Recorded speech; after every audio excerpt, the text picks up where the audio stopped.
A number we need to keep an eye on this morning. Good morning, Barbara.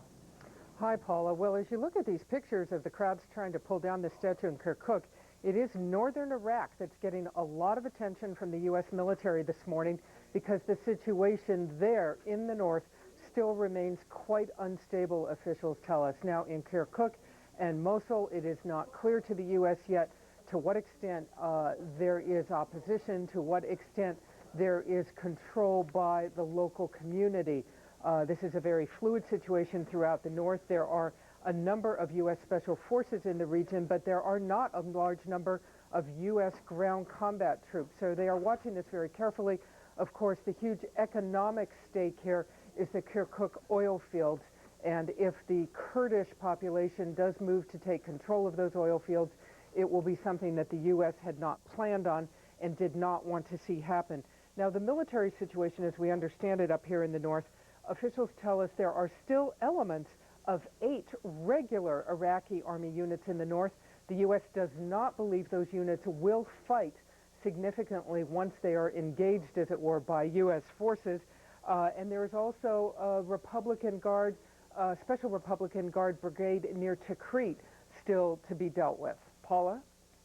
So, Barbara, with this situation being as fluid as it is, what is the most accurate thing to say at this hour about the status of Kirkuk? Whose hands is it in right now? Is it still in the Iraqi hands?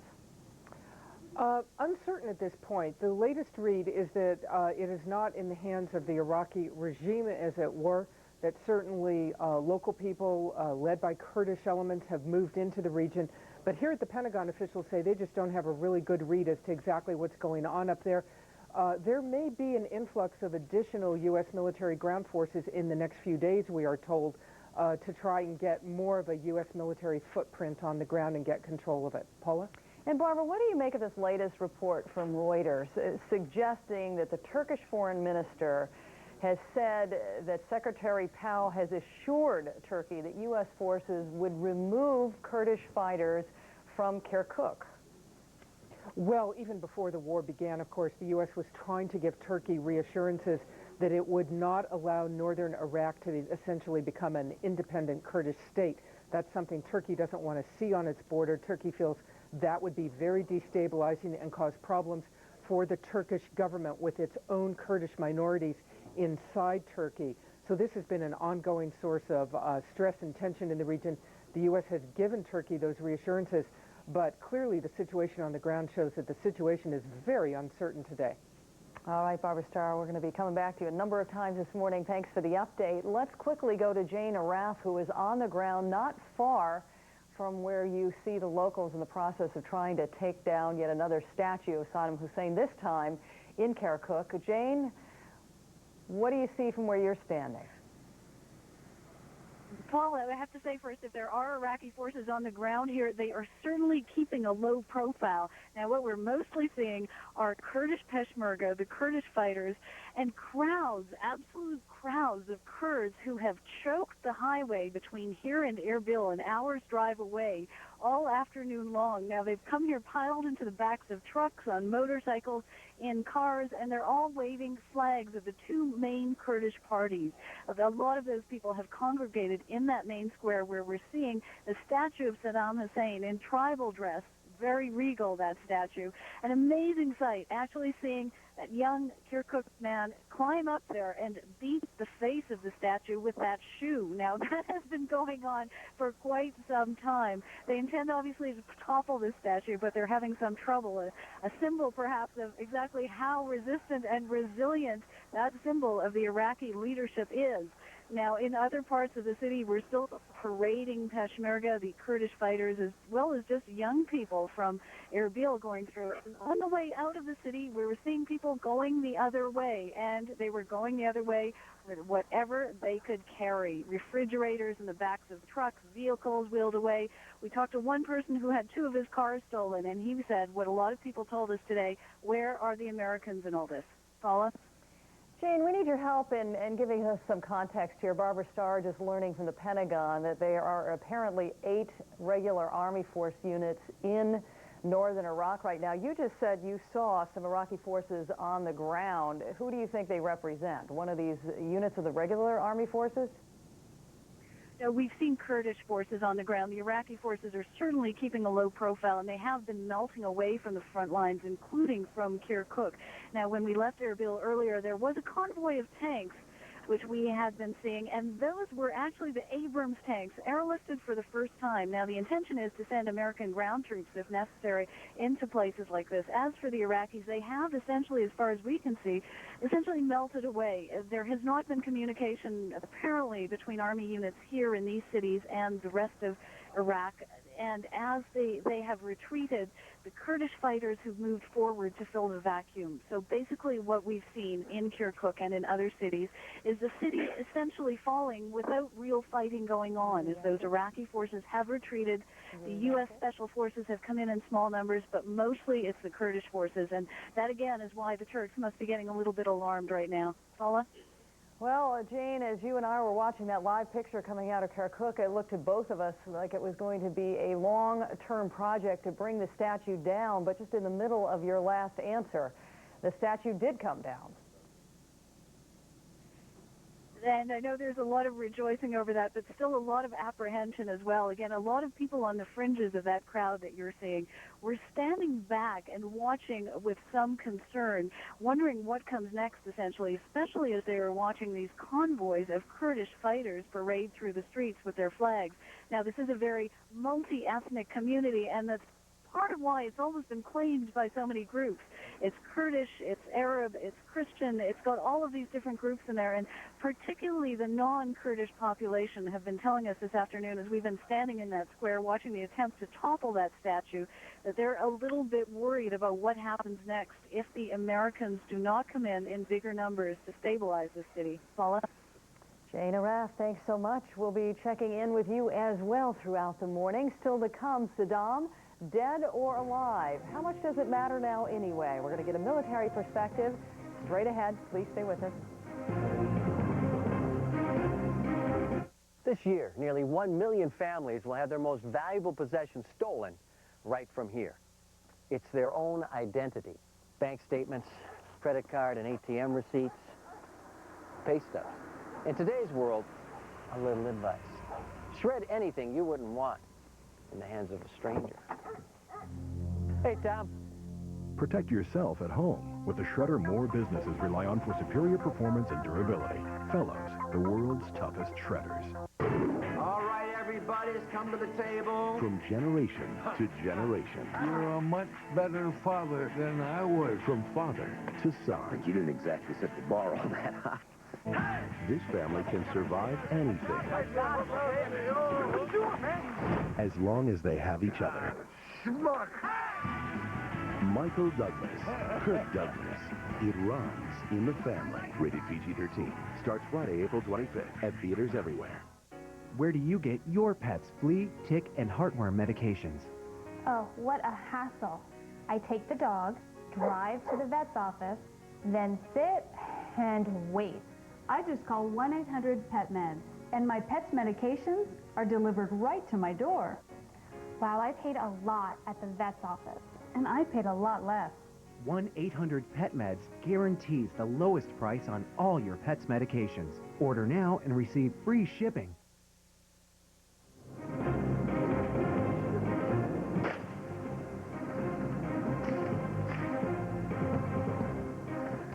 The Saddam dead or alive issue, what effect does it have on U.S. military strategy? For more on that, we're joined from CNN Center by Air Force Major General Don Shepard, a CNN military analyst. Good to see you again, sir. So what do you make of all these conflicting reports about where Saddam Hussein is today? Well, it's not irrelevant that they're looking for him, Paula. Clearly, the coalition would like to have Saddam Hussein, would like to be able to present him, Tariq Aziz, other of the high-level people in the regime. But quite frankly, they don't know where he is, they don't know whether he's dead or alive, and they don't know whether his sons are dead or alive. So although the regime is becoming irrelevant from the standpoint of being able to command and control the forces remaining, clearly we would still like to have him, Paula. So let me ask you about how you go about finding him. The New York Times reporting this morning that he was a Marine unit surrounded a house in northern Baghdad where they believe Saddam was. Another report saying he had run off to a mosque near his hometown of Tikrit. Explain to us the process that's being used right now to track down any of these theories. Well, basically you're reacting to intelligence, what you call actionable intelligence, people that you believe in. The CIA has flooded this area for a long time. Special forces are operating in many places, particularly around the area of Tikrit, which is Saddam's ancestral home, and where much of his regime would likely be congregating for, quote, a final battle, if you will. So it's the intelligence sources that are quickly reporting and then trying to verify that before you put troops at risk and launch. Not a good day, by the way, to be a Saddam lookalike, I suspect, wherever you are in Iraq, Paula. Yeah, that could rub you out, couldn't it? Let's talk a little bit about what you think might be left of Saddam's command and control structure. There was one report surfaced this morning suggesting that it's possible that the top leadership could have congregated or could be congregated right now and have something up their sleeves. Yeah, they probably could have something up their sleeves and final plans and what have you, but their ability to issue an order is probably still there over radio, telephone, whatever. But their ability to carry it out, to move forces, is simply not there. Whatever they move is going to be hit by air. It looks like the final battle may be shaping up around the Tikrit area. Rumors that there are between 60 and 80,000 forces left of remaining Republican National Guard and regular Army forces, probably concentrating north of Baghdad between Tikrit and Mosul, all being attacked by air power and, of course, watched by special forces. The outcome, again, is not in doubt, Paula. So whose job is it specifically to search for Saddam and his sons? Well, I assume that whoever is nearest when they get an intelligence report is who is going to be sent in. But you can bet that special forces and CIA are working hand in hand throughout the country to get the intelligence and then pass that to Central Command headquarters, who will decide what force then goes after him or whether to launch a special forces operation with helicopters, gunships, etc. Based on all the information you've been given from your sources and everything you've read, do you think Saddam Hussein's still alive? I'm exactly like you. I simply do not know. All these reports about he was there, he was in the restaurant, big bombs went off, I simply don't know, and we're not going to know till we find him. I hope we don't have an imperfect ending where we own the entire country and nobody's seen Saddam and we simply don't know, but that could be the outcome, Paula, just like we are with bin Laden right now in Afghanistan. Yeah, in fact, we've talked with a number of administration officials who say they very much believe that that mystery could always be alive. Major General John Shepard, as always, good to see you. Thanks so much for your time. Pleasure. Back to Darren now in Kuwait City. Paul, I want to go ahead and focus on the big push to help the Iraqi people right now. There is an enormous humanitarian effort underway. It's in Baghdad, it's in other Iraqi cities, but relief agencies are having trouble getting food and medical aid to the millions of people who desperately need it. Dr. Jim Tulloch is with the World Health Organization. He is with us right here in Kuwait City, and he is here to talk about the effort by the World Health Organization to get medical help to the people of Iraq. Dr. Tulloch, thanks for being with us. What is the #1 biggest challenge right now in getting medical help to the Iraqi people who need it? I think the real problem right at the moment is the instability, and that means that access to people is limited. And we're very concerned about the deteriorating conditions in hospitals in Baghdad and other cities where, from the information we have, the conditions are really bad now. Just in terms of the safety feature here, I had a chance to talk with a representative of the International Red Cross earlier, and he said they've actually halted services within Baghdad because they don't think it's safe for their workers to be there. Well, I think that underlines very well the situation, and the United Nations international staff will not be able to go back until there's a level of security. And I'd like to emphasize also that security is not only important from the point of view of international staff, but obviously for health workers, health professionals in Iraq who are trying under very difficult circumstances to do their jobs. One of the main problems that the health services are facing, from the information we have, is the shortage of staff. And partly that's because in a situation of total insecurity, people will have to stay home, try to protect their houses, try to protect their families, and not be able to go and provide services. For patients also, just getting to the health services would be more difficult under the current circumstances. What about the issues of supplies getting into doctors' offices and hospitals in Iraq? Until now, until a few days ago, the supplies was not the main issue. In fact, the health services in Iraq, who had quite well prepared, in fact, in stockpiling supplies, had not been reporting shortages. Of course, if the looting that is going on, we've heard mention of looting of some government warehouses, if that extends to warehouses where drug supplies are kept, drug supplies for several months are kept, and they are looted, then of course shortages of drugs will also become a problem over the next weeks. And then also an important fact not to overlook is that half the population of Iraq is under the age of 18. So what does this mean for medical care for the children of Iraq? Well, obviously children are particularly vulnerable. Women, pregnant women are vulnerable too. So there needs to be a particular focus on women and children. Children, for example, are very vulnerable to diarrheal disease. They can die quickly from diarrheal disease, and under the current situation where water supply is a major issue in some parts of the cities, then diarrheal disease will be increasing.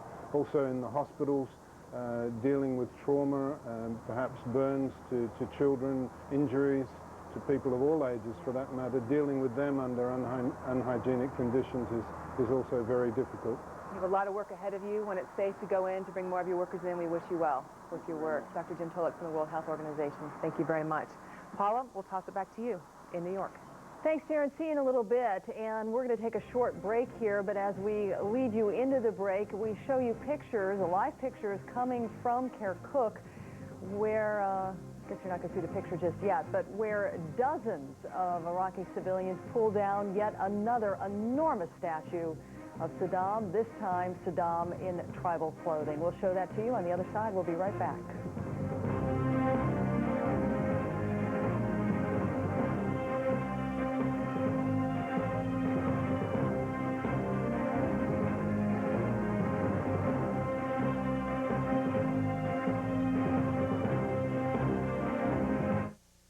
When conditions are at their worst, Quest people are at their best. We know sometimes disaster strikes. Floods, fires, hurricanes. Earthquake in Seattle. I think we rise to those challenges. Situations like that where minutes count. Helping their customers.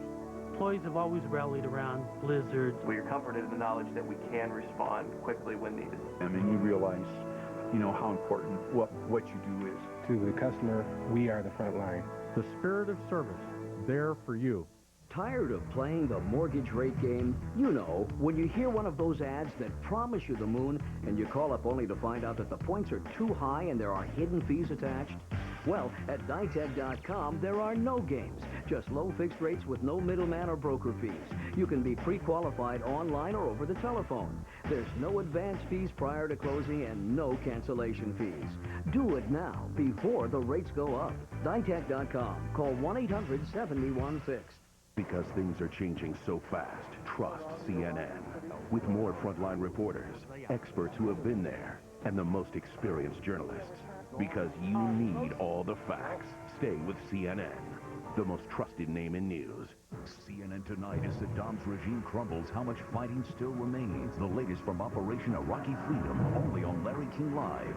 CNN Tonight, 9 Eastern. The best way to fight breast cancer is to detect it early. I'm Reverend Reginald Jackson. As pastor of St. Matthew AME Church, I encourage all women to practice monthly breast self-exams. And if you are 40 or older, have a yearly mammogram. Call today to see if you are eligible for a free mammogram. Remember, early detection is your best protection. Brought to you by the Susan G. Komen Breast Cancer Foundation, North Jersey affiliate. CNN8 Smart TV. In-depth features. Brought a 14-month investigation to a successful close. Make the most of your money. This is what we've learned. Smart talk. Your teams, your players. CNN8 Smart TV for curious people. CNN, the most trusted name in news.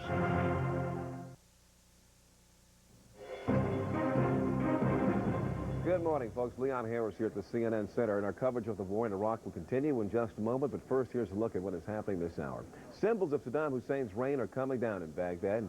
Near the Tigris River this morning, U.S. Marines planted explosives on yet another statue of Hussein. They didn't bring it down, but they did heavily damage it. Despite the fall of the Iraqi regime, the Pentagon is cautioning that the war is still not over. Defense Secretary Donald Rumsfeld says the critical tasks still lie ahead, among them capturing Iraqi leaders, securing northern oil fields, and finding U.S. prisoners of war. There's also the matter of security to deal with. Widespread looting reported for a second day in Baghdad now. Iraqis have been seen storming government offices, making off with vases like you see there, and carpets, air conditioners, you name it. Whatever is not nailed down is going out. Further north, Kurdish forces backed by U.S. Special Forces have taken control of part of Kirkuk. Ben Wiedemann reports that Iraq's hold on that oil-rich city is rapidly collapsing. Kirkuk is one of 3 large northern cities that have not yet fallen to the coalition. In other news, we have this coming from around the world. 28 children were killed after a fire ripped through a boarding school for the deaf in southern Russia. Dozens more people were hurt. 17 of the injured are now in serious condition. Coming up, the hunt for weapons of mass destruction in Iraq. Have U.S.-led forces uncovered anything of significance? We'll take a closer look at that and find out. And rebuilding Iraq, what are the challenges? Some analysis, rather, on that. And President Bush says Saddam Hussein is being removed from power. We'll go live to the White House and get the very latest on his message delivered to the Iraqi people by Mr. Bush in his own words on tape. All that and much more ahead as our coverage of the war in Iraq continues right now.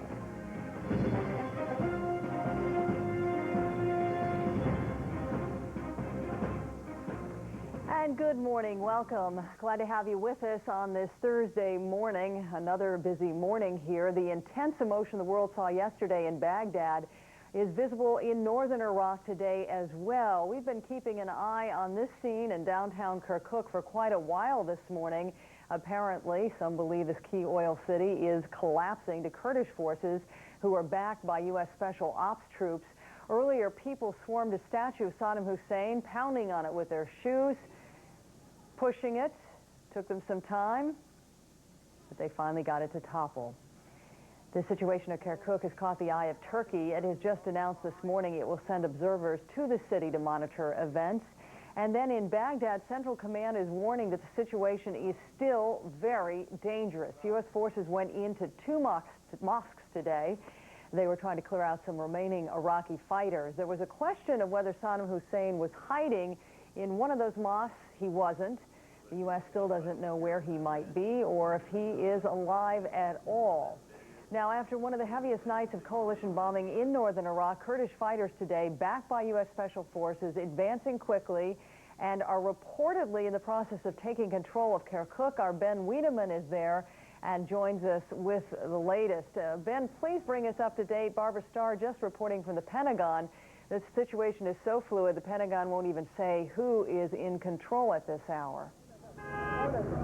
Well, Paula, it certainly does appear here, and we're in the center of Kirkuk, and we've been here for about 2 hours, that the Kurds are very much in control here. Not only in control, the local inhabitants, who are also largely Kurdish, as you can see, are celebrating in a way we saw yesterday in Baghdad. Just about half an hour ago, they managed to pull down this statue of Saddam Hussein, and now they're very proudly standing on top of it.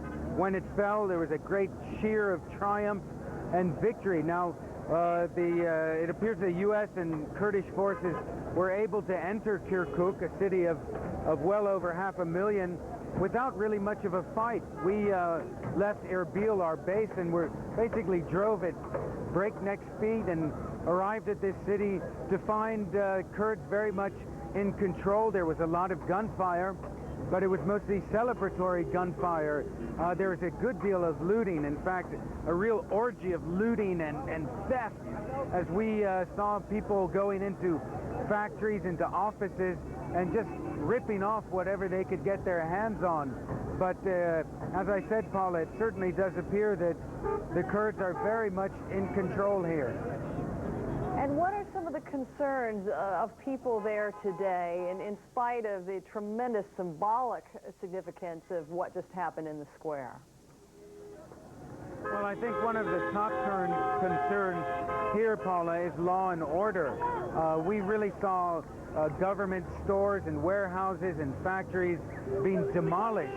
I went into one school where the children were ripping it to pieces. They were pulling paintings off the wall, throwing desks through windows, ripping books apart. It appears that law and order is a real concern, and I spoke with one older man who told me that, you know, the anger you see on the streets, the outpouring that is so apparent, is inevitable after 35 years of Ba'athist rule. Paula? Have you had the chance, Ben, to talk to many of the local people there yet? plenty of opportunities, and everybody's very happy indeed to see the end of Saddam Hussein. I have not found one person who wasn't ecstatic about the fact that the Ba'athist Party is no longer in power.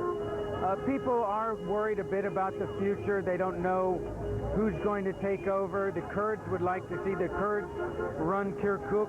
There are Turco men who are ethnic Turks. In fact, these gentlemen you see right now are waving posters that would indicate that they are affiliated with the Turkish ethnic minority here. They're very concerned that the Kurds are going to throw their weight around. So a lot of, a certain amount of latent ethnic tension here. Paula?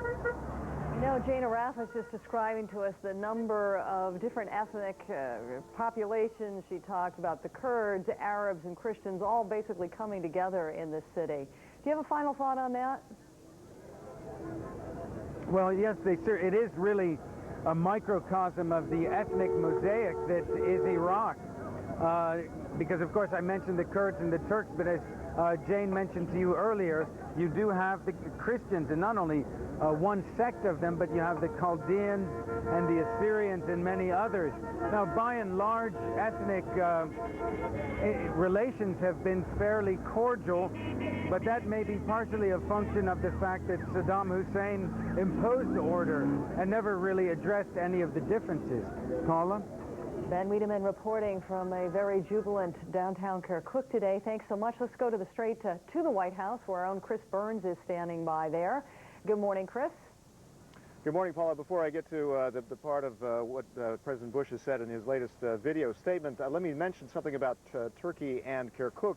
That is quickly becoming an issue. The Turkish Prime Minister Gül, saying that he is getting reassurances from Secretary of State Colin Powell today even that there will be U.S.-led coalition control of Kirkuk, that they will move the Peshmerga fighters out of Kirkuk. A big issue for the Turks. They're very sensitive to that because of the Kurds on both sides of the border. They're afraid of the Kurds, millions of Kurds, being empowered on their side of the border.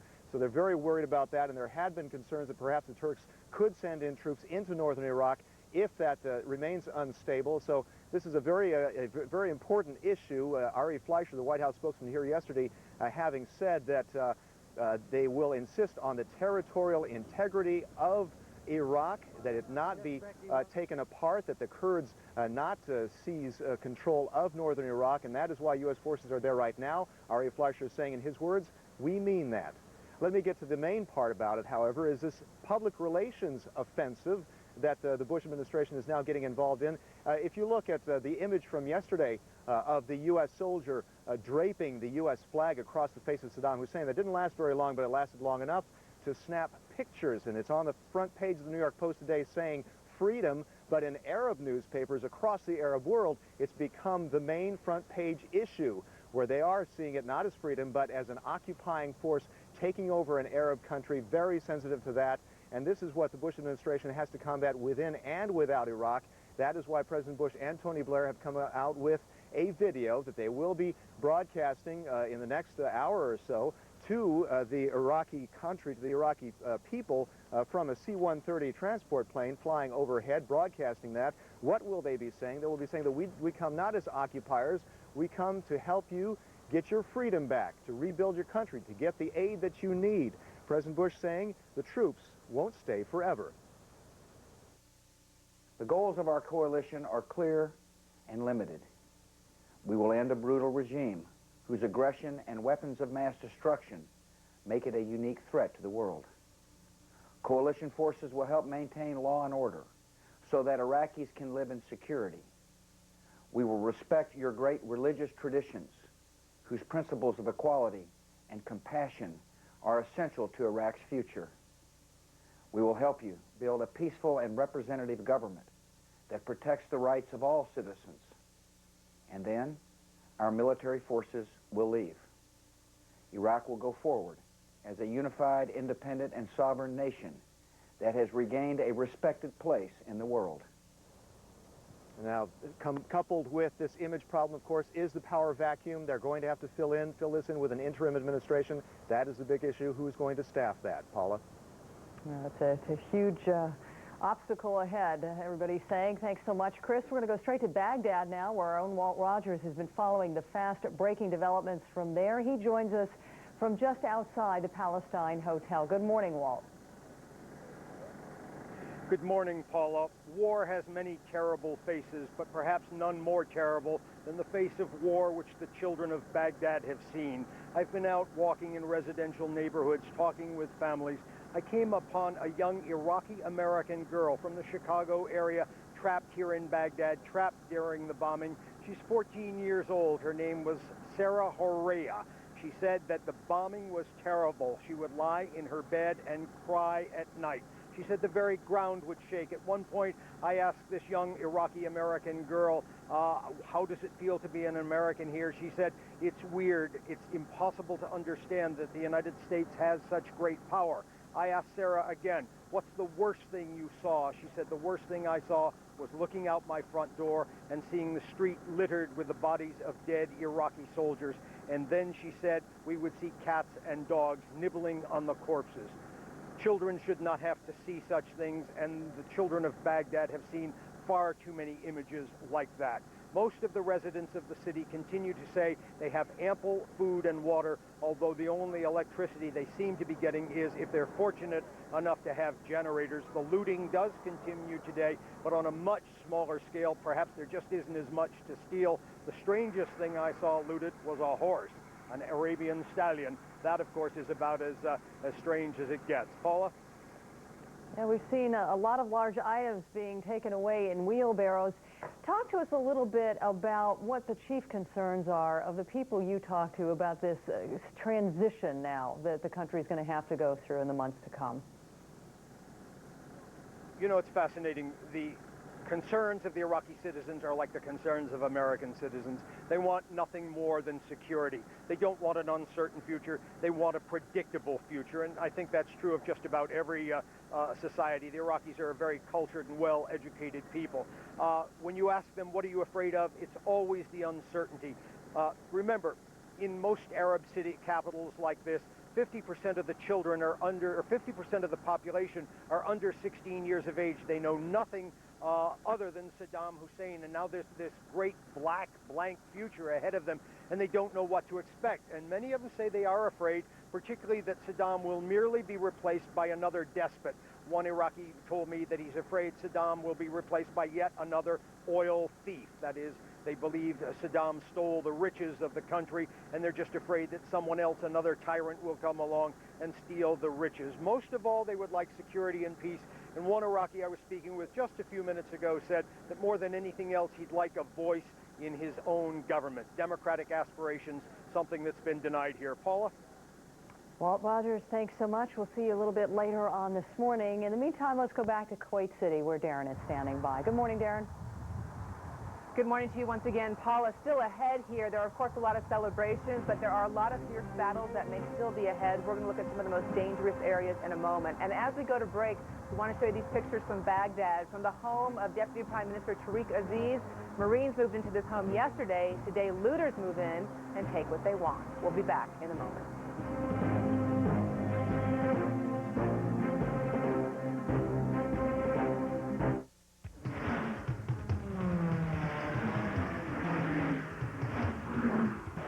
Other mortgage companies are still filling out the paperwork. Dytex.com is busy processing your loan. Apply now for a low fixed-rate mortgage or cash out some of your equity. It's a whole new way to get a mortgage. Just log on or call 1-800-71-FIXED. Dytex.com, your mortgage solution delivered. The year's most entertaining movie. You ain't seen nothing yet. Is now the year's most triumphant movie. You're damn right! Chicago is the winner of 6 Academy Awards, including Best Picture of the Year. You couldn't buy that kind of publicity. Critics cheer. It's brilliant, exhilarating, an absolute sensation. Oh! You can watch it over and over. That's Chicago. Chicago, rated PG-13. Now playing everywhere. at 24-hour of Le Mans 3 years in a row with the same driving team, we rewrote history. We are about to rewrite it again.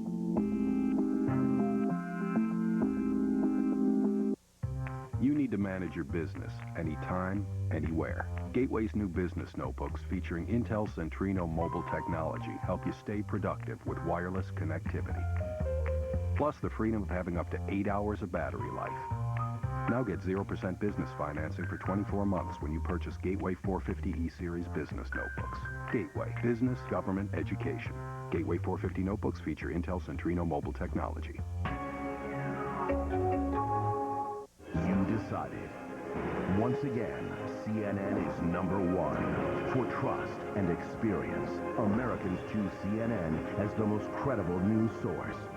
CNN is the most trusted name in news. 2:12 a.m. CNN's Martin Savage reports U.S. Marines are searching one of Saddam Hussein's presidential palaces. Savage says they're looking for clues to where the regime's leaders have gone or hints about whether Iraq is hiding weapons of mass destruction. 2:45 a.m. CNN's Jane Araf reports from near the town of Erbil that she's seeing Abrams tanks, Bradley fighting vehicles, and armored personnel carriers traveling the roads. She says the U.S. heavy armor is there to consolidate advances toward Mosul and Kirkuk. 3:39 a.m. Martin Savage reports Marines are using explosives to help civilians destroy another statue of Saddam Hussein in downtown Baghdad. 3:44 a.m. CNN's Jason Bellini reports from central Baghdad that all the bridges in the Iraqi capital are closed except for coalition military traffic. 5:26 a.m. CNN's Brent Sadler reports from the town of Kanagin in northern Iraq, which he says is part of a huge area now in the hands of Kurdish fighters. 6:05 a.m. From U.S. Central Command, CNN's Tom Mintier reports U.S. troops today targeted a mosque in Baghdad where senior Iraqi leaders were believed to be meeting. CENTCOM spokesman Captain Frank Thorpe says no one was captured. 6:09 a.m. CNN's Ben Wiedemann reports from the city of Kirkuk that the Iraqi northern front is collapsing quickly, and Kurdish fighters have seized part of Kirkuk with little resistance. And that was our Renee San Miguel for putting that together. Thank you, Renee. Want to get some more military information, and despite the extraordinary successes of the last day, what battles are still ahead for U.S.-led forces? With a look at the strategic picture right now, we're joined from CNN Center by Air Force Major General Don Shepard, our CNN military analyst. General, good to have you with us. Greetings from Kuwait City. Good to be here, Darren. If you could take us, please, on a tour for the country, I'd like to first start with the Iraqi capital of Baghdad. How does the U.S. military's role change now that so many U.S. military troops are inside that city, but clearly it is not a safe city yet? Yeah, let me point at the map if I can and kind of take you on a tour around the country, if that's all right. In the Baghdad area, what we're doing is securing Baghdad. There's still a lot of fighting, pockets of resistance going on in the town itself. As you secure the city, we have it encircled, but there are still many pockets of resistance, hardcore fighters in there, a lot of fighting, probably several days of fighting left as you clear out pockets. As we move up to the north, up Highway 1, toward Tikrit up here, the ancestral home, between Tikrit, which is about 90 miles north of Baghdad, and Mosul up here at the very northern tip of the country, reportedly 60 to 80,000 remnants of the Republican Guard, the Adnan Division, which protected Tikrit, and the remaining regular army in this area. So there's a lot of fighting that can go on between Tikrit and Mosul.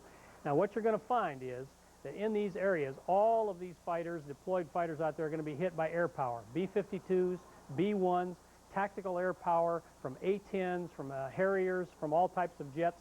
And then the other dicey situation that has taken place up in this entire area up here is the situation developing between the Turks and the Kurds. The United States, the coalition, does not have heavy forces because they did not have the ability to bring them in through Turkey. So they have formed an alliance between the light infantry forces, the 173rd Airborne, and of course the Special Forces with the Peshmerga fighters of the Kurds. And the Kurds now are controlling much of the northern part of the country up here, particularly Erbil, and they moved into the Kirkuk oil fields. Now the problem is that the U.S. needs to assure the Turks that the Kurds are not going to be able to stay in this area, take over the Kirkuk oil fields to form their own economy, and it's going to be a very dicey situation because the United States does not have many forces and certainly no heavy forces up in this northern area, Darren. General, a couple follow-up questions for you. First of all, I think a lot of people would be wondering why would Iraqi military personnel still continue to fight when it's pretty clear that, as we've heard Iraqi officials say, the game is over. Well, two things. Because there is loyalty to the Saddam regime, and also because there's not good communication and no command and control, so they're reacting on their own. Their headquarters have disappeared, they don't have clear orders, and so they're reacting on their own and defending the buddies around them. Now, another thing is there's been reports of this Moab, this mother of all airbursts, being deployed to the area. You could see that used in the Tikrit area, particularly, for instance, south of the town, on trenches and that type of thing, with troops in the open, deployed as a psychological weapon to say, hey, we are going to show you what's coming, and then you combine it with drop leaflets saying the game is over, the rest of the country is gone, it's time for you to give up so you don't die in the final fighting. All of that could develop in the next couple of days, Darren. Just real quickly on this mother of all bombs, 21,000-pound bomb, how does that compare to the other weaponry we've seen used in Iraq so far, so people can appreciate just how big this bomb is? That is a very big bomb, as much as 5 times as big as most of the stuff that we have dropped in the rest of Iraq. The old daisy cutter from the Vietnam era was, and we saw it in Afghanistan, was 15,000 pounds. This is 21,000 pounds. Very, very powerful blast, and we could see it used in combat for the first time, Darren. General Don Shepard in Atlanta, thank you so much. We'll be checking back with you throughout the morning. Right now, back to Paula in New York. Paula? Thanks so much, Darren. We talked a little bit about what is happening in Kirkuk. Our own Ben Wiedemann in the square there as he was watching a statue of Saddam Hussein fall, talk about he very much believes now that town is in the control of Kurds. He also said in a town not far from there, a few miles northwest of the city, he reported Iraqi soldiers retreating and surrendering, many wandering aimlessly around the town. He said some of the former Iraqi fighters told him that they were happy to hear Saddam Hussein's regime had collapsed in Baghdad. Now let's turn to Kevin Seitz, who is just outside of Kirkuk himself, and see what he has been told. Kevin, good morning. Good morning, Paula. Paula, we were in the same area that Ben Wiedemann was in Kirkuk. We came in early this morning and we saw the city kind of in joyful celebration. What we decided to do was to come out and probe the parameters around Kirkuk and actually find out how far the Iraqis have fled outside the city. We drove by the El Halid military compound. That's a compound that we've been talking about in our 3 weeks of reporting that the coalition forces have hit time and time again. We saw many people leaving the compound. They had shed their uniforms and were moving down the road towards Tikrit. The road that is right behind me is basically the road to Tikrit. We drove down there and we thought we were coming across some Peshmerga soldiers, but what we did when we crossed the bridge is we actually ran into a group of Iraqi soldiers. Now, we can't say what unit they're with, but they were wearing red berets, and I think the red beret may be the insignia of the Republican Guard. Now, they weren't very happy to see us. They were very concerned that we were in the area. We told them we were CNN. They weren't angry. They didn't wave their guns at us, but they made us clear the area very quickly. And right now, we're about 3,000 meters from where they're at. There's a river at that juncture, and they are actually loading boats and trucks, and it looks like they're trying to make an escape from this area. Now, we just also heard the sounds of B-52 bombers nearby. The American soldiers that are in this area may know that these soldiers are here and may be pinpointing their position. So at this point, although Kirkuk has been taken, although it is in the hands of the Peshmerga and U.S. Special Forces, here on the outskirts, 20 kilometers southwest of the city, there is still an Iraqi front line. How long that will hold, we're not sure, but they are here, and they're here in force. Paula? Kevin, can you give us a sense of how many Iraqi forces you're talking about who are in retreat? Well, as we were driving down this road, you can see just dozens of soldiers moving down. Now, they don't look like soldiers anymore. They've shed their clothing, but we stopped and talked to them, and our translator is convinced that they are Iraqi soldiers. They seemed very nervous when we were talking to them. Now, when we actually crossed the bridge, we saw the insignia and the uniforms of Iraqi soldiers. And in fact, our translator, Tawfiq, said, "Who are you?" He says, "We are the Iraqis." They said that to us point blank. So in terms of the actual numbers there, we saw a few dozen milling around there, but it looks like they're starting to load up boats and trucks. They obviously moved out of the military compound near where we are and are heading south. This area, we are told, is not yet in Peshmerga hands, that the Iraqi front line is really just about 2,000, 3,000 meters from where I'm standing right now. And then, Kevin, you also said it was your perspective that they maybe were going to try to escape this area. How hard will that be for them to do? Well, Paula, if the U.S. Special Forces that are on the ground here have spotted them, I think it's going to be very difficult. It's an open road to Tikrit.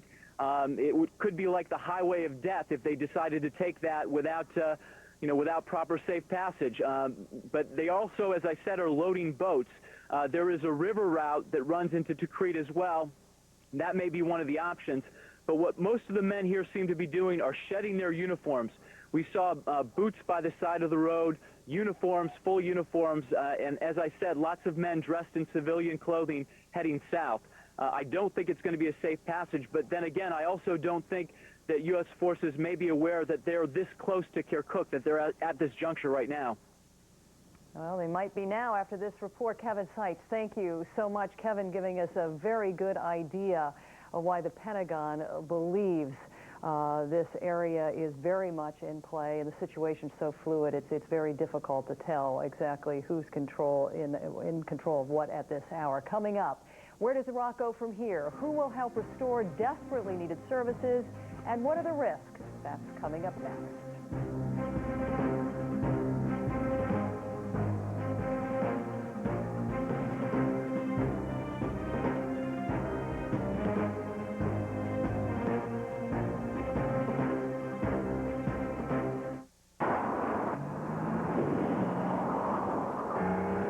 The 2003 Lincoln LS V8 and BMW 540i recently went head-to-head in a series of handling tests.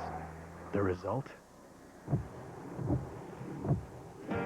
The LS V8 out-slaloms, out-corners, and has better handling performance than the BMW 540i.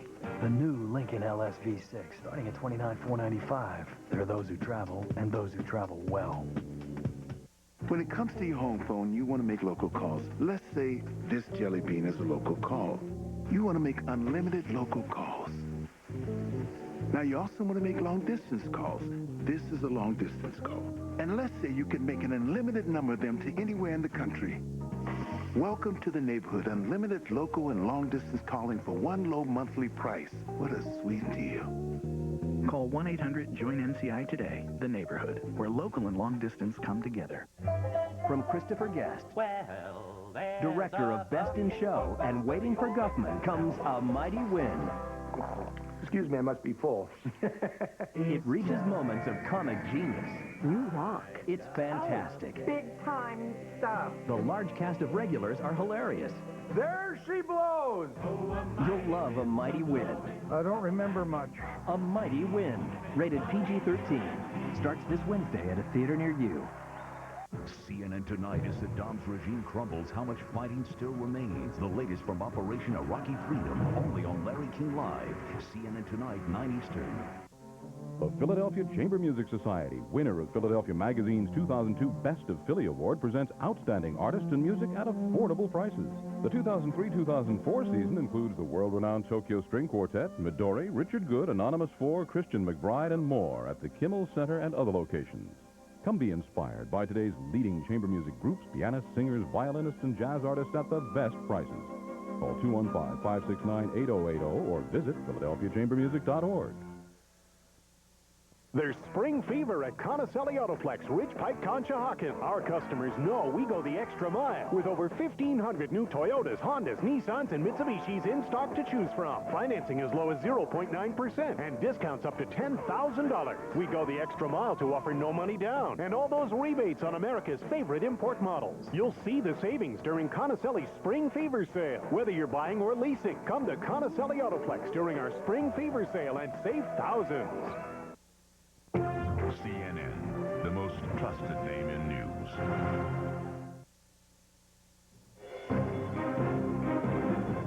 Here's what's happening at this hour this morning. Removing Saddam's symbols from his regime. You see here, literally, this is happening all over Baghdad, all over Iraq as well. U.S. Marines planting explosives on another statue of the dictator today. This one was heavily damaged, if not completely destroyed, although Martin Savage says that the crowd there is refusing to leave until this statue is totally demolished.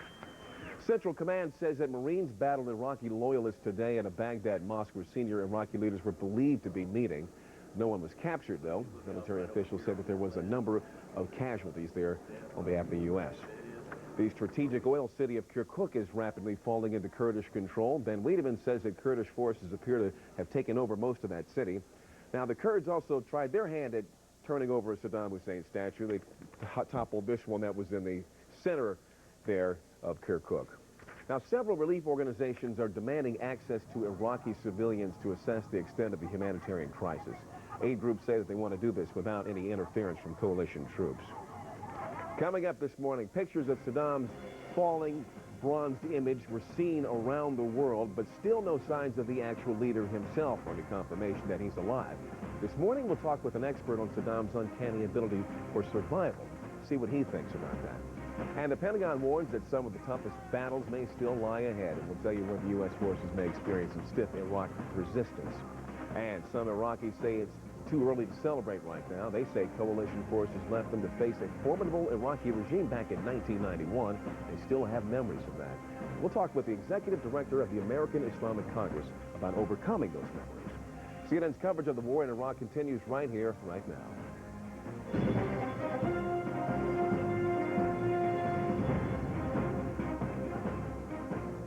Good morning. I'm Paula Zahn. Thanks so much for joining us. Glad to have you with us this morning. Turkey's foreign minister announced this morning that his country is sending military observers to the city of Kirkuk in northern Iraq.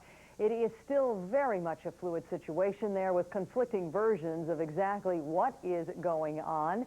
But our own Ben Wiedemann, who is in the city, told us just a few minutes ago that Kurds seem to be very much in control of Kirkuk. Now, just about an hour ago, this statue was toppled by a crowd of men who had swarmed on top of it. At the same time, the United States is assuring Turkey that it is in complete control of the situation. Meanwhile, now, in Baghdad, tens of thousands of looters are raiding government buildings, taking anything they can that is not nailed down. U.S. forces are largely ignoring it for the moment, though they are working on plans to begin policing the streets. And President Bush and British Prime Minister Tony Blair have sent a tape message to the people of Iraq promising they will be protected as Saddam's regime is removed. President Bush is also promising that the United States will leave the country and allow Iraq itself to pursue its own course in the world. Time to bring in my colleague now from Kuwait City, Darren Kagan, who is filling in for Bill Hemmer. Good morning, Darren. Paula, greetings from Kuwait City. Let's go ahead and check some other late war developments. While Kurdish troops are taking up positions in Kirkuk, coalition forces are conducting heavy airstrikes against two other northern cities. Those are Tikrit and Mosul. Our Jane Araf says that a column of U.S. armor came through Erbil heading toward Mosul. Turkey has always been concerned about Kurdish intentions in the north, and now Turkey says it's received assurances from the U.S. that Kurds will not keep control of that oil-rich city of Kirkuk. And U.S. Central Command says that it is looking for people who can run a new television operation in Baghdad. CENTCOM says it intends to run several hours of news programming each evening. This evening, local television will carry an address to the Iraqi people from President Bush. Paula, back to you. Thanks, Darren. As coalition forces gain control over more ground in Iraq, the big question that led to this war remains unanswered. What about the weapons of mass destruction? Tom Mentir has more on this from Central Command headquarters in Qatar. He joins us now from Doha. Good morning, Tom. Good morning, Paula. It was an allegation before this conflict began, and every day that it's been underway, it has been the question here at CENTCOM, the briefing. They call it the WMD question, or weapons of mass destruction. It, of course, came today, but it had a bit of a different answer. They say as they got closer to Baghdad, they may find it, but they say they still haven't found it. And so as we move into that area and establish more and more control, we hope to gain access to more and more of the facilities that may yield some of that information. I think also it's important to say that many of the places where WMD might be hidden are not going to be obvious to the eye. And we're going to have to use some detailed intelligence study and then some very detailed detective work to identify some of these locations and then exploit them. part of that detective work may involve talking to people who were involved in the program who are no longer with the regime. Paula? Tom and Tira, share with us some of the other headlines coming out of that briefing this morning, not related to WMDs. Well, the main quote out of the briefing is that Baghdad is still an ugly place. While we have seen pictures of the statues coming down, we are often reminded by the military here that only miles away there are people shooting at each other. Yesterday afternoon, at the exact moment when people were out dancing in the streets a few miles away at Baghdad University, U.S. Marines were exchanging heavy fire with a force inside the university. Then this morning, as people were still celebrating, there was a great deal of fire returned at Marines once again near a mosque. So what military planners here say is that it's a far cry from being over. It is still a dangerous city. What you see on television of the rejoicing is fine, but they say in other areas of the city, it is not fine. And Tom, did CENTCOM give you much information on how these U.S. forces are expected to kind of morph from this combat mission into more of this policing role? They say that they're trained for all missions, whether it be a combat role, a humanitarian role. They don't like to use the word policing role. Civil affairs is the way they call it. But they say that their troops are trained for that. They can go from fighting street to street to controlling movement in the street. So they say that they are very adaptable. They can quickly change over from an aggressive combat stance to a very peaceful peacekeeper stance. You covered a lot of territory there. Thanks so much, Tom. See you a little bit later on today. Back to Darren now in Kuwait City. Darren? Paula, very important to track how this is playing in the Arab world and the collapse of Saddam Hussein's hold on power. Also the latest images of what is taking place with the jubilation. They are being received with mixed emotions by Iraq's neighbors. Our senior international correspondent Sheila McVicker is in Damascus, Syria, and reports now on what the reaction is from there. The day began with a picture and a crowd outside Damascus University. A picture of an Iraqi woman screaming. What do you think when you see that picture? War for freedom, war for occupation, you know? All day, these pictures from Baghdad have played on Arabic channels and have burnt a hole in the heart of many people. What resonates here, not pictures of some Iraqis celebrating, but the pain and horror they have seen over the last 3 weeks. By nightfall, people in Damascus, historically no friends to Saddam Hussein, had seen enough. In the old bazaar, television sets were turned off. Some people gathering with their friends told us they were so upset by what they had seen that they could not talk to us. We found Mohammed at his juice stand. He has an economics exam on Thursday, but he told us he was unable to study. I feel very bad feelings. I'm very sad. I'm Arabic, and the people in Iraq also Arabic.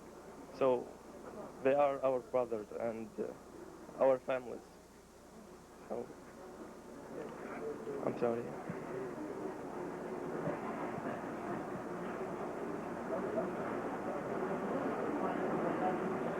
Is it the pictures you have seen of the children that bothers you the most? Yes. There is a little boy, his head is exploding from the bombs and the Americans' weapons. And then there was this image. It lasted only a few seconds, but this picture is the image of what people here fear most. Not liberation, but occupation of a fellow Arab state. I think they don't have the right to put the American flag over the Iraq. This is my opinion, and this is, I think, the opinion all over the Arabic world. It's not their right. It's not state of America. It's Arabic country. Even pictures of jubilation in Iraq, even replacing that American flag quickly with an Iraqi flag, have not so far shaken the view here that this war was wrong and will lead only to further disaster. Sheila McVicker, CNN, Damascus. Coming up, the search for Saddam. He may be in hiding. Could he still pose any kind of threat? Right after the break, we'll ask a man who has studied the dictator. Please stay with us. For For more on the war in Iraq, log on to CNN.com. Get reports from the front lines. Huge explosions. And all the facts and features you need to track the war. Plus, sign up for breaking news alerts and be the first to know. Log on and stay informed at CNN.com. In a sea of sameness, how do you pick a financial advisor who's right for you? Do you want one who works for the biggest company or the smallest? Do you want one with the most impressive office or the most elaborate website? Or do you simply want one who listens to you like you are the only investor in the world? Raymond James, you first.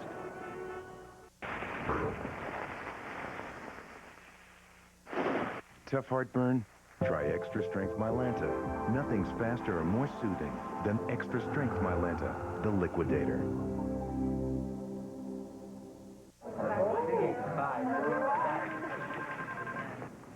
Andy, what's going on? We think Phil quit. No one's seen him in days, so we're cleaning out his office. He just sent me an email. What? Phil's been in planning meetings over at the conference center. You do know, with his Dell notebook and wireless land, Phil doesn't have to be in his office to be working. I knew that. No, I didn't. Smart move, though. Give your company the freedom of wireless with new Dell Latitude D family notebooks on a Dell wireless network solution. With the outstanding mobile performance of new Intel Centrino mobile technology, Dell can make your entire organization more productive. Will you hold this? New Dell D family notebooks and wireless network solutions can help you get more out of your enterprise for less. Easy as Dell. Call or go online today. Dell Latitude D family notebooks use Intel Centrino mobile technology.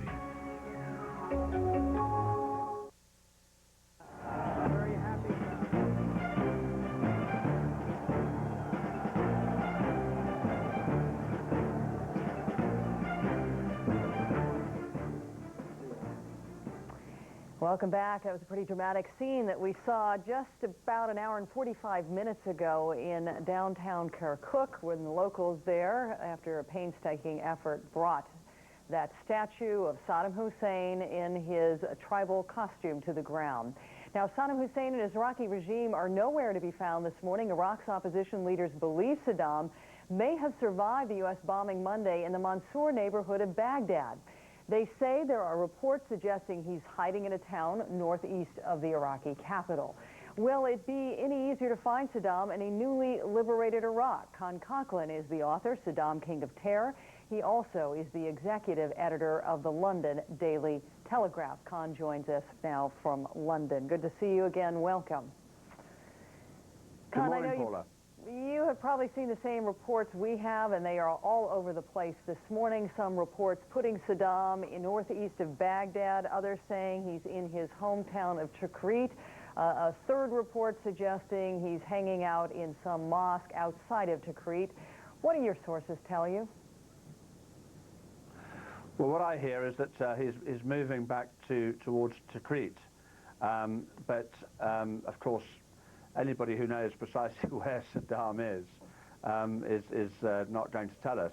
And certainly if they knew precisely where Saddam is, we'd see a few more 2,000-pound bunker bombs being dropped. So I think we're all in the world of supposition at the moment.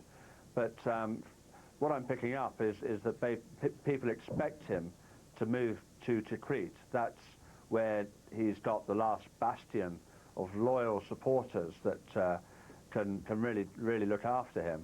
And clearly people in Baghdad didn't want to fight and die for Saddam anymore. And if he has done that, what would he be capable of pulling off, given what we know about the erosion of his command and control? Well, we are entering the unknown with Saddam, frankly, Paula. Saddam's never been in this position before. And the last time he was on the run that I can remember was in the 60s when he was involved in various failed assassination attempts against the then president.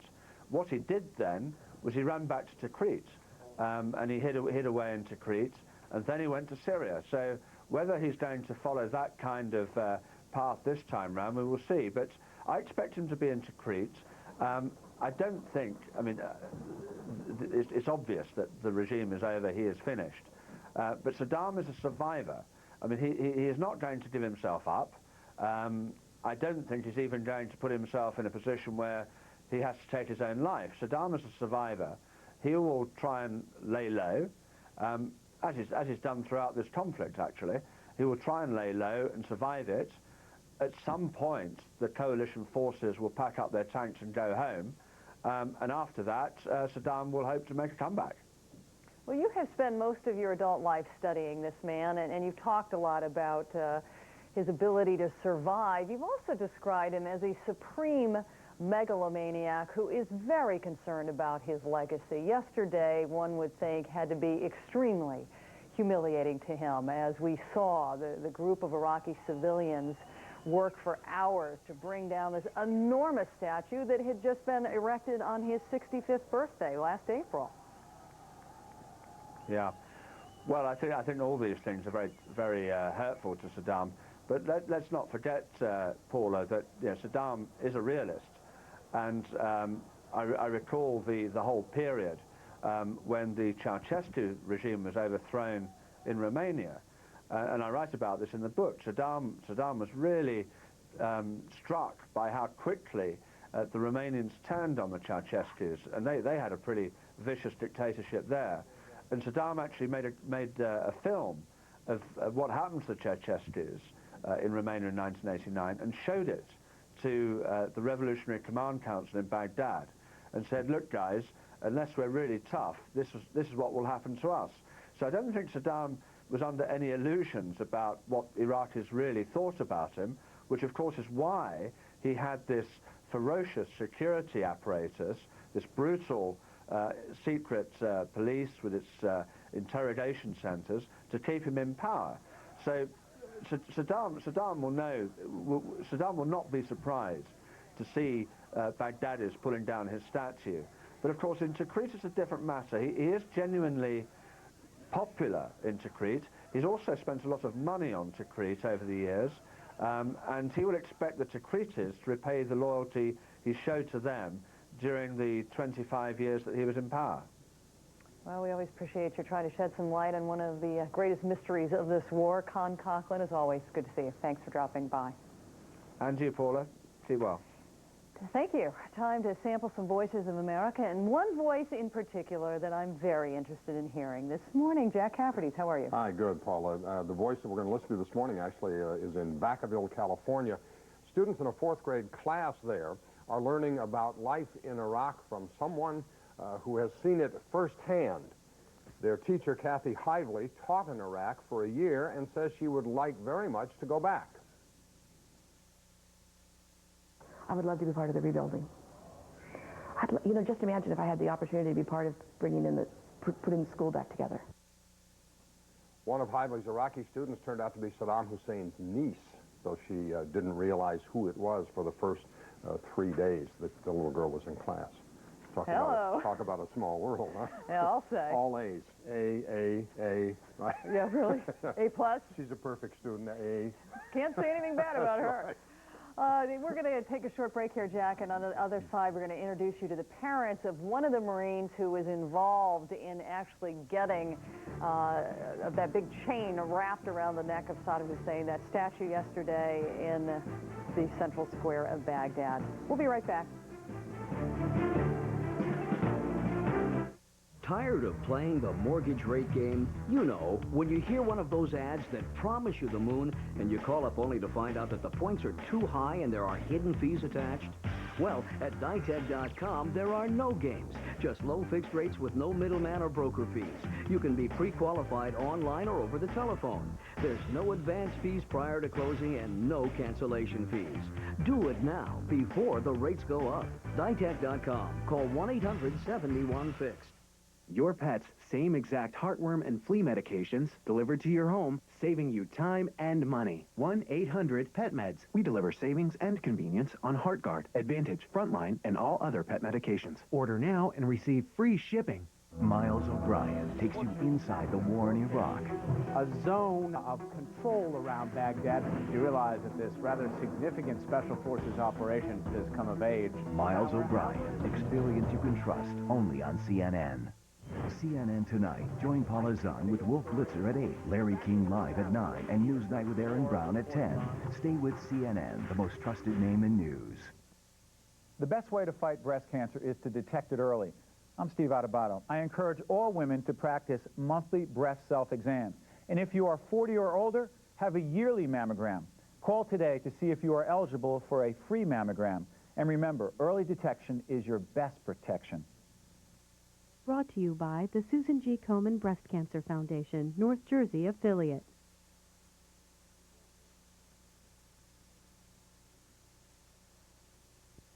Tonight on CNN News with Arthur Fennell, America at War, Day 22, the fall of Baghdad. As Saddam's regime is toppled, what happens next for Iraq? Stay with CNN News for complete coverage of America at War. Then on Money Matters Today with Mary Fay, college tuition and financial aid. We'll show you the best ways to get more money for your education. CNN News at 7 and 10. Money Matters Today at 8. 2 reasons to watch CNN Prime Time tonight. Smart TV for curious people. CNN, the most trusted name in news.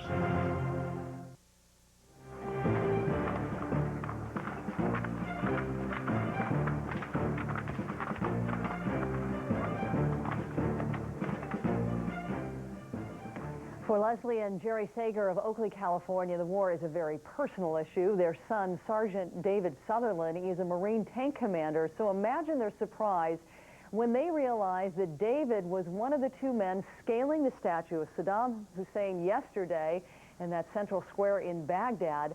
And Sergeant Sutherland's proud parents join us now from Oakley, California. Good morning. Thanks so much for being with us.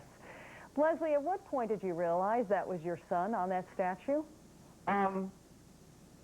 I didn't. I got a call from Baghdad, and he was on the other line, and he's the one that he said, Mom, if you turn on TV, I'm on the statue holding the guy that has the American flag, and I'm also the one that put the chain around Saddam's neck. Had you been watching television at that point? No, I had gone outside, and my neighbor next door, whose son is also a Marine, told me, are you watching TV? They're getting ready to pull the statue down. I said, no, I'm doing other things. And I went in the house, and I turned it on, and I thought that I saw him from a rear view, and he's lost weight, and I was just so in awe of watching him do it. I had no idea it was my son. Jerry, were you able to talk to him too when your son called as he was standing on the statue? No, I was at work, and I'm kind of disappointed I missed the phone call. The first chance I got to talk to him was this morning, and I don't know, I wish I'd been able to talk to him. What did he tell you about the experience yesterday and what Iraqi civilians told him about helping pull the statue down? He was just, I guess, excited, just really, what do you call, high on energy, watching all these people sitting there cheering for them as they tried to help him do it. The people, I guess, just, had so much animosity in them. And they tried, I guess, with a rope to try to get him and hit in the darn statue, and they couldn't do it. So when the Marines said that they could, I guess it just broke out in pandemonium. And once it came down, then that was it. The people took over. Well, it must have been a huge relief to your son that he kind of got the outpouring of support he did there, but the government has warned clearly that the hardest part of this job is yet to come. Did he talk anything, did he tell you anything about any of his fears as the mission kind of changes now as you try to bring some sense of civil order to the city? Yeah, shifting gears is the hard part. It's going from knocking them down to help building them back up. And I think he's looking forward to it. I know, Leslie, you said it appeared as though your son had lost some weight, and I know in one of the telephone conversations he told you that he smelled worse than a camel. How is he holding up physically, other than the weight loss? From what he told my mother, they had a rough time coming in. He said it was not an easy trip. He told me he's seen quite a bit, and the fact that he got to be there with special forces to help rescue the POW also, and he saw quite a bit there. So I guess he's just, really, they were just really happy to see a nice change of scenery for a change, that people weren't throwing rocks at them and charging them as though they were going to hurt them. And in this case, they were welcoming them with open arms. In fact, my son got kissed by an Iraqi, which I thought was pretty cool. He probably did too. Before we let you go, we should also explain that your son David was involved in an activity that actually helped lead to the rescue of Private First Class Jessica Lynch. Has he been able to share any of those details with you?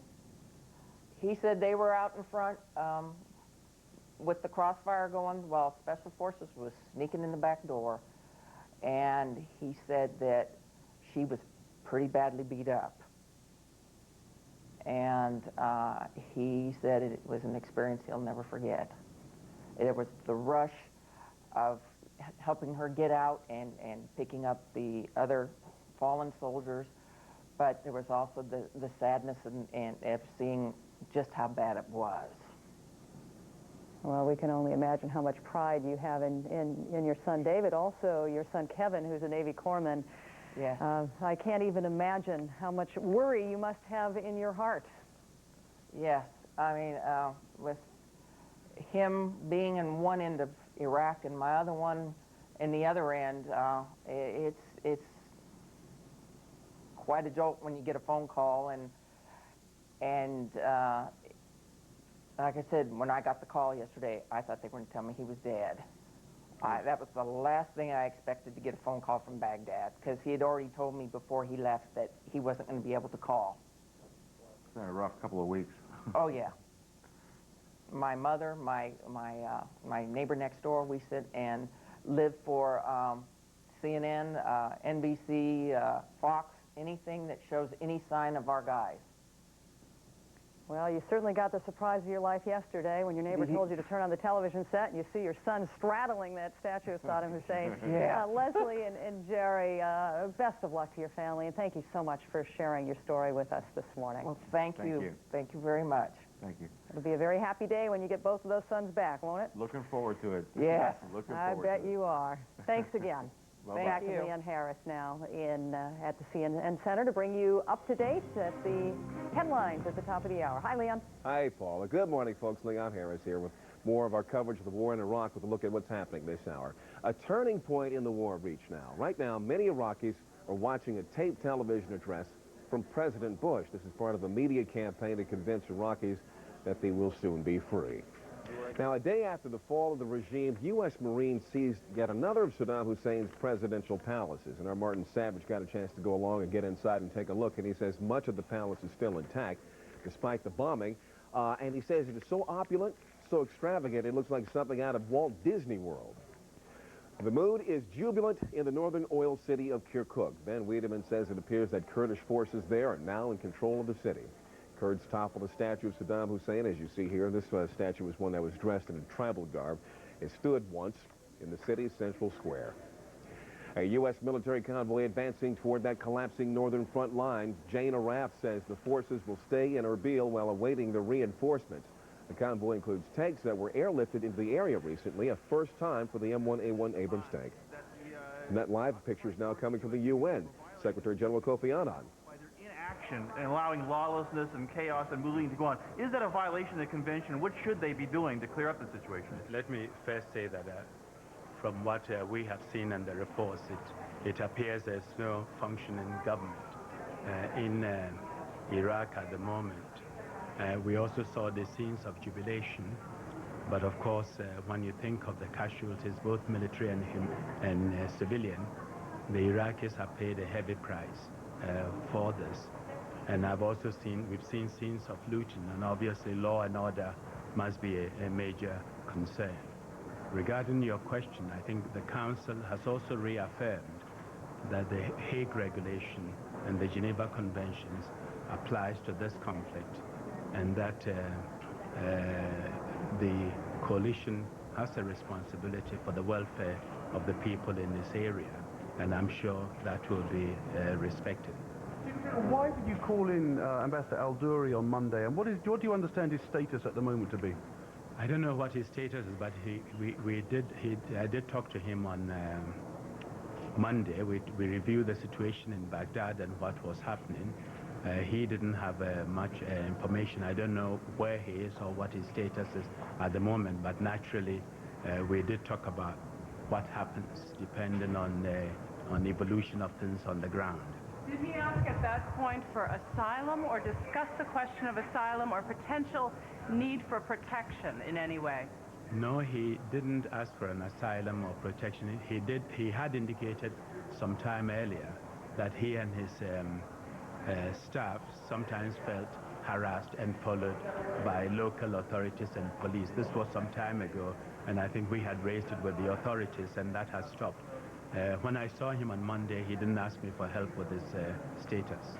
Judging from what you said in general, you said in your report on Cyprus that you don't see soon to take an initiative. Could you elaborate why on that? Well, I need to see a genuine desire and change on the part of all the parties to want to settle this issue. I think in the report I made it clear why we didn't make progress and what I believe needs to be done for us to move forward. I also indicated that when I see a change in attitude and a genuine desire to move forward on all sides, I will be prepared to see what I can do to help. Mr. Secretary General, do you believe there will be a role for weapons inspectors in the aftermath of the conflict in Iraq? And how long do you think it would take for a resolution to pass to lift sanctions? I think on the question of the weapons inspectors, the mandate is still valid.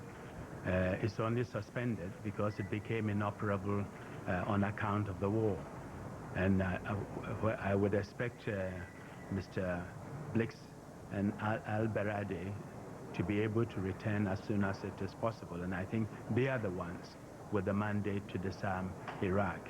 And when the situation permits, they should go back to resume their work.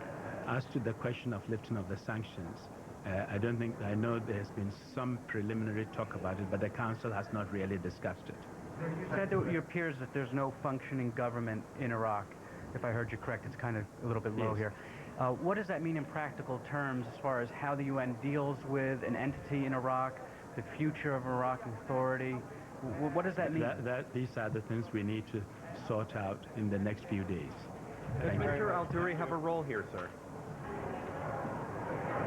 And there you have it, the Secretary General of the UN making some brief remarks to the press, taking a few questions from reporters, confirming that he believes there is no functioning government in Iraq. He says the Iraqis have paid a heavy price for that, and that law and order must be a huge concern. And then when asked about what he thought the ultimate role of weapons inspectors might be, he added that he believed that Mohammed al-Baradei and Hans Blix should get back to the country as soon as possible, that their mandate is still valid but suspended because of the war. Some interesting words coming from Secretary General Kofi Annan today. Wanted to welcome you all who are just joining us for the first time this morning. Good morning. I'm Paula Zahn in New York. Glad to have you with us. A little while ago, we had an interesting report from our Walt Rogers, who is in Baghdad. He says it feels to him like the city has a hangover. Baghdad much more quiet than it was yesterday when huge crowds helped to bring down that enormous statue of Saddam Hussein. Walt tells us that in speaking to people today, he is just starting to realize the level of fear and skepticism they still have in the city today. U.S. forces still are facing serious challenges, not the least of which is how to deal with all these looters. Right now, the troops are mostly letting them take what they want while they fight skirmishes in and around the city. Meanwhile, the situation is rapidly changing in northern Iraq. Ben Wiedemann tells us that Kurds seem to be in very much control of the key oil city of Kirkuk. Turkey reacting to the situation by saying it will send observers to that key city. We're going to go to Baghdad right now so we can catch up with Walt Rogers once again, who has been following some of these fast-breaking developments. Walt, we just stole a line from your previous report where you described the city as being pretty much like a city in a hangover this morning. Good morning. Hello, Paula. That's true. Indeed, the city seems to be trying to come to grips with reality. Yesterday was pure exuberance and, as you pointed out, widespread looting. There is small-scale looting today, but I think perhaps small-scale because there is not that much left to be stolen. What was not nailed down was taken. We did see a horse taken today. That takes the prize for best looting accomplishment. Having said that, I was out talking to the Iraqi citizens today, asking them what they want, and almost to the man and to the woman, they say they want a restoration of law and order, some sort of police power, and there is this uncertainty about their future. As I've been pointing out, like other Arab countries, half the population in Iraq is below 16 years of age. They've never known anything other than Saddam Hussein. So it's natural they look to the future with some fear, even if it means a fear of no longer having Saddam there. What they most fear is the return of another despot, a tyrant. One Iraqi told me here in Baghdad that the last thing they want is another oil thief. The Baghdad citizens see Saddam Hussein as someone who plundered their natural resources, misspent them horribly unwisely on the Iran-Iraq war, then the war with Kuwait, and plundered the natural resources of this country. This is a rich country of many cultured people. They would like to see some semblance of self-government instituted here, and they're not all that optimistic. I asked one man what he thought the future would be. He said, maybe good, maybe bad. That's very Islamic, very Muslim, very Arabic, but that's the way they're looking at things. Paula? Well, what have they told you about supplies that they have on hand? Food, water, city services? I know what the international aid agencies are saying, that there's a crisis brewing here, but I haven't met a single Iraqi, and I like to go out and walk the streets and talk to people. I'm a beat reporter, and everyone says, we've got food. Ample food, yes, ample food. I say, plenty of food, and they start grinning and say, don't worry, we stockpiled food. I said, what about water? That's a little dodgier, but they do have water. Again, the greatest shortage is no telephones. There are Iraqis here with family in the United States. They ask us, they give me phone numbers. Please call my family in Chicago. Please call my family in Los Angeles. Let them know we're okay. We do that. Again, they also have no electricity. So the infrastructure is down. I suspect because the U.S. did not target infrastructure, it can come back up again very quickly. But again, before you can establish a civil government here, you have to quash and put down the fighting units, the remnants of the Fedayeen, and they're still around the city shooting. We've heard them all day, and we came pretty close to being under a little fire as we crossed one of the Tigris River bridges. Paula?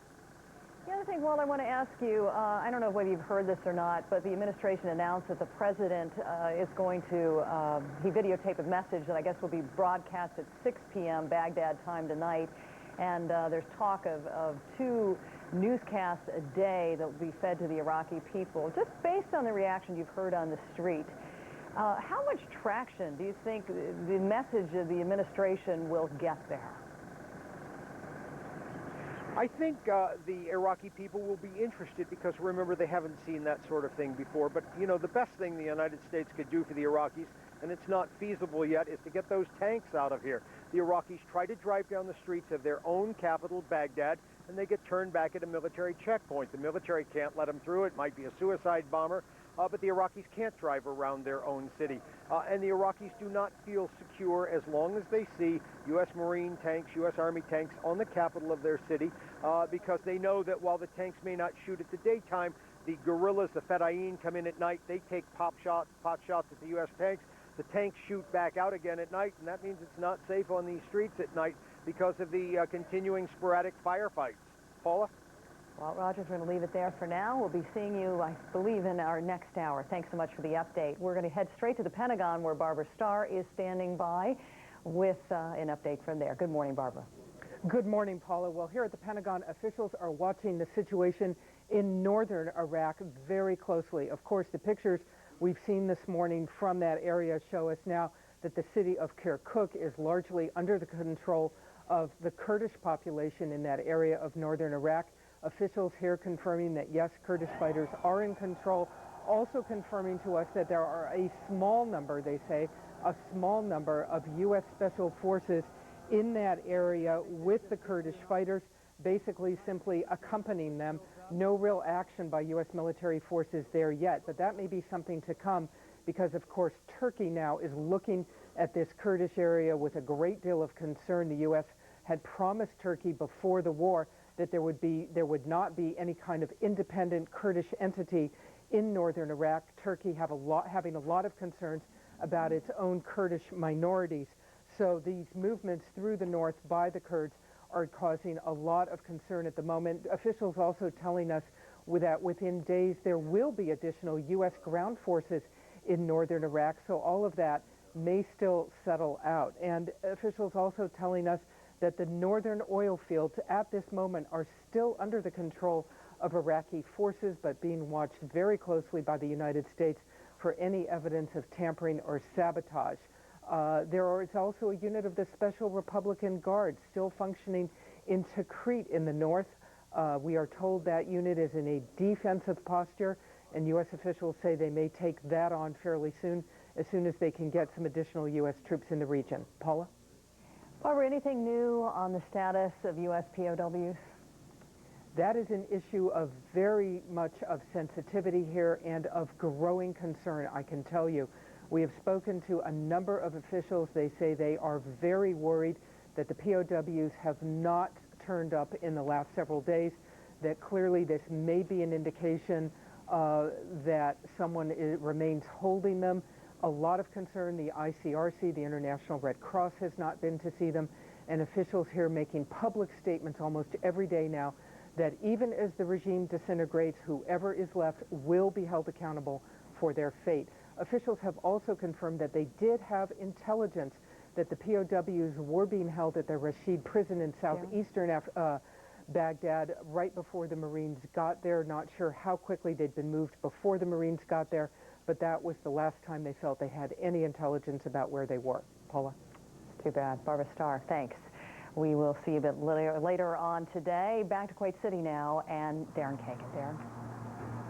Paul, I want to go ahead and check in on the situation in northern Iraq. This has been a very fluid situation all day long, and our Ben Wiedemann is standing by in the town of Kirkuk. Ben, what's the latest?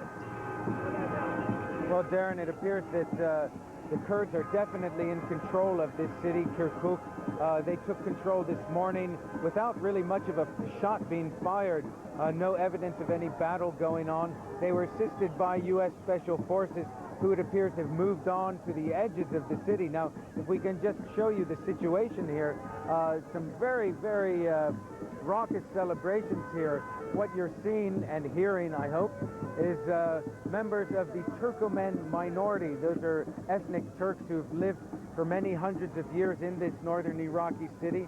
Here they are celebrating, waving the flags of their political party, and it appears they're also joined by the Kurds as well. So the different ethnic groups in this city seem to be celebrating together. Now, what we've also seen the different ethnic groups doing together in this city is looting.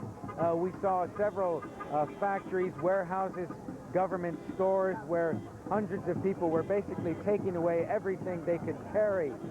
So it appears that certainly on this first day following the departure of Iraqi forces, there's a bit of chaos.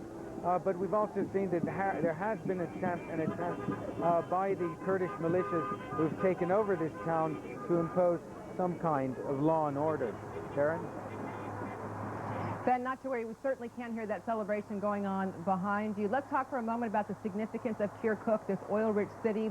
In fact, there's a great concern on the part of the Turks that the Kurds not have complete control over the city. What can you tell us the latest on that? Yeah, well, Darren, for a second, just to give you some background on Kirkuk, it is the major oil-producing region in northern Iraq, so very critical indeed. Now, the Turks' concern is that the Kurds will, if they get control of Kirkuk and its oil fields, will have the economic resources to establish an independent state. And they have made it very clear that they certainly do not want to see that happen. Turkey itself has a very large Kurdish minority, which for many years was fighting for independence. So they do not want to see a Kurdish state, an independent Kurdish state set up in northern Iraq.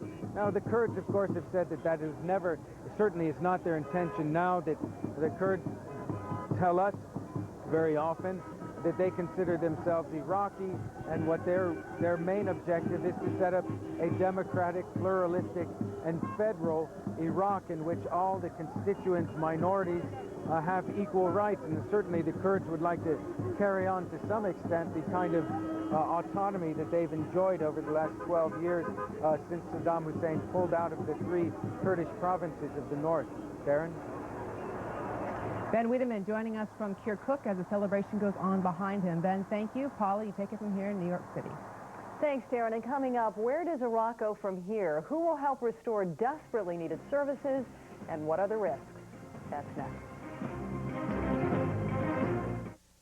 What the world needs now. What you need now is Sandals Royal Bahamian Resort and Spa, the Bahamas' only 5-star diamond hotel, where a world of incomparable luxury awaits, and it's all included. Warm up to sun-drenched beaches onshore. Escape offshore for exotic adventures on our private island. Discover the world's most pleasurable way to get away. Sandals Royal Bahamian. Call your travel agent or 1-800-SANDALS.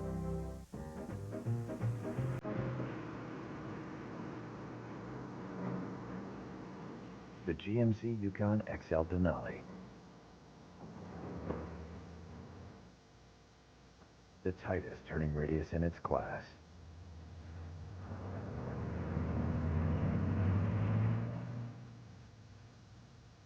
Professional grade engineering. It's not more than you need, just more than you're used to.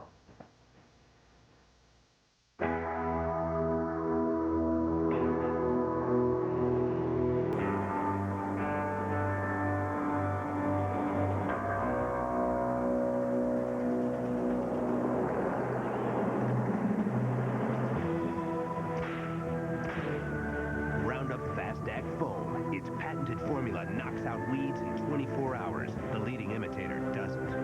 Roundup Fast Act Foam knocks out weeds in 24 hours. Introducing a new overnight laxative, Freelax. These have stimulants that can jolt your system and cause cramps. Freelax is different. It's stimulant-free and cramp-free. It's new, different, it's Freelax. It works overnight and no cramps. Freelax. Are you ready for this? Gateway announces $200 off our powerful 300X Pentium 4 home desktop, featuring the Intel Pentium 4 2.4 gigahertz processor, a huge 60-gig hard drive, and all the tech you need built in from the start. Now just $7.99, and shipping's always included. Are you ready? Call, click, and come in today for Ready Tech Go savings. Only from Gateway, featuring the Intel Pentium 4 processor. Every night at 8 Eastern, CNN takes you live from the front lines. Paul Azan and Wolf Blitzer show you the day's events, what happened, when, and what it all means. In just 1 hour, CNN brings it home, live from the front lines, 8 Eastern. 2:12 a.m. CNN's Martin Savage reports U.S. Marines are searching one of Saddam Hussein's presidential palaces. Savage says they're looking for clues to where the regime's leaders have gone or hints about whether Iraq is hiding weapons of mass destruction. 2:45 a.m. CNN's Jane Araf reports from near the town of Erbil that she's seeing Abrams tanks, Bradley fighting vehicles, and armored personnel carriers traveling the roads. She says the U.S. heavy armor is there to consolidate advances toward Mosul and Kirkuk. 3:39 a.m. Martin Savage reports Marines are using explosives to help civilians destroy another statue of Saddam Hussein in downtown Baghdad. 3:44 a.m. CNN's Jason Bellini reports from central Baghdad that all the bridges in the Iraqi capital are closed except for coalition military traffic. 5:26 a.m. CNN's Brent Sadler reports from the town of Kanagin in northern Iraq, which he says is part of a huge area now in the hands of Kurdish fighters. 6:05 a.m. From U.S. Central Command, CNN's Tom Mintier reports U.S. troops today targeted a mosque in Baghdad where senior Iraqi leaders were believed to be meeting. CENTCOM spokesman Captain Frank Thorpe says no one was captured. 6:09 a.m. CNN's Ben Wiedemann reports from the city of Kirkuk that the Iraqi Northern Front is collapsing quickly, and Kurdish fighters have seized part of Kirkuk with little resistance. And that was our Renee San Miguel bringing us that update. Now let's look at the question of where are those weapons of mass destruction that the Bush administration contended that Saddam Hussein had, and why haven't Iraqi forces used chemical weapons? Let's get a strategic look at that now, and for that we're joined once again by Major General Don Shepard, our military analyst at CNN Center. General, hello once again. Hello, Darren. Where are all these weapons of mass destruction? Any clues from the U.S. military? And in fact, wasn't this what this conflict was supposed to be about? Well, it's one of the things that the conflict was supposed to be about, Darren. Also, getting rid of the regime was what it was about. Now, the search for weapons of mass destruction goes on. None have been found yet, but I believe the reason they have not been used, when clearly the Iraqi forces had not only chemical warfare suits, but atropine and that type of thing deployed with them, and knew that coalition forces did not have chemical weapons, it was fairly clear that they had the ability and the intent probably to use those. I think that the coalition overran them rapidly enough that they simply were not able to get themselves together and give themselves the time and distance that they need to employ those, which is normally from artillery or rockets. So we're still searching hard, particularly in the western part of the country, in the vicinity of H1, H2, and H3 airfields, and undoubtedly in the tunnels underneath the capital in Baghdad itself, Darren. What is it about those western parts of the country that would draw attention, General? Yeah, those H1, H2, and H3 airfields basically were very sophisticated airfields with many of bunkers, and reportedly the storage site of many of the Scud missiles launched during Gulf War I at Israel.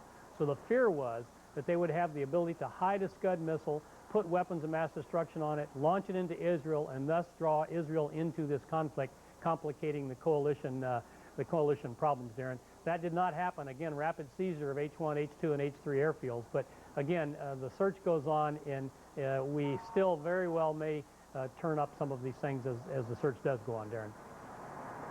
Major Don Shepard, thank you, Major General Don Shepard. I certainly know here in Kuwait, as the missiles were launched time after time, there was a concern that there was weapons of mass destruction on those. Of course, there never was with any of the missiles that made it here to Kuwait. General, thank you for your time. Paula will toss it back to you in New York.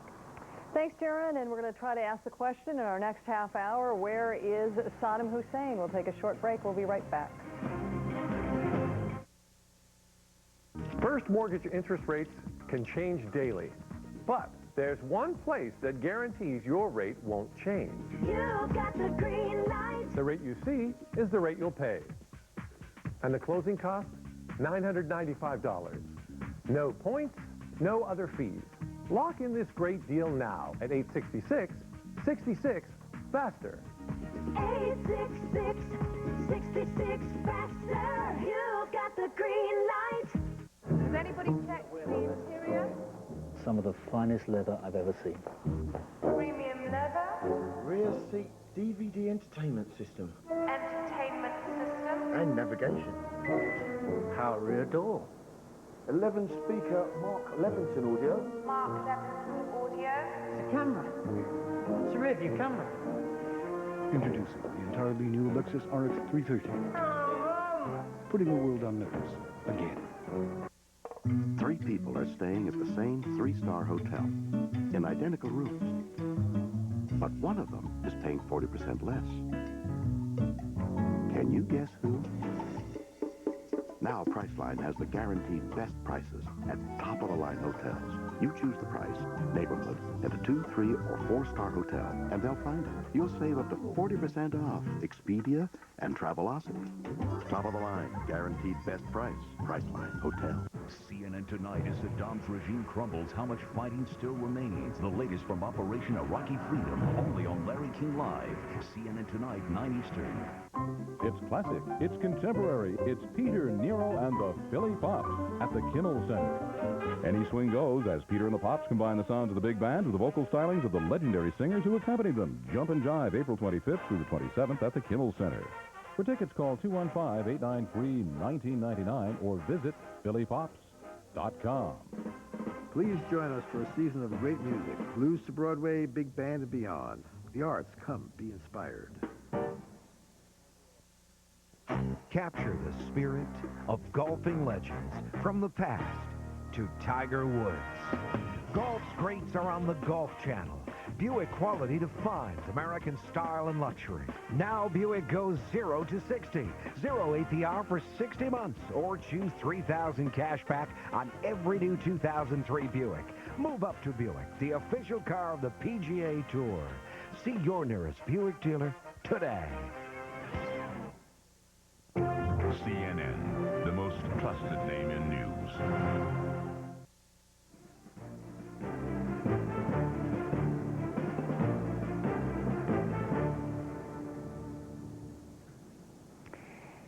Yesterday, about this time, we were focused on that very important square in central Iraq where the Iraqis were trying to pull down a statue of Saddam Hussein. The Marines joined in the effort, and as you know, at 10:50 Eastern Time, that statue finally came down.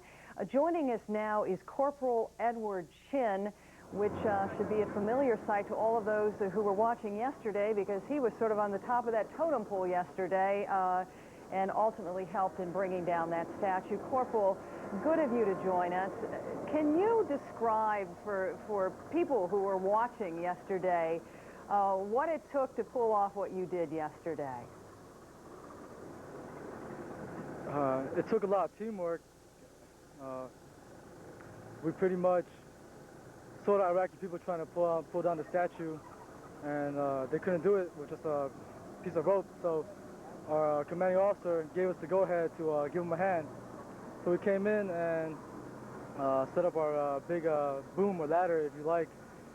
And I climbed up there, rigged it up, rigged the chain around the statue's neck, and I guess they wanted a flag on his head, the American flag, so somebody brought it up to me and I just draped it over his head for a brief moment, and went back down, and we tore the statue down to the joy of the Iraqi people and to many of the Marines here too.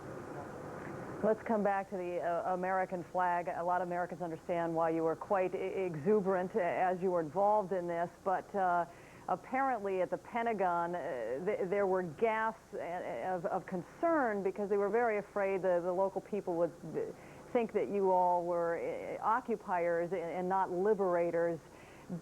Were you told to take it down? Because the American flag was only up there for a brief moment. That was the plan.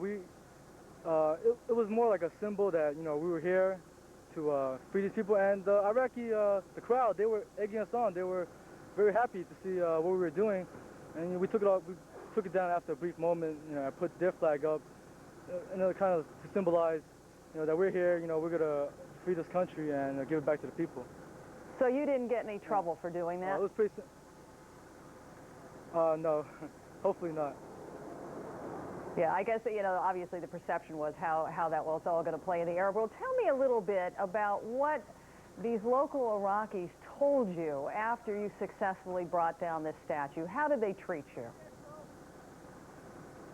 They were very happy. They were exuberant, almost like a crowd in Times Square in the New Year's. They started right away. They started jumping on the statue and taking their shoes off and hitting it. Then they finally were successful in ripping his head off, and they dragged it around the streets, as I was told. Now, from what I understand, your mother back home in Brooklyn, New York, was watching this on live television. At what point? I gotta go. You do have to go, Corporal? Tell them why you gotta go. I have to go, yes, I have to go. Okay? Okay, Corporal Edward Chin. Thank you. All right, okay. We understand that. Thank you for joining us for that brief moment of time. We understand, Leon, that his mother was back home in Brooklyn. She was watching this all on television, I guess realized pretty quickly that that was her son at the top of the statue. He is engaged to be married. His fiancée apparently did not see it on live television, but some kind of Marine sport group later emailed her and told her what her fiancé had accomplished. So there you got it. And Corporal Edward Chin being called back to the job there. We're not sure why, but hopefully everything's okay. Leon, are you there? Right here, Paul. There you go. There's the microphone. Are you worried me? I've been listening. A vacuum there. No, I've been listening. As a matter of fact, I was listening yesterday afternoon when they did get Corporal Chin's mom and dad on the phone as well. They had a lot of great comments as well, watching that unfold there on television around the world. Well, good morning, folks. Here now is a look at what's happening at this hour. Central Command is warning that Baghdad is, quote, still an ugly place. Military officials are cautioning that the war is not over, despite the fall of the Iraqi regime and all those pictures that we did see yesterday that we were talking about just now. Coalition forces now battling pockets of resistance inside the capital and further north. Now, the U.S. military also searched a mosque in Baghdad today after receiving some intelligence that Iraqi leaders might be meeting there or hiding out inside. A firefight broke out, lasted for several hours, and there were reports of casualties on both sides. However, U.S. Central Command says no senior Iraqis were captured there. And while that was happening, looters were running unchallenged through Baghdad for a second day. The Iraqis have been seen storming government buildings, making off with vases, carpets, just about anything that they not nailed down that they found inside there. Now, the weapon known as the mother of all bombs has been moved to the Persian Gulf region. The Pentagon says a 21,000-pound bomb was delivered to an undisclosed forward base. Now, this bomb is officially known as the MOAB, or Massive Ordnance Air Blast, MOAB. It is the most powerful non-nuclear weapon in the U.S. arsenal. Off the battlefield, the focus is turning to post-war Iraq. As early as this weekend, the White House is hoping to meet with Iraqis and Iraqi exiles, to discuss rebuilding the war-torn country. Washington is cautioning it's too soon right now to tell when an interim government would go there and take power. Now, coming up here, the White House says that jubilant scenes in the streets of Baghdad prove that Iraqi civilians want to be free. We'll have more reaction coming from the White House this morning, and we'll also hear how the fall of Baghdad is being received throughout the Arab world.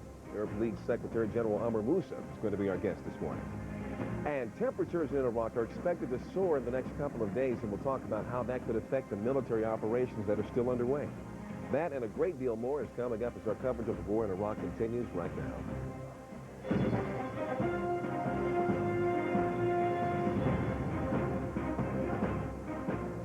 Good morning. Thanks so much for joining us on this Thursday morning. I'm Paula Zahn in New York. Glad to have you with us. As statues, that is plural, statues of Saddam Hussein fall all across Iraq, President Bush is reaching out to the people of the country. The administration released a 2.5-minute taped address this morning. It will be played by the military in Iraq at 5 p.m. Iraqi time tonight. The president recorded it along with British Prime Minister Tony Blair to assure Iraqis the war is about liberation, not occupation. The administration is closely watching the celebrations in northern Iraq because these pictures out of Kirkuk are making Turkey very nervous. Our own Ben Wiedemann tells us the Kurds seem to be in control of this key oil city. However, we've come to understand from Barbara Starr at the Pentagon, the Iraqis are still in control of those all-important Kirkuk oil fields. Huge celebrations have been going on all morning, and Ben tells us he has seen truckload upon truckload of Kurds entering the city. Now, Turkey is sending military observers to the city to keep an eye on the situation. Turkey has been very concerned for a long time that the Kurds in Iraq might get ideas of an independent state if and when they thought Saddam's regime might fall. Time to bring in my colleague from Kuwait City, Darren Kagan, who's filling in for Bill Hemmer this morning. Good morning, Darren. Good morning. We're actually getting close to evening here, 5:30, Paula. Let's go ahead and check some of the other late war developments right now. Let's begin as Kurdish forces take over Kirkuk. Remnants of Iraqi forces are evidently heading toward Tikrit. CNN Kevin Sight caught up with dozens of fleeing Iraqi soldiers about 12 miles southwest of Kirkuk. He said that many had taken off their uniforms and they're getting on boats and buses to get out of the area. It was a very different scene in the western Iraqi town of Rutba. CENTCOM says that it was contacted by leaders there who said the town was ready for coalition forces. The leaders asked for help in getting power and water facilities working again. And CENTCOM spokesman Captain Frank Thorpe says that the 3rd Infantry captured more than 100 Iraqi tanks during the last 24 hours. That is north of Karbala. Captain Thorpe says that it's not clear whether there was a battle or if the armor was simply abandoned. And with that, back to Paula in New York. Thanks, Darren. And we're going to go straight to the White House, where Suzanne Malveaux is standing by. Good morning, Suzanne. Good morning, Paula. When it comes to Kirkuk, White House spokesman Ari Fleischer confirming just moments ago that American forces, he says, will be in charge of Kirkuk.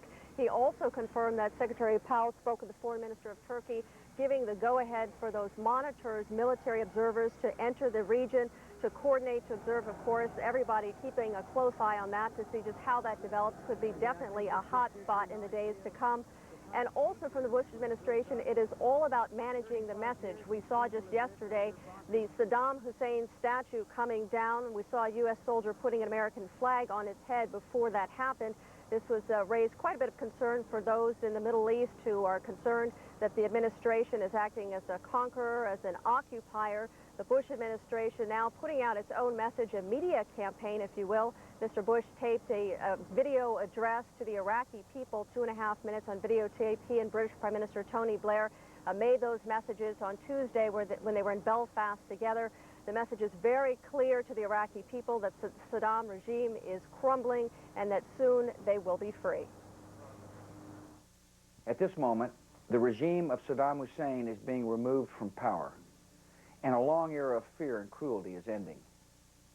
American and coalition forces are now operating inside Baghdad, and we will not stop until Saddam's corrupt gang is gone. The government of Iraq and the future of your country will soon belong to you.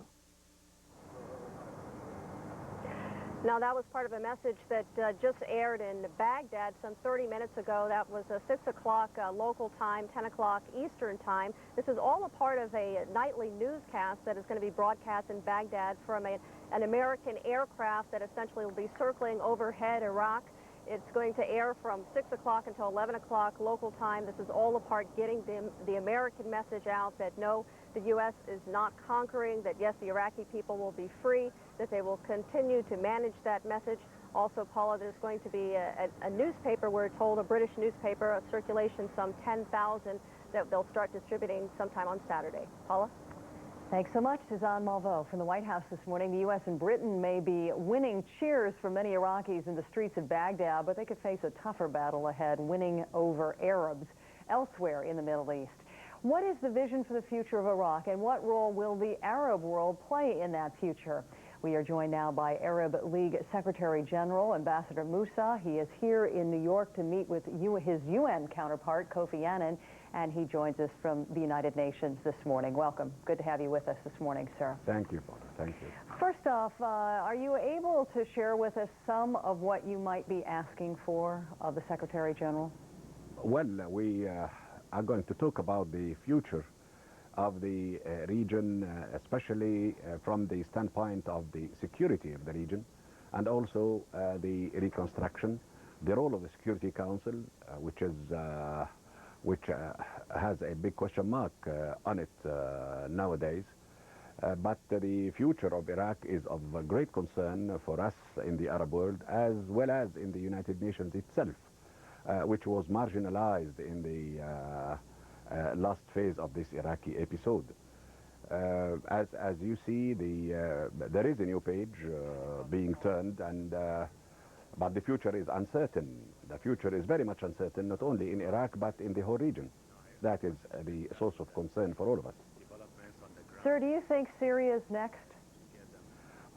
Well, I hope not, and I'm sure that this would be a tall order. It is not a question of taking Arab countries one after the other. What should be next, in fact, is to solve the Palestinian problem and stop the Israeli occupation, not to attack other Arab countries. If there is something serious to be done, it has to be done with Israel. It has to be done to stop the occupation of the Arab lands in Palestine and in other countries in Syria and Lebanon. This is the task that should be met, the task that should be shouldered. This is the process that should be followed. The major problem in the Middle East is the Israeli occupation, is the Arab-Israeli conflict. This has to be dealt with. This has to be catered to establish peace. And this should have preceded even Iraq. But now, I believe the next step is to seriously address the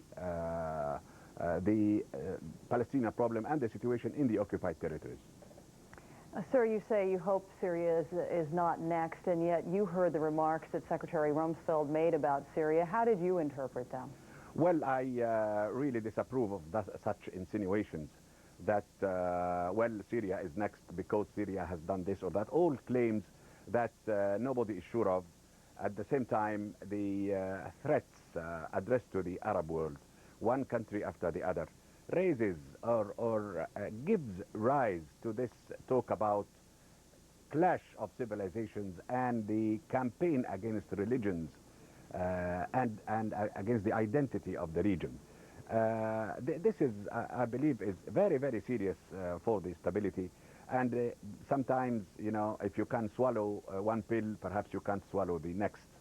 And even the first pill has not been swallowed. And the Arab-Israeli conflict will come again as the main issue if you don't deal with it in a committed way, in a decisive way. So I don't know why go to Syria or to any other Arab country, and what are the accusations exactly? What is the difference? What is the problem that you have, that Mr. Rumsfeld has with Syria or any other Arab country? Unfortunately, I think you're going to have to take that up with Secretary Rumsfeld because I can't answer those questions. But a final question to you about your level of confidence that democracy can take root in Iraq. Do you think it will? Democracy can take root anywhere. But myself and others, we raised the question as, did we need all this destruction? Invasion, presence of hundreds of thousands of soldiers in order to build democracy? Is this the way to build democracy? Is it the must? Was it a must that we do that? That we live with that? That we sustain such a situation of war against an Arab country with all the casualties, hundreds on both sides? Is this the way to democracy? I wonder. Do you have an answer to that? Can you answer me on that? You sound pretty pessimistic. Oh, yes, I am. Oh, yes, I am. What is your fear? What is your fear of what's going to happen to this country? Well, my fear is clear. If Mr. Rumsfeld is talking about invading another Arab country, and if others, other high officials are ignoring the inherent danger in the existence of the Arab-Israeli conflict and the occupation, destruction of the Palestinian lands and Palestinian houses and Palestinian people every day, if we ignore that and just look elsewhere and try to address other problems that are not proven, we don't know exactly what is this or that high official talking about when it comes to Syria or any other Arab country. But we are all sure that what is going on in the occupied territories is very, very serious. So we don't know what are the priorities. This is reverse priorities, and priorities that militate against stability in the Middle East. That's why we are worried. That's why we are pessimistic. All right, Mr. Ambassador, we got to leave it there this morning. We have some breaking news out of Iraq at this hour. Thank you again for spending some time with us here this morning. Good luck to you, sir. Back to Darren Kagan, who has that breaking news out of Kuwait City now. Darren? Yeah, Paula, we're getting word that a key and prominent Shiite Muslim leader has been murdered, assassinated in the holy Muslim town of Najaf. Jim Lacey of Time Magazine is in Najaf right now. He can join us on the phone and tell us exactly what he knows about what is going on and about this key leader. Jim, what can you tell us? Yeah. Hi. This cleric was in exile for 35 or maybe even 40 years in London. He is the son of the former Grand Ayatollah. He came here with to give some pro-Western speeches to reestablish himself in the Shia community once again, and he was about to give a talk to 35 Arab journalists who were being flown in this morning. The journalists were about a half a mile from the location, the mosque, the Tomb of Ali, where he's staying in that area, when they were stopped and turned around, and the reports started coming in that there had been an assassination attempt. After that, there's secondary reports saying that the cleric had been wounded but taken by the people who attacked him and publicly executed later. There's even some speculation they may still be holding him and did not execute him. So it's a very fluid and chaotic situation. Most people here are saying he's dead, but the Army's still trying to find out. He was not being protected by the Army. They're not allowed in the mosque area. He had his own protective force, his own security. It's a blow to American interests because he was about to come on and tell the Arab journalists that to support the Americans, and it was a good thing the Americans were here. But at the moment, they don't think it was directed at American interests. They think it was an internal power struggle. All right, it appears that we've lost. It appears that we've. Hello? It seems like we're having a little bit of trouble with that. He's still I think here. we're having a little bit of trouble with that phone call. You're still there? Now let's. All right. That's Jim Lacey from Time Magazine telling us the latest about what he knows that is happening in Najaf, the holy Muslim city inside of Iraq. Abdul Majid al-Qawi, a Muslim cleric, a prominent leader of the Shiite community in Najaf. We're getting word here at CNN that he has been assassinated. We're hearing that situation a little bit more fluid. Try to get some more information out of Najaf. Right now, a quick break, and we'll be back after this.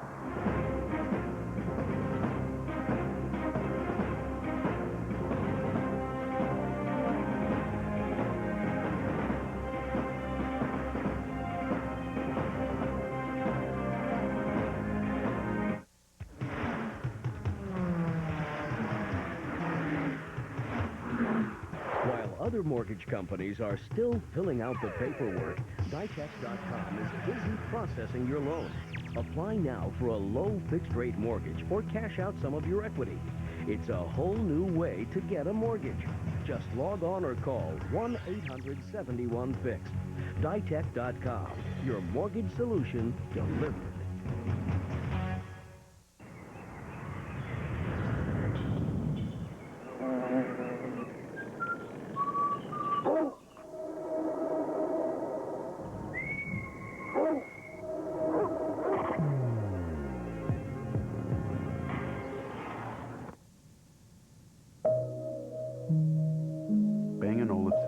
On HP technology to produce and distribute products that bring the world perfect sound.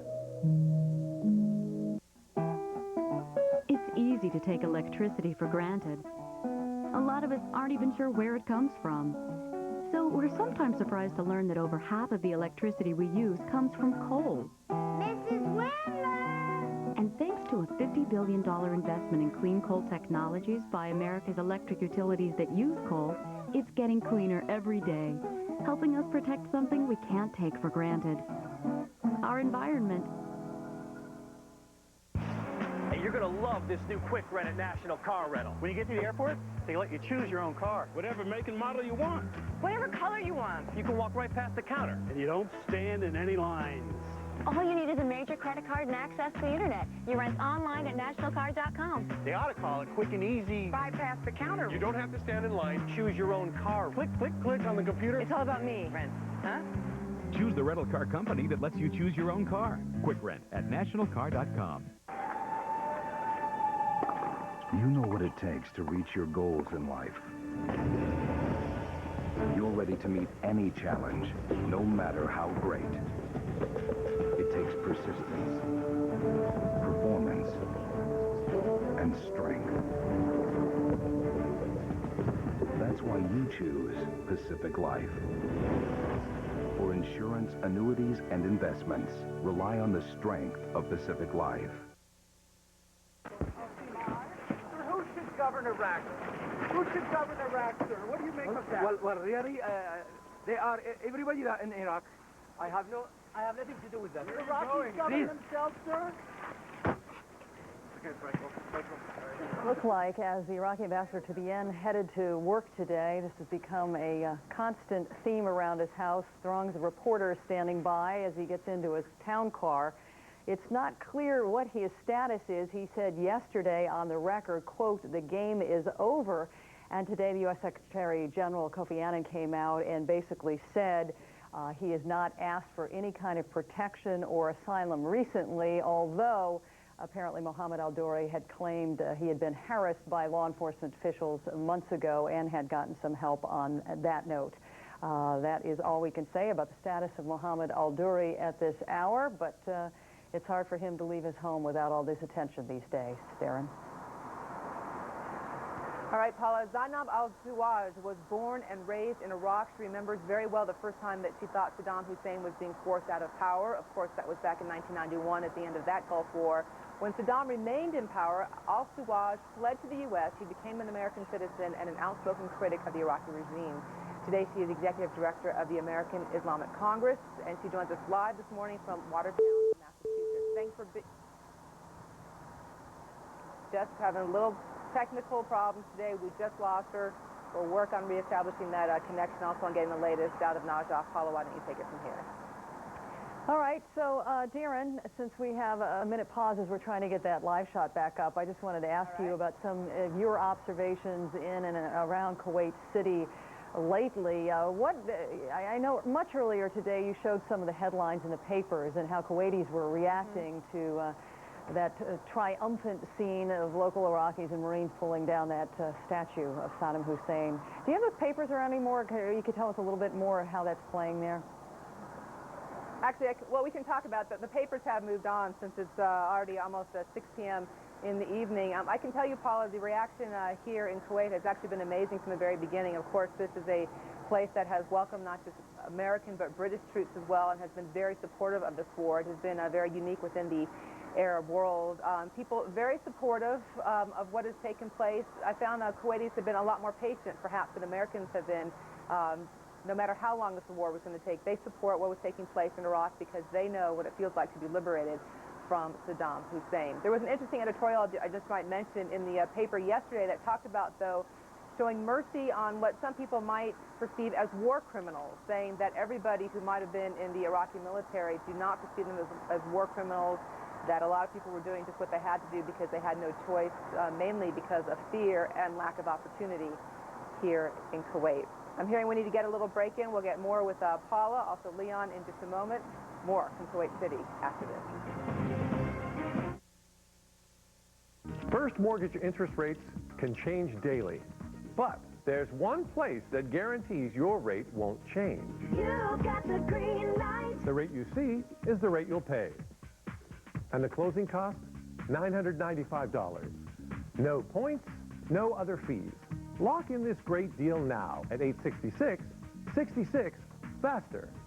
866-66 faster. You got the green light. There are a lot of reasons to talk life insurance with Prudential Financial.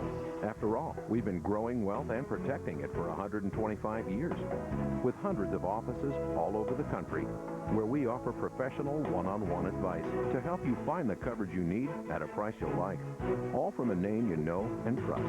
Talk to the people with more than $1 trillion of life insurance in force today. Prudential Financial, growing and protecting your wealth. Hello? It's Dr. Ross. I have your colon polyp test results. You're fine. Help stay that way with new Caltrate Colon Health. You may help reduce the risk of recurrent colon polyps, a colon cancer risk factor. Don't wait. Take new Caltrate Colon Health. Miles O'Brien takes you inside the war in Iraq. A zone of control around Baghdad. You realize that this rather significant Special Forces operation has come of age. Miles O'Brien, experience you can trust only on CNN. CNN Tonight. Join Paula Zahn with Wolf Blitzer at 8, Larry King live at 9, and Newsnight with Aaron Brown at 10. Stay with CNN, the most trusted name in news. For the third consecutive year, Wood River Village has been voted Best of Bucks, the best life care retirement community in Bucks County. Wood River Village feels more like a resort with the warmth and comfort of a country bed and breakfast. Wood River Village in Bensalem, Pennsylvania is for active adults who choose to live life to the fullest. Wood River Village offers everything you need to enjoy a healthy, happy retirement. Come to Wood River Village, explore the many possibilities retirement living has to offer. Retire in style. Wood River Village style. During cancer treatment, Elizabeth could only watch from the sidelines. Today, her cancer is in remission, and she's ready to play. Elizabeth is one of millions of children with hope because of Children's Miracle Network. We are the alliance of premier children's hospitals dedicated to serving all children. Your support can make miracles happen.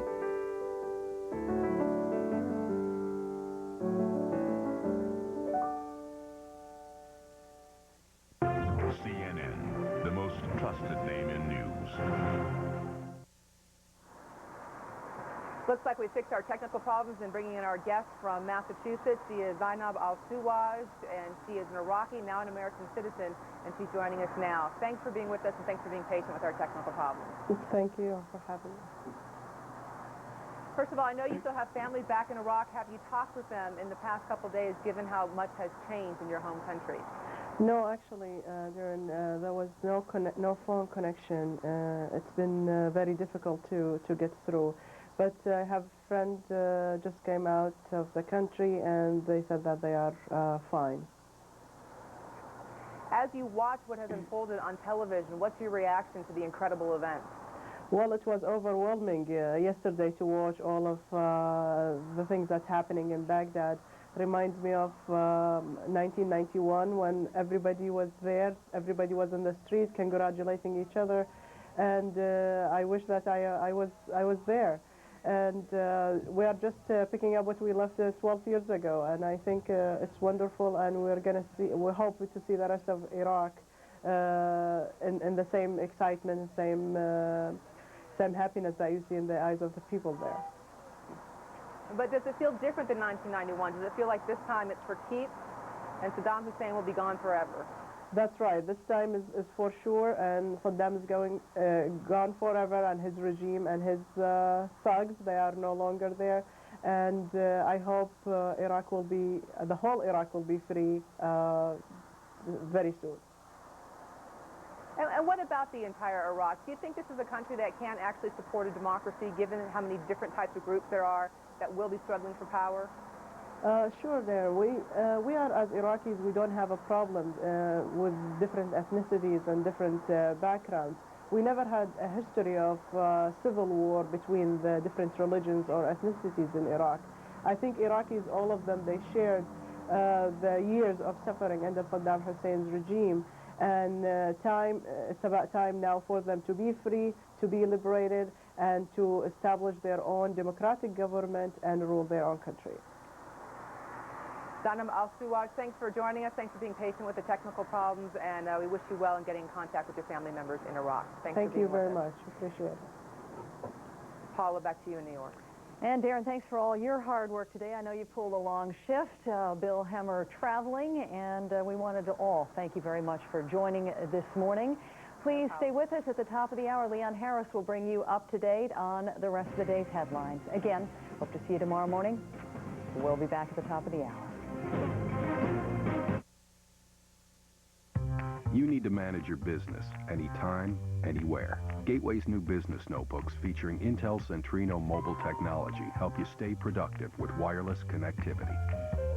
Plus the freedom of having up to 8 hours of battery life. Now get 0% business financing for 24 months when you purchase Gateway 450E Series business notebooks. Gateway, business, government, education.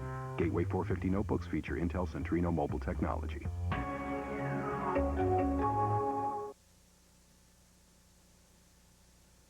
Good news. If you're 45 to 80, Physicians Life Insurance Company guarantees you up to $10,000 of life insurance, designed to help your family with the expenses they will face. You can't be turned down because of your health. Plus, you get permanent coverage. It's modified whole life insurance that you can keep for life. And the affordable renewal rate you can lock in today can never go up. You'll never pay a penny more. Just write down this number and then call it to get this free information kit with all the details. But first, let me tell you why this protection is so important. Did you know the average cost of a funeral has risen to over $6,000? That's a 63% increase in just 10 years. Your family may also need additional cash to help pay your leftover medical bills, loans, mortgage or rent payments, and more.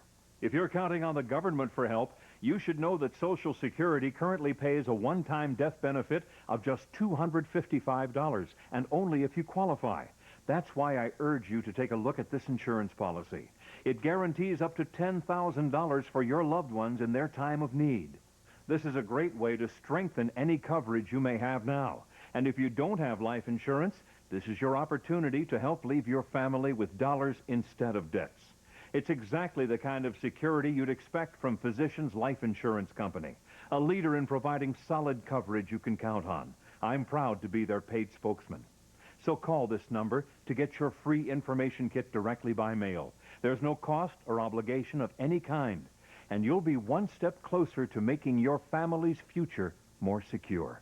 To get your free information kit directly by mail, call toll-free 1-800-217-8833. That's 1-800-217-8833.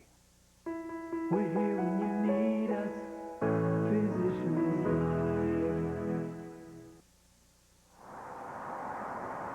It is Thursday, April 10th. It's 11 a.m. on the East Coast, 8 a.m. in the western U.S., 7 p.m. in Iraq, and 6 p.m. here in Kuwait City. Good morning and good evening from Kuwait City. I'm Darren Kagan, and joining me from Atlanta, my colleague Leon Harris. Leon, I can't tell you how great it is to be on the air with you. How about you get things started? I'd say this looks familiar, doesn't it? Good to see you again, Darren.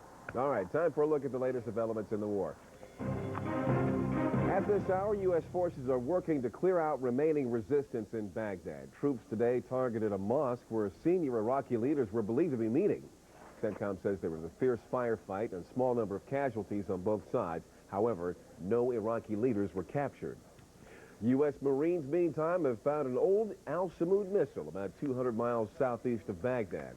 Our Bob Franken says that Iraqi citizens led the troops to that weapon. It was stashed away in a soccer field. It's not clear right now whether that missile is one of the illegal ones under UN sanctions.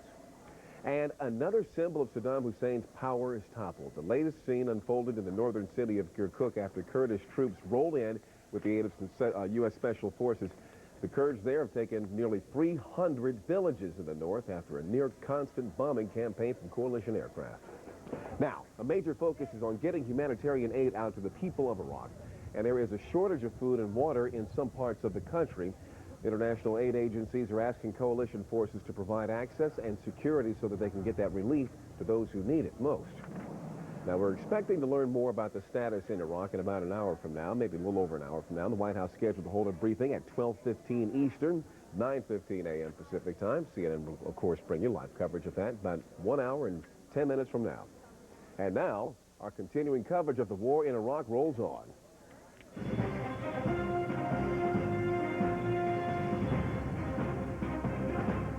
Now, here at CNN, we've been working through an incredible volume of video that's been pouring into our system with these images of the day. Check these out. Now, for Saddam loyalists, this was a literal hard hit below the belt. In the heart of Baghdad, this statue proves to be a bit more resilient than the man it honors. Demolition experts managed just to blast a hole in the symbol and provide a little bit of laughter for some combat-weary Marines in the process. The nightmare that Saddam Hussein has brought to your nation will soon be over. You are a good and gifted people, the heirs of a great civilization that contributes to all humanity. You deserve better than tyranny.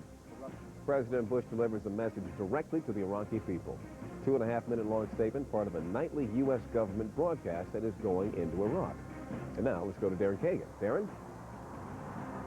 Thank you, Leon. Let's go ahead and move on this hour, and let's go to Baghdad. That's where our Walter Rogers is now traveling on his own. Of course, if you've been watching our coverage, you know he has spent weeks embedded with the U.S. Army's 3/7th, but he now is unembedded, as we like to say here in the region. Walter, hello. Hello, Darren. Imagine a city, living in a city, a large metropolitan area like Baghdad, no electricity, no telephones. That's what the 5 to 6 million residents of Baghdad are now facing. There's been a total collapse of infrastructure. Now, there is no starvation, and there is ample water, if you will, but most of the people cached food away. So they have food, they have water, but they can't get through their own town easily because you see U.S. Marine tanks and Army tanks blocking major intersections, and they do feel intimidated by those tanks. I've been off talking with Iraqis throughout most of the day, and they'd say, you know, even in the worst times of Saddam, he never ran his tanks into town. So they would really like to see some more freedom of movement. Of course, that's not possible. It's not feasible at this point. And one of the things that frightens the Iraqis most about the U.S. Soldiers being here at this point is basically the fact that when night falls, and that's within the next hour or so, the shooting starts. The Fedayeen, the last of Saddam's soldiers, try to attack these U.S. positions, and then there are firefights, and then these city streets, which have become reasonably safe during the day, become free fire zones, and that's, of course, the basic fear of most of the Iraqi citizens. These people have lived through a personal hell for the past few weeks. Darren? Walter, I have a lot of questions for you, but I'm going to have to let you go right now because we do have breaking news to the south of you out of Najaf. We want to get the latest on this. Just into CNN, a prominent Iraqi Shiite leader has been killed in Najaf. Many considered the man, Abdul Majid al-Qawi, a likely candidate to help lead in a post-Saddam Iraq. For more on that, we're going to go to Jim Lacey. He was with the 101st Airborne.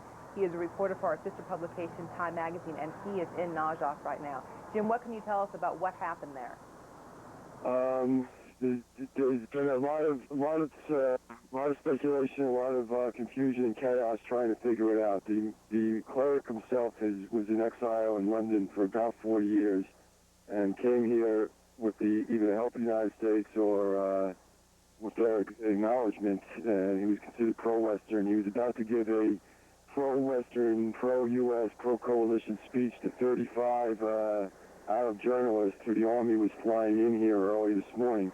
Just before those journalists arrived, there was what the Army still calling an assassination attempt. There's been no confirmation from the U.S. military that he was actually killed. There's two reports, one that he was killed outright, and the second that his attackers took him off and maybe publicly executed him someplace else. He was not under Army protection. He was staying at the Mosque of Ali, Tomb of Ali, one of the most holy shrines in the Muslim world. And why this attack does affect and maybe hurt U.S. interests, right now the overwhelming belief and speculation is that this was not an attack on American interests. This was another cleric who did not want to see his own power base eroded, and why it affects American interests, it's more an interceding rivalry than it is a attack directly on America or America's interests. Jim, while we try to still figure out exactly what happened to this man, if you could explain it, and you started to do this, but even go a little bit more, the significance of this cleric in terms of post-Saddam Iraq. This cleric was, he's a very respected cleric. He is the son of the former Grand Ayatollah of this area. The current Grand Ayatollah was a student of his father, and he was probably the second or third in line. He's very well respected. When he was on the streets, people would bow. Some of the soldiers here would they would get weak in the knees as he walked by, as a teenage reaction to a hot-for-our movie star or something along those lines. That might be simplifying it, but he's greatly respected, and he was pro-Western. He's been living with the West for a long time. And he was, expected to make a very pro-American or very pro-coalition speech.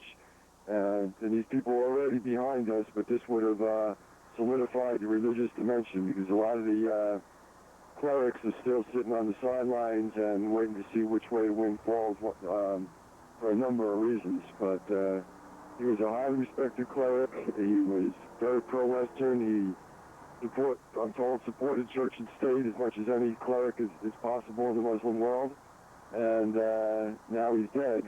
So it's definitely going to have a negative impact on what America is trying to do, and what the U.S. and the coalition is trying to do here. But I think it's, as I said, it's probably not, whoever attacked him today probably did not have that in mind when they did it. It seems like more of an internal power struggle at this time. And that's coming from a lot of sources. Jim, I realize the situation in Najaf right now is a little iffy, obviously, in terms of security, so I don't know if you've been able to get out and do this type of reporting, but would an assassination attempt like this represent a split in the Shiite community in Najaf, that some people want to see the community go in a certain direction and some want to see it go pro-Western? I'm going way outside of my lane here, but no one is saying this is a split in the community. I think the religious community is all going one way. This is a man of considerable stature who could have come in here and basically been the next Grand Ayatollah or been the second in charge and maybe the first in terms of respect for many, many years to come. And the people, some of the clerics that are already here do not want to see their own power base eroded. I don't think at this point anyone can say this is a result of an ideological difference. It's more of a pure out. I don't want to lose the power I've collected over the years, and you're a threat to it. Understood. Jim Lacey from Time Magazine reporting to us from Najaf, where we're getting word a prominent Muslim cleric has been assassinated, Majid Saeed al-Khalai. Thank you so much, Jim Lacey. We move on now to the north. Our Kevin Seitz is just south of Kirkuk. He talked with some Iraqis who are very nervous there about what could happen next. Kevin's with us now. He's on the video phone. Kevin, hello. Yes, it was an interesting morning for us. Basically, we came into Kirkuk the same time as our other teams. We saw the celebrations there. We saw all the people gather around the statue of Saddam Hussein trying to topple it just like they did in Baghdad. We weren't needed in that area, so we drove out on the perimeters of Kirkuk, and we are now about 20 kilometers southwest of the city. We drove down the road towards Tikrit. That is probably the next stopping point for coalition forces. We thought we'd see how far the Iraqis had fled, and we ended up running into them personally. We actually drove up to a checkpoint. We thought the Peshmerga were this far up, and when we actually got there, we saw that the soldiers were wearing Iraqi uniforms. They had red berets on with a flash insignia signifying the paratroopers, and they stopped. They saw us. They were very surprised that we were there. They didn't speak to us harshly or even gesture with their weapons, but they did tell us to move back, to get out of there very quickly. What we could see while we were there, while we were up close, was them loading up trucks. There were about 7 or 8 trucks, and there were also boats in a river that actually intersects the road towards Tikrit. They may have been preparing themselves for a pullback towards Tikrit, but I have to tell you, this is a very open road, and they would expose themselves to coalition forces. It's interesting that these soldiers were still in uniform, because we've seen many Iraqi soldiers so far today, and most of them have shed their uniforms. We've seen dozens of them by the side of the road, their boots, their olive drab uniforms, and they put on civilian clothes, and they are basically trying to blend into the countryside. In fact, we interviewed a couple soldiers that were heading home to Kirkuk. They were actually Iraqi soldiers.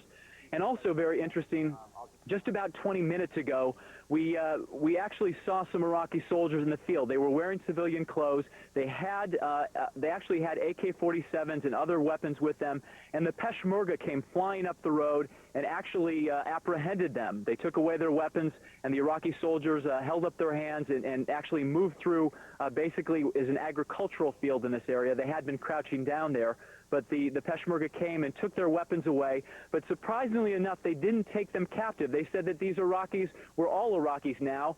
We're against Saddam Hussein. We're not against these men. And they took away their weapons, they put them on a truck, and they sent them on their way. So it's an interesting thing that's happening here. There are still opposition lines formed. Just like we said, we're about 2 kilometers away from Iraqi soldiers here. Others are surrendering to Peshmerga around us, yet when they surrender, they're not actually apprehended. They're let go. So it's an interesting development here. Back to you. Interesting would be the understatement of the day. Thank you so much, Kevin Seitz, near Kirkuk. As you heard Kevin mention, that a number of CNN crews arrived at that area just about the same time. This is a significant city, is the oil-rich, the oil capital of that part of the world. And we also find our Ben Wiedemann in Kirkuk, and he's joined us now with the latest from there. Ben. Yes, Darren, we were the first ones here in Kirkuk, and what greeted us was a real scene of chaos. We saw young kids who were basically sacking a Pepsi Cola factory. The reason for that, it was owned by the hated son of Saddam Hussein, Uday.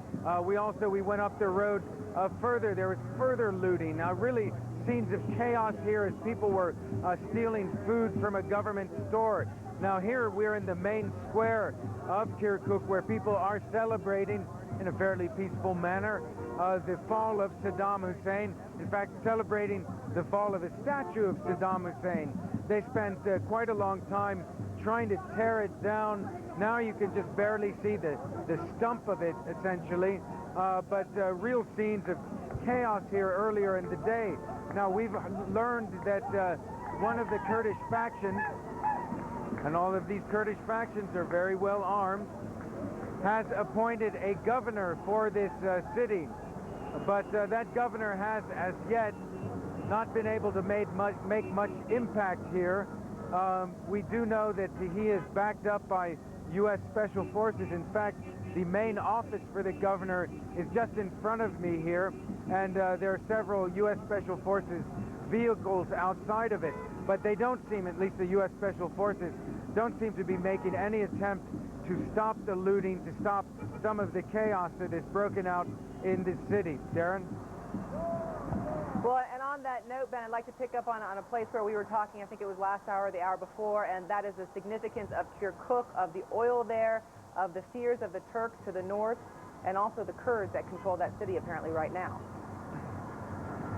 Well, basically, with the economic importance of Kirkuk is the oil fields that are around it. It is the main oil-producing region in northern Iraq. In fact, it was here that oil was first discovered in Iraq. Now, there were some real fears that the Iraqi government would sabotage those oil wells in the event of war. Now, one of those oil wells I can see over there, it's blocked by buildings, it's still burning, but most of them are still intact. Now, the Turks were particularly concerned that the Kurds, who have now taken over this city, will use the oil revenue from these wells to create an independent Kurdish state. The Kurds, for their part, have made it clear that they do want to remain part of Iraq. They consider themselves Iraqis, and therefore they have no such intention whatsoever. But the Turks are very concerned that if such a move were made, that would further inflame the situation in eastern Turkey, which has a very large Kurdish population. So a very confused and complicated situation on the ground that is quite flammable in this situation. Darren? Well, with that, I will send a warning to please be safe, you and our CNN crews in Kirkuk. Ben Wiedemann, thank you so much for that report. Leon, back to you. Well, Darren, no doubt the coalition leaders are quite heartened to see those pictures like the ones of the people celebrating there behind Ben. But there is still lots of work left to be done in the eyes of the Pentagon there in northern Iraq, particularly around Tikrit, where it's believed that maybe 50 to 60,000 Republican Guard troops may still be, and perhaps maybe even Saddam Hussein himself. Let's go down to the Pentagon. Our Barbara Starr is standing by there. Let's get the word and see what's happening there this morning. Hello, Barbara.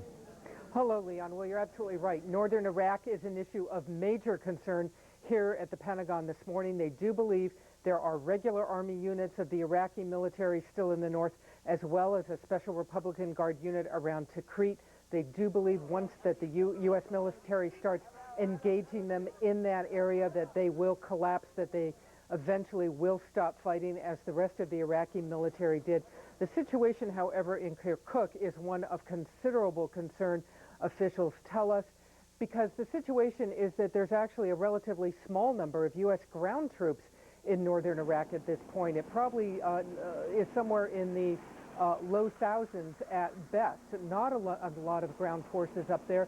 More forces possibly on the way in the days ahead, we are told.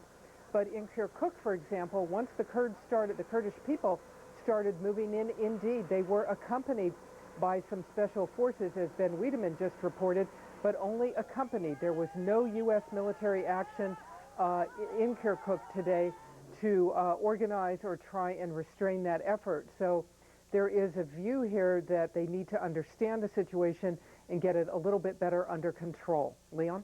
Barbara, one other item this morning. I know there's a bit of unfinished business that the Pentagon is quite concerned about, and that is the matter of the POWs that are still out there right now. Now that they've had so many troops on the ground for some time now in some key areas, any word on the POWs?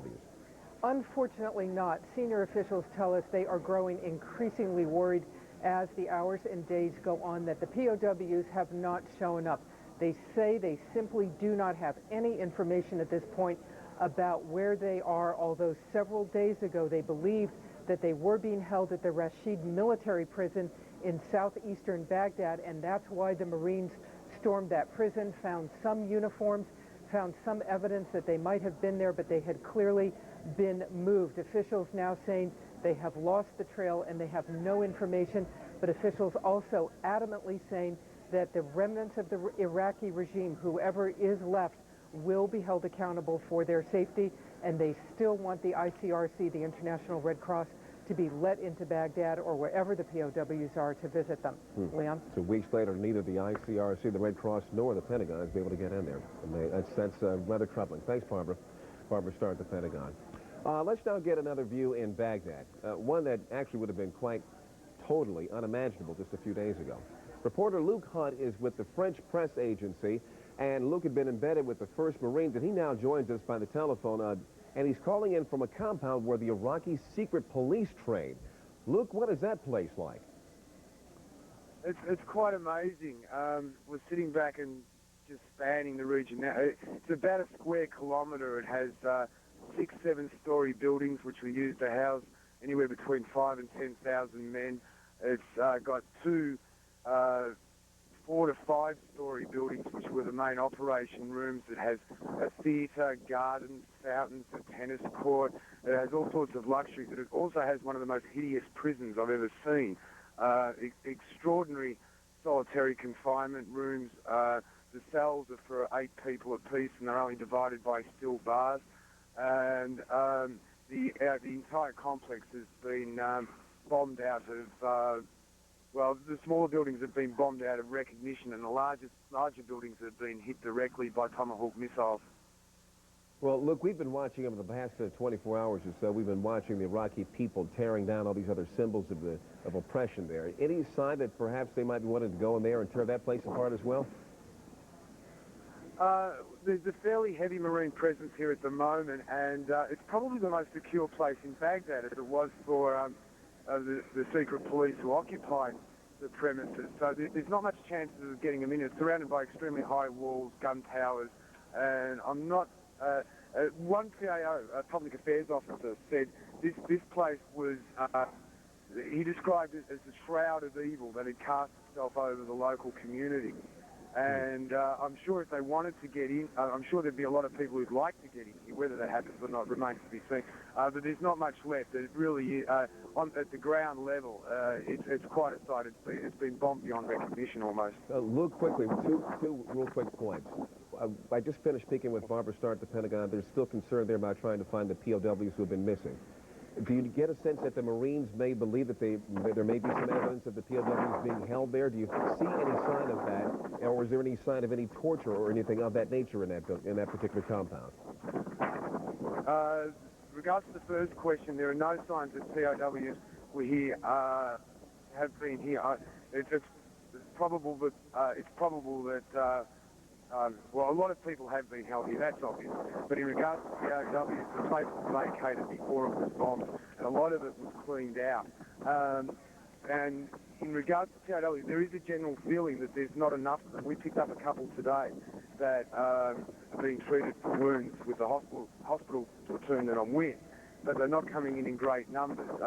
They say that perhaps more soldiers have moved further north, but there's no evidence to support that at the moment. It's only speculation. Thanks, Luke. Luke Hunt with Agence France Presse. We thank you very much for that report. It's got to be a rather chilling place to be. Thank you very much. Now, we're going to move on here. The legend, the fall, and seeking the truth in a post-Saddam Iraq.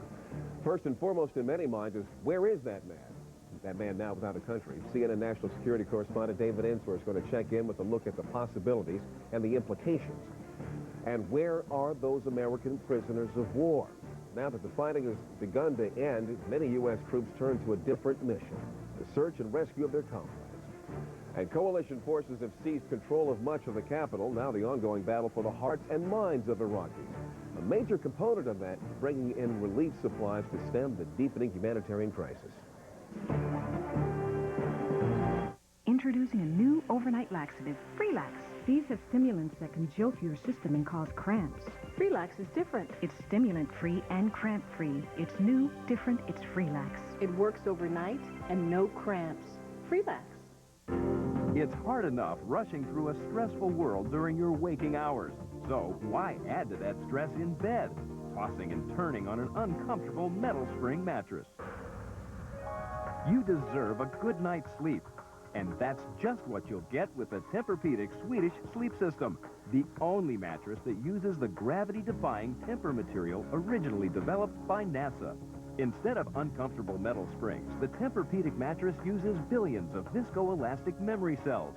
This soft yet supportive material automatically adjusts to every curve of your body, providing a weightless-like sleep surface that you have to feel to believe.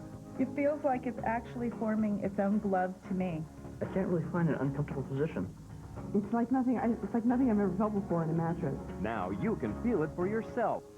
Call and we'll rush you a free sample of the revolutionary Tempur material along with this video and information kit. You'll learn how metal springs create pressure points that cause you to toss and turn. Tempur-Pedic reduces pressure points so you can get a better night's sleep. The Tempur-Pedic mattress is unique in that it is firm, but yet it molds to your body, thus relieving those pressure points and allowing you to get a much better night's sleep. First night was amazing. The second night, I woke up the next morning, no back pain. And I've always had back pain. I was sold after 2 nights. And because Tempur-Pedic doesn't transfer motion, you'll never disturb your partner. Look how this glass of red wine doesn't tip over, even when she jumps up and down. Try that with a metal spring mattress. Don't be fooled by imitators. Only the Tempur-Pedic mattress uses the revolutionary Tempur material originally developed by NASA. Tempur-Pedic, changing the way the world sleeps. Call 1-800-215-3500 for your free video, information kit, and free sample of the revolutionary Tempur material. Call now.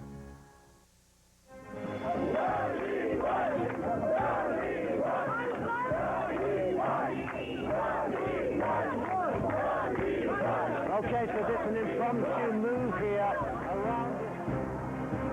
We're getting information that Iraqi Ambassador Mohammed al-Douri, the Iraqi ambassador to the United Nations, is meeting right now with the UN Secretary General Kofi Annan. This is an interesting development because while certainly the country of Iraq still exists, its government does not, and that creates a diplomatic limbo for Iraq's ambassadors all around the world. Many have reportedly abandoned their posts. Even Iraq's ambassador to the UN, Mohammed al-Douri, shelved his typical rhetoric, and he conceded his government's collapse. Listen to these comments. Over. My hope now is peace for everybody. Okay, so let's just wait. This is what I have. I have no more. Since you're only going to say it once, let us just get it set up. Sorry? We're here. Let me just ask you. No, I have no. I cannot answer the question. I told you. I repeat it again. The game is over. I hope the peace will prevail, and with the Iraqi people at the end of the day will have a peaceful life. What do you mean that the game is over, sir? The war, I mean. So you're convinced the war is over? Yeah. What is the situation with Saddam Hussein? Well, I don't know. This is perhaps the American knows. I have no relationship with Saddam, so I can't tell you. I am here like you. Explain to me, sir. What do you mean you have no relationship with Saddam? What does that mean? No, I have no communication with Iraq. I am here, so I know nothing about what is going there. What do you make, sir, of the pictures you've seen of? Well, that is a fascinating piece of videotape, no matter how many times you see it. In case you're wondering about al-Douri's fate under UN provisions, he will hold his credentials and his seat until the General Assembly decides otherwise. Currently, there is no movement to remove al-Douri, and replacement from a new government could still be months away, so more ahead on him. Right now, I want to go ahead and focus on Baghdad, the Iraqi capital that was a scene of so much celebration yesterday. Today, it is a city that is not completely calm. We have with us Scott Nelson. He's a reporter for the Boston Globe. He is in, I believe, the southeastern part of the city where there is quite a bit of activity. Scott, what can you tell us?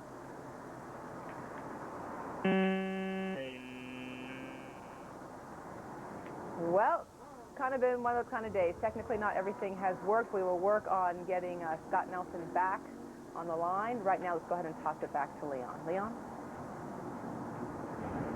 All right. Thank you, Darren. All right, we'll get back to you just a little bit and try to help you get that problem straightened out. Let's go down and check in with our David Ensor, who's in Washington right now, and go to him and see what he's found out there this morning. Hello, David. Good morning. Well, the search for Saddam Hussein and for the senior leadership of the regime is very much underway, but we haven't gotten any new clues. There are an awful lot of rumors out there. Obviously, while the regime appears to be evaporating, it is not clear where the leadership is, and that is not an unimportant question. As the regime appeared to go up in smoke, U.S. officials said its control in Baghdad has disintegrated. As for Saddam Hussein, officials still don't know his fate.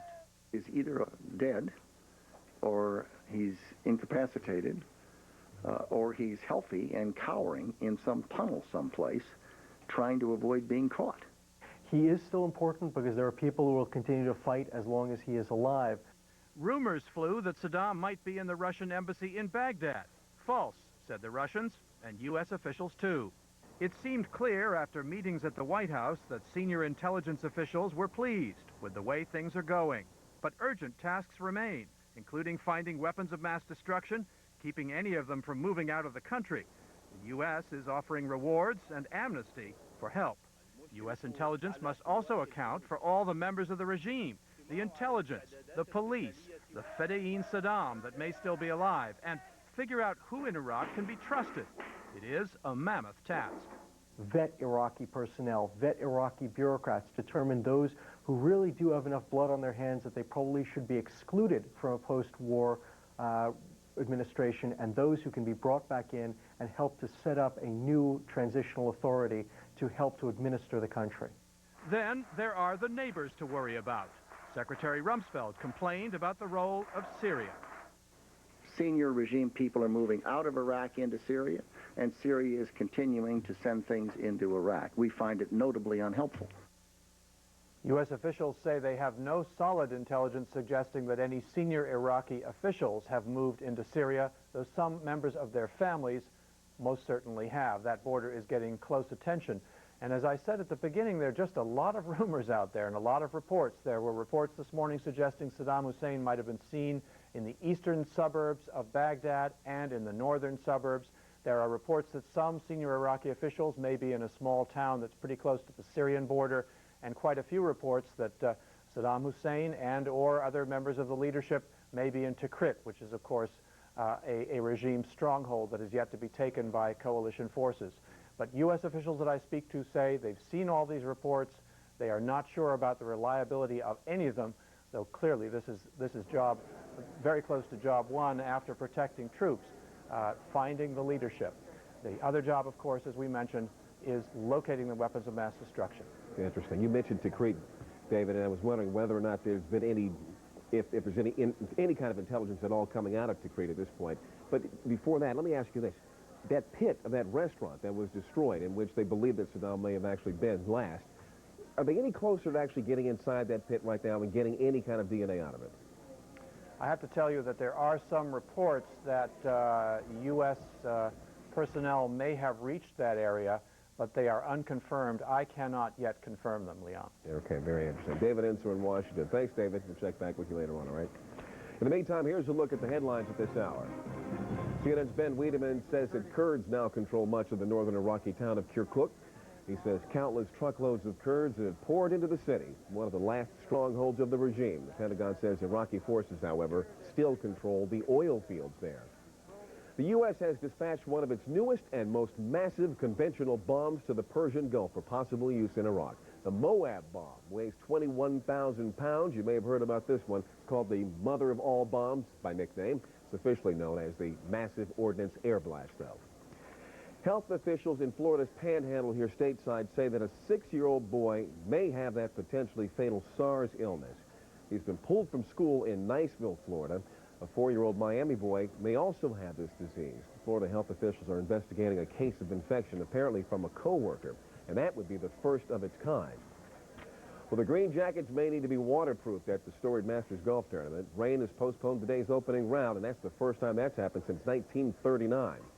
Tiger Woods is pursuing a record of his own there, trying for a third straight title at the Augusta, Georgia Tournament.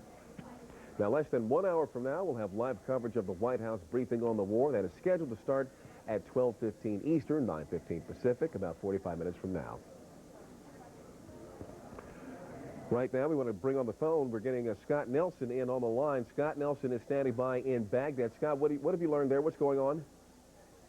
In Baghdad today, it's actually a sadly ironic day. On the one hand, you have refugees returning to Baghdad by the thousands and the tens of thousands who were bombed out of their homes or who were worried about being bombed out of their homes during the air campaign.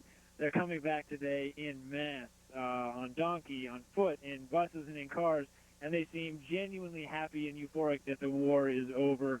and perhaps that the regime has fallen. On the other hand, there are still pockets of extremely fierce fighting in some areas around Saddam City, the eastern side of Baghdad, and the irony of the day is that it may turn out to be the bloodiest single day of the entire campaign for U.S. Marines, and it happened after the regime fell. I'm hearing reports that at least 23 Marines have died today in some of the house-to-house fighting in some neighborhoods, which is a very difficult blow for the Marines here to take, considering that the regime has, in fact, fallen already. And that is a point that is totally counter to the images of celebration that we've been seeing and talking about so much here. Scott, can you tell us what part of town these Marines are fighting in right now?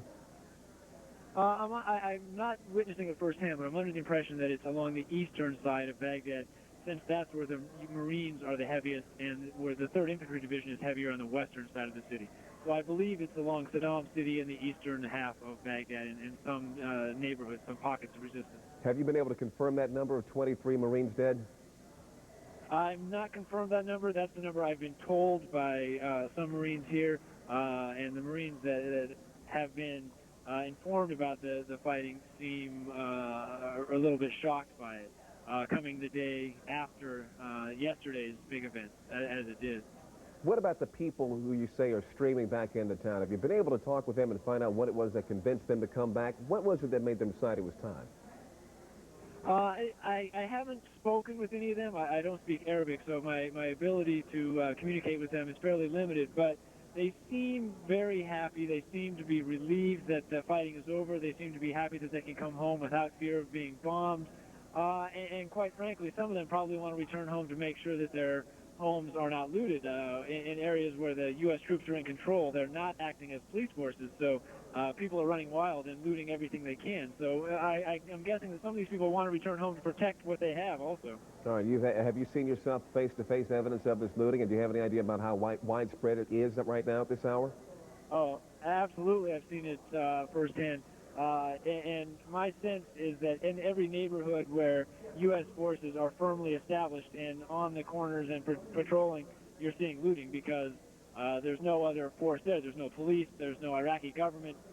There's essentially nothing. It's a Wild West. And the American troops do not see themselves as a police force, at least not at this stage, and they're not trying to perform that role. So it really is wide open territory for anybody who wants to take anything. Scott Nelson of the Boston Globe, thank you very much for checking in. We appreciate that. You be safe out there while all that chaos is still out there, basically taking over the streets there. We're still getting word then, folks, this morning. Fighting still going on despite the fact that we've been seeing so many pictures of people celebrating. And Scott Nelson here reporting that more people who had actually left town to protect themselves are actually coming back in, thinking now is the time for them to come in and participate in this celebration of this new, or at least of the end of that old Iraqi regime. Let's go now to Darren Kagan, standing by in Kuwait City. Darren? Lee, I want to get an Arab reaction now. With the collapse of Saddam Hussein's regime, much of the focus in the region turns to Syria, that is a longtime supporter of the dictatorship, also a place rumored to be a possible haven for Saddam Hussein. Many Middle Easterners are uneasy. They wonder whether Syria could become the next target of coalition forces that have massed in the region. Our senior international correspondent, Sheila McVicker, is in Damascus tonight, and she joins us with more. Sheila, hello. Sheila, can you hear us? Hello, Darren. I can indeed hear you. I hope that you can hear me. Darren, one thing for sure is that the relations between Syria and Iraq over the course of the last 20 years have been pretty dismal. There's been a slight thaw in that relationship over the course of the last 2 years. But it certainly is a view of the Syrians that the Iraqi regime of Saddam Hussein did not trust them and would not trust them now. Now, we heard last night from U.S. Secretary of Defense Donald Rumsfeld saying that Syria was continuing to move military equipment across the border with Iraq, repeating an allegation he had made a couple of weeks ago, which have been denied by the Syrians, and saying also that they believe that members of the regime or family members from Iraq's regime would perhaps have sought shelter here. I am told by a senior Syrian government official that that is absolutely not true, and that they have seen no members or family members associated with the regime, not just Saddam Hussein and his family, but any of those associated with the regime arrive at Syria's borders or attempt to enter Syria. Darren? Sheila McVicker in Damascus, thank you very much. Also, tonight, Saddam Hussein's regime has been toppled, so what is next for the people of Iraq? A look at some possible plans for rebuilding the country Our live coverage continues.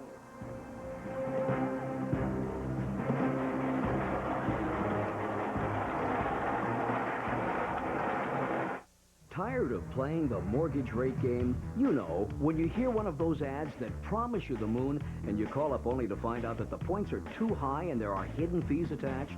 Well, at Ditech.com, there are no games, just low fixed rates with no middleman or broker fees. You can be pre-qualified online or over the telephone. There's no advance fees prior to closing and no cancellation fees. Do it now, before the rates go up. Ditech.com. Call 1-800-71-FIXED. Listen, you can't even hear it. What? The XLI. You have a trained XLI cooling system? Of course it's quiet. It's those galvanized steel louvers. Oh, how rugged. Tell me about it. Climate tough compressor, patented spine fin coil. It might outlast Evelyn's third marriage. What? Oh, next we buy you a baby carriage. Must be some air conditioner. The Train XLI. It's hard to stop a train.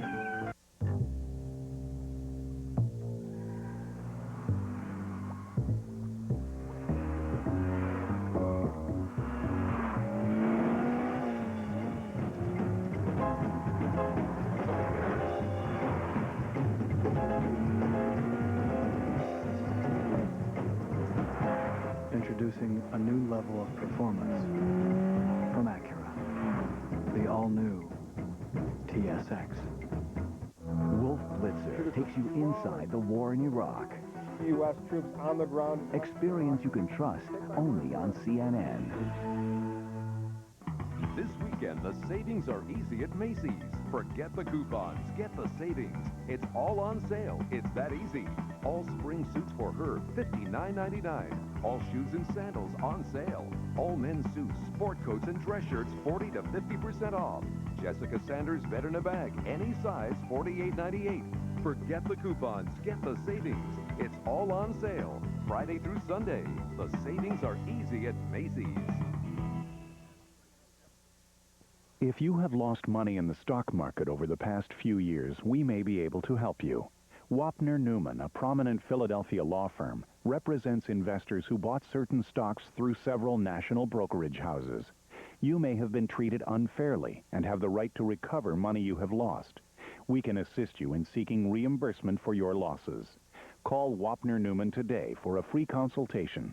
1-800-969-4400.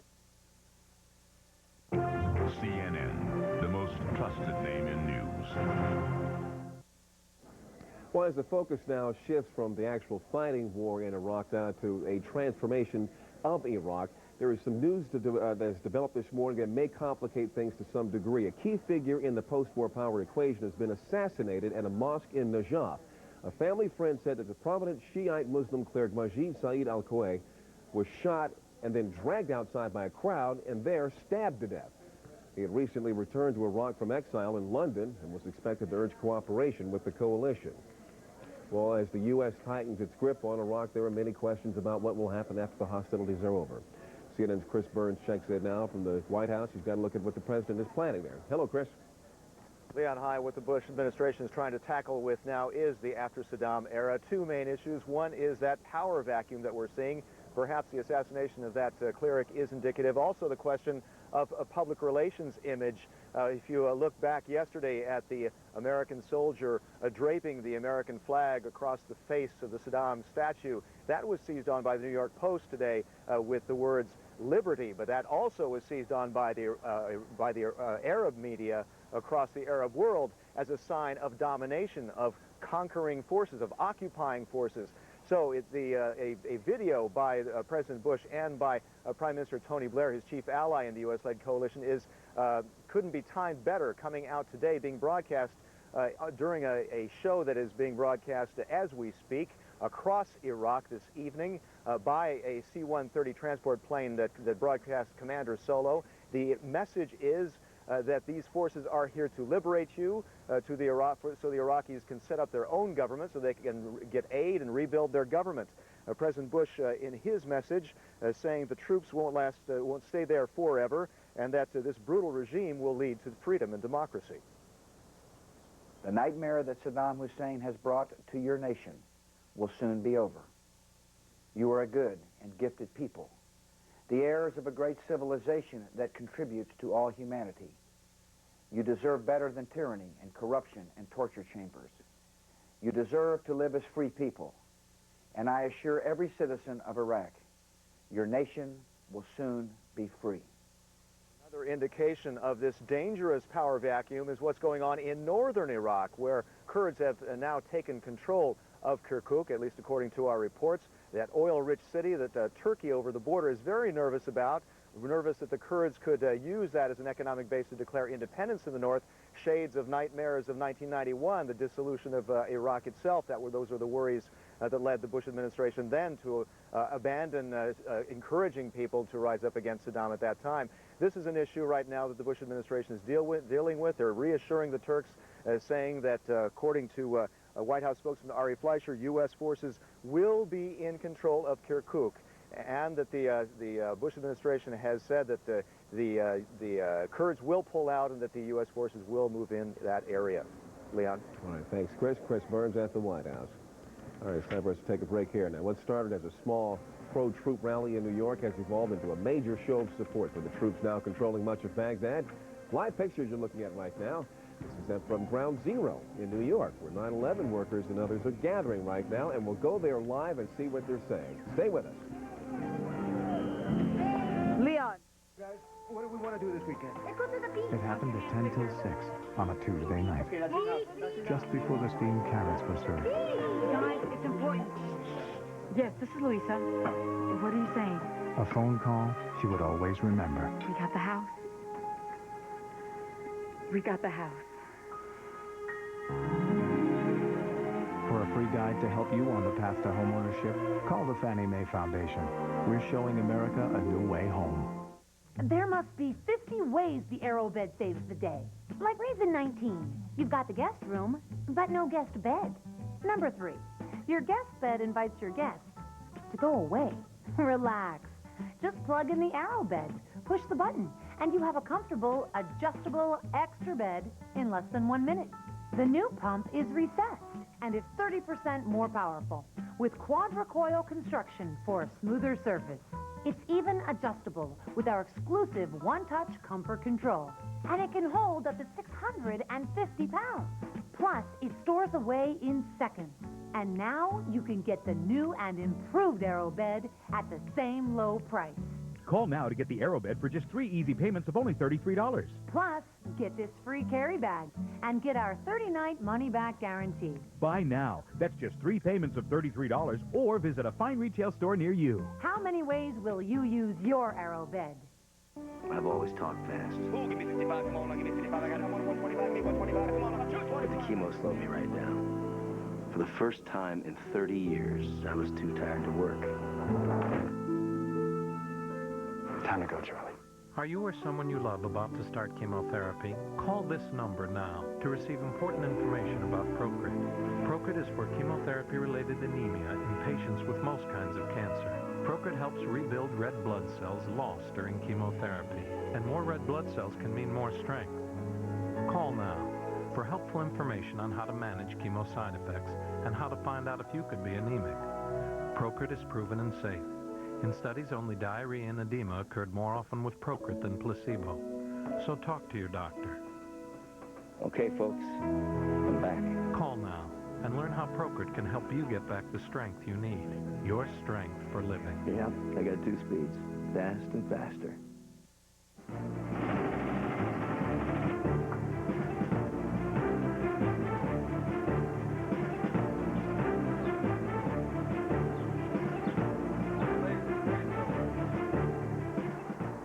Welcome back to early evening here in Kuwait City. Before we go on, I want to go ahead and clear up something that might have been a misunderstanding as I talked a few minutes earlier to Sheila McVicker. I said that Syria has been a longtime supporter of Iraq. Just so we understand what we're saying with that, they were not a supporter of Saddam Hussein. Syria has been a longtime supporter of the Iraqi people. And of course, if we've been reading our history books correctly, you know that Syria was a supporter of the U.S. during the first Gulf War back in 1991. I think Sheila, in her excellent journalistic style, tried to clear that up. We just wanted to underline and make sure we were clear on that. All right, we move on now. Supporters of U.S. troops in Iraq are planning a rally. It's going to be at Ground Zero in New York City. It gets underway less than an hour from right now, and that's where we find our Maria Hinojosa. She is joining us now with the latest. Maria, hello from Kuwait City.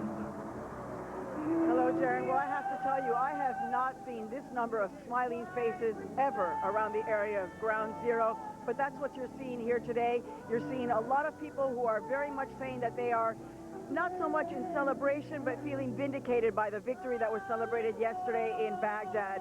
They say that this is a proof to them, even though it has never been proved that effectively that Saddam Hussein or Iraq had anything to do with September 11th. These people here feel that this is a victory for them in the road against terrorism. Now, you're seeing a lot of hard hats around here. This rally of support of the troops was called by the buildings and construction trade workers unions.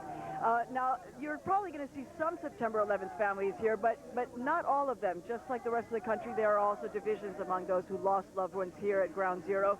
Some of them saying that this is a sacred place that shouldn't be used for political purposes. Some of those are the people who oppose the war from the September 11th Families for Peaceful Tomorrows. But to get a sense of some of the people who feel that it's important to be here today, Mike Collarone is with me today. And Mike, you came here, you were here helping on the cleanup after September 11th. Why is it important for you to be here today, and why I've been seeing you smiling? What's the smile? What are the smiles about?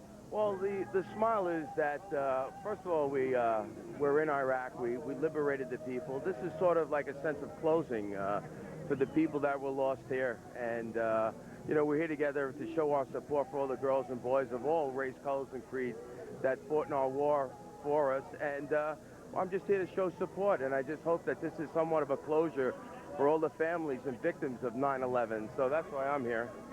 You and I had spoken about this before. How does Iraq and the celebrations of what's happening in Iraq, what do you think it has to do with Ground Zero, and why are so many of the people here? Well, a lot of people, I think, deep down inside really feel that Iraq supported terrorists. And this was a terrorist act that was done to us here at 9/11. And we felt that Saddam was at the root of the evil along with bin Laden. And we had to take him out along with bin Laden. And we feel that he's just one of the players involved with terrorists. So. Thank you very much, Mike. So a real sense of celebration here. They have prepared for about 50,000 people right now, maybe several hundred. But the rally starts at noon, and as I said, they're preparing for 50,000 people here, which would make it the largest pro-troops, pro-war rally, at least so far in terms of this war. Darren. All right, and you'll be covering it for us, Maria Hinojosa in New York City. Maria, thank you so much. And now for the viewers back home, I know a lot of you have sent letters or care packages to the troops that are serving over here in the Persian Gulf. You have to wonder if they get those letters, if they make the impact that you hope that they do. Well, I had a chance to do a story just a couple days ago that shows you what happens. It involves some sailors, some kids back in North Carolina, and some very special letters. Here's a look. It started as a story on port security. How U.S. Navy and Coast Guard reserves are keeping ships safe from attack in Kuwait and Iraq. The mission of these units is to protect these ports and... But among the boats, guns, radar, sonar, and communications, we found a secret weapon posted on the side of the tent that serves as the command center. Letters from second graders. Each one starts the same way. Dear brave friend. Dear brave friend. Dear brave friend. Hello, my name is Ryan. I am in second grade. You are keeping United States of America safe. You are my best friend. You can keep this in your bag. Sincerely, Ryan.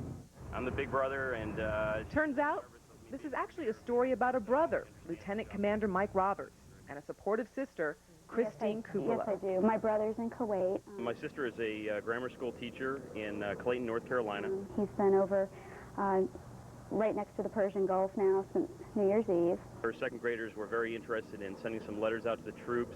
Hello, my name is Amanda. We would have to say that you are a very brave person. When the war starts, your heart will be in our soul. For these kids that take the time to read letters and stuff like that in their class, what more can you ask to keep us going? There will be more letters on the way. Back in North Carolina, the Riverwood Elementary second graders are working on the next batch. You might want to mention that in your letter as well. Do you want to know how fast the dolphins there are swimming? Okay, I would write that down. I would say, dear friend, I have some questions for you. I want to know about the dolphins that are helping you out over there. Can you do that? Do you think you could ask them a question? Sure. They'll be happy to answer. We started working on our letters the last week of February and worked on them the first week of March and sent them out a few weeks ago, and they got the letters pretty quickly over there. But I think this helps me stay closer to my brother. So. Any message to your sister? Yeah, just like to tell her thank you very much, Christine. I hope you're doing well in North Carolina, and thank you very much to your students for all the support and the letters that they sent out to us. Their second grade work, keeping watch over those who keep watch in the Persian Gulf. So there you have it, just one little story there of one unit. By the way, that is a MIUW 106. About a third of those guys and women are from Southern California. And Leon, one plug for our friends at News Channel 14 in Raleigh, North Carolina. They helped us shoot the North Carolina side of that story, and we appreciate their help very much. Good going. Yeah, thanks to them. And there's a perfect case of the pen being mightier than the scud, huh? That's great.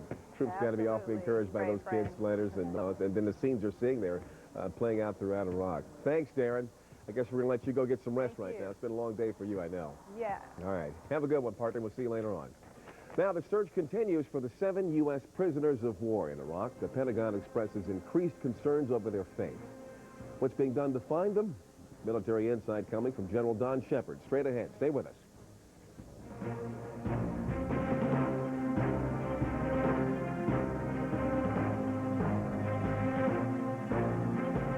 And we are not going to go to break. We're going to go back to Baghdad. We're getting word now of some breaking news coming in. Our Walter Rogers now was unembedded with the troops there, getting some word of a suicide bombing there. Is that what I'm hearing, Walt?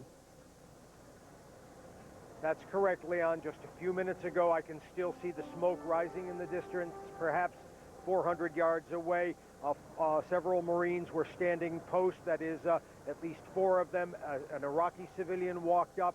He was a suicide bomber. They had no way of knowing that. We understand the 4 Marines are now seriously injured, several severely injured. Again, 4 Marines injured in a suicide bomb attack by an Iraqi civilian. They have free access to these checkpoints. The Marines are all around the city, as well as the U.S. Army, and the Iraqis are making good on their threat to carry out suicide bomb attacks now. Again, just a short while ago, in the distance, I can see the smoke rising about 400 meters from where I am, quarter of a mile away. An Iraqi civilian walked up to a Marine post, just guards on the street, and then detonated, obviously killing himself in a huge blast. It was very loud, black smoke still pouring up. Oh, maybe 5-10 minutes later, a suicide bomber injuring very badly 4 Marines. Leon? Okay, Walter, so you're just saying the Marines are injured, no telling exactly how badly they are injured at this point. You just know that it's a serious injury. Is that all? I think it's very seriously from what we're hearing. There were 4 injured, and several of them at least were injured very, very seriously. Nighttime here, Leon, gets very, very dangerous. This is when the pockets of opposition, the Fedayeen, come out and begin shooting down the streets. And at the U.S. sentries, both the Army and the Marine sentries in downtown Baghdad, again, just as we were about to go on air to bring you the breaking news about the 4 Marines and the suicide bomber, in the distance there we heard several mortars falling reasonably close to where we are. Leon? Walter, now we know that the Marines had been warned that this kind of thing was happening. Is there any way to tell right now if they were actually conducting any kind of process or screening method to keep people away from them, to keep this sort of thing from actually causing even more damage? Was there any sort of procedure in place there? I've seen these procedures. I can't talk about that one, but there's another Marine checkpoint just 100 yards from where I'm standing. And the civilians walk up to these Marines, and the Iraqi citizens of Baghdad try to walk through the Marine checkpoints. They generally get turned back, but of course the Marines can't keep them at gunpoint 50 meters away. They walk up to the Marines, they present their case, and tragically, just a few moments ago, an Iraqi civilian, normal Baghdad citizen, so it appeared, apparently had high explosives strapped to himself, walked up to another Marine checkpoint, and there's a Marine checkpoint right over there behind me. Virtually every street corner in this particular section of Baghdad has Marines or Army sentries out at this time of the night. So now, at this point, particularly when it gets dark and very dangerous, they just won't let anyone near them. But in the daytime, it's impossible to keep the Iraqi citizens away from the U.S. soldiers and Marines. Leon? Well, Walt, while we're still trying to wait to get more information about that particular incident, I want to ask you if you've heard anything like what we heard moments ago. We talked with Scott Nelson of the Boston Globe, who said that he heard... I'm now being told there was a different incident now, that this incident that Scott Nelson, I'm sorry, same incident here. Jennifer, you're saying the same incident, Walt? Same incident that we're talking about here with Walter? Okay, thank you. I'm getting clarification here in my ear. There was another incident, Walter, that was reported earlier by Scott Nelson of the Boston Globe that said that there were some 23 Marines involved in another in a fighting or skirmish that was happening someplace else in town, and that the word we're getting now on that is that there was one Marine killed and some 22 others that were injured. I just want to check and see if you'd heard anything at all about that incident. Yes, Leon, north of the city in North Baghdad, there's been very heavy fighting throughout the day. We've had Iraqis telling us about this heavy fighting, and the Marines were involved in that. These are that terrible euphemism, pockets of resistance, because if you're in a pocket of resistance, it's World War III. Everybody's shooting at you, but there are holdout pockets of Fedayeen and remnants of Republican Guard and Iraqi irregulars working the city very, very hard. And as I say, north of the city, we could hear the shooting off and on all day. We know there was very stiff fighting up there. Leon? All right, thank you, Walter. We want to clarify that because earlier we had been talking with Scott Nelson and he had said there were 23 Marines killed. We want to make sure that that was not, if that was the case or not. We want to confirm that. We're now hearing one Marine dead, 22 injured, and we're getting that same confirmation from you here. What do you know, Walt, there about, is there going to be any change in what the Marines right now are going to be doing to protect themselves? Well, at night, nobody's coming near them. Again, we're on a Marine outpost here, some 1st Division Marines. I was chatting with them. None of the Iraqi civilians can come anywhere near them at night. And, of course, the Marines are going to be extraordinarily nervous because, as I say, some of their colleagues were just, 4 of their colleagues were very severely injured just a half a mile, quarter mile away from where I'm standing. I can still see the smoke rising from where that suicide bomber detonated himself and injured those Marines. Again, I was speaking with the Marines at this checkpoint just 20 meters away. They're standing firm. Nobody gets near them. But in the day, that's impossible to prevent. Understood. Walter Rogers reporting to us now live from Baghdad with breaking news there. The word coming out here just moments ago. A civilian there walked up to a Marine checkpoint there in Baghdad, detonated an explosive, killing himself, obviously, in a suicide bombing. And now we understand from Walt's report here that 4 Marines have been injured in this incident. Walt, we still have you up right now on the screen. We just wanted to give you a chance now to recap and add any other information that I've not been able to relay just now to our audience that may be just joining us right now. Well, tragedy for U.S. Marines just within the last 10 to 15 minutes. About a quarter of a mile from where I'm standing, there was a loud explosion. The smoke is still pouring up into the night sky. I can see it here against the sunset. And according to the Marines with whom I've been speaking at the checkpoint just over my left shoulder, an Iraqi civilian walked up, approached a Marine checkpoint, as Iraqis have been doing all day, except this was no ordinary Iraqi. It was a suicide bomber. He had explosives strapped around himself. When he got close to 4 Marines at the checkpoint, we're told that he detonated himself. There are now 4 very seriously injured Marines here in downtown Baghdad. Leon? All right, thank you, Walter. Clear evidence once again that the warning that we'd received, or we had all heard days ago from the Iraqi information minister about an asymmetrical or an unconventional tactics being played out there by Iraqi troops. More evidence of that happening this evening. Thank you, Walter. Walter, you be careful. We'll check back with you in just a bit. We want to talk some more about all of this right now and bring in our Wolf Blitzer who's standing by in Kuwait City, and Wolf's going to carry on from here. Wolf? Thanks very much, Leon. A dramatic development obviously unfolding on the streets of Baghdad. It's dark now here in the Persian Gulf, dark in Baghdad. That's a more dangerous time, according to U.S. military officials, especially given the chaos apparently in parts of the Iraqi capital unfolding right now. Let's bring in CNN military analyst, retired U.S. Air Force Major General Don Shepard. General Shepard, I want to also let our viewers know we're standing by for a White House briefing scheduled to begin in less than 15 minutes from now. White House briefing with the press secretary, Ari Fleischer, which we, of course, will carry live here on CNN. But General Shepard, this whole suicide bombing phenomenon, which has occurred elsewhere in Iraq during this 3-week war, now apparently has touched the lives of 4 U.S. Marines injured in what our Walter Rogers is reporting as a suicide bombing attack.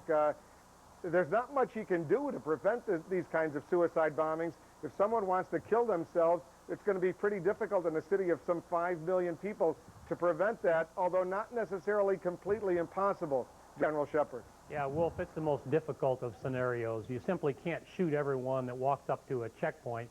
You can force them to hold their robes open, their coats open, that type of thing, to make sure at a distance that, but even if they get within the, within a reasonable number of feet, a large explosion can do significant damage. This is the Israel-Palestine. We see it in Afghanistan. We see it all over the Middle East, and is the single most difficult technique, asymmetric warfare at its worst, Wolf.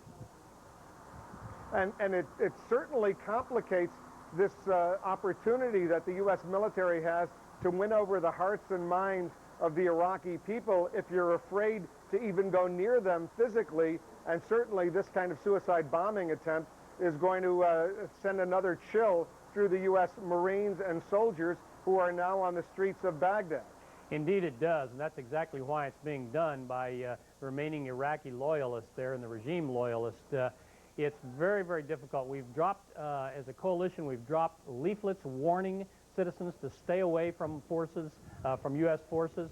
We have made loudspeaker announcements, but they still, as you can see in the streets, approach them and mob them, and you simply can't shoot these people. So you're going to have to find new techniques to essentially assure that they do not have explosives on them at a distance before they approach, and it's most difficult, Wolf. And General, as we take a look at a live picture of Baghdad, it looks quiet. That could be deceptive somewhat. We've been hearing from various journalists who are now roaming around, working in Baghdad, that this is a potentially very dangerous time. There's still a lot of people, a lot of former Iraqi soldiers, if you will, probably a lot of former Republican Guard soldiers and Saddam Fedayeen paramilitary troops who basically took off their uniforms but still have their AK-47s and their other weapons. So potentially it's a very, very dangerous period right now in the Iraqi capital, General. It's extremely dangerous, Wolf. This city of 5 million people, think of Chicago and all the places that people could hide and hide weapons and then come out later. And that's exactly what's going on. The coalition forces are not doing block-by-block clearance, at least at this point. But it's going to be a repeat in all the large cities and the ones up north, too. You got Tikrit up north, 660-some-odd thousand people. You've got Mosul up north, 1.7 million people. So we've been warned in the briefings from the Pentagon there's still lots of fighting, and we're seeing lots of fighting going on in Baghdad and lots more coming on up north, Wolf. All right, stand by, General. I want to bring in our White House correspondent, Suzanne Malveaux. And just to recap for viewers who may just be tuning in, our Walter Rogers, now on the streets of Baghdad, embedded with the U.S. military there, is reporting that just within the past few minutes, there's been a suicide bombing in Baghdad. 4 U.S. Marines injured. We don't know the extent of those injuries. Suzanne Malveaux at the White House, we're standing by for this press briefing coming up in the next few minutes. I assume there's been no formal White House reaction, but the president only yesterday, through his spokesman, the defense secretary and others, were warning that this war is by no means over yet, despite the collapse of that statue of Saddam Hussein in downtown Baghdad yesterday. Well, absolutely, Wolf. This is the main concern of the administration, is that people will start to become complacent. They'll be comfortable. They saw those celebrations in the street yesterday, and they'll think that the war is over. But White House aides making it very clear that people will get hurt, people will die, that this is far from over. The Bush administration as well also dealing with really trying to manage the message from here. As you had mentioned before, just within the last 24 to 48 hours, we've seen these statues of Saddam Hussein coming down, really these icons, these symbols taking on a great deal of significance. There was a U.S. soldier, as you know, who put an American flag on one of those statues, created quite a bit of concern for those in the Middle East who feel as if the United States is an occupier. Well, the Bush administration launching its own media campaign today. President Bush speaking directly with the Iraqi people, or rather to the Iraqi people, in a videotaped address that was aired in Baghdad, making it very clear. Also, the British Prime Minister Tony Blair, the two of them videotaping and those addresses at the Belfast conference that was on Tuesday. The message being that the Saddam Hussein regime is crumbling and that the United States is there to free the Iraqi people. At this moment, the regime of Saddam Hussein is being removed from power, and a long era of fear and cruelty is ending. American and coalition forces are now operating inside Baghdad, and we will not stop until Saddam's corrupt gang is gone. the government of Iraq, and the future of your country will soon belong to you. Now, Wolf, also we expect there will be these broadcasts. They'll last for some 5 hours, 5 days a week. There'll be broadcasts in Baghdad from the American and British forces. It'll be kind of a nightly newscast where we're described that they'll have media messages as well as events, things of that nature, debates. There's also going to be a newspaper that's going to be published. This is through the Pentagon and British forces that is going to be released sometime on Saturday. Wolf?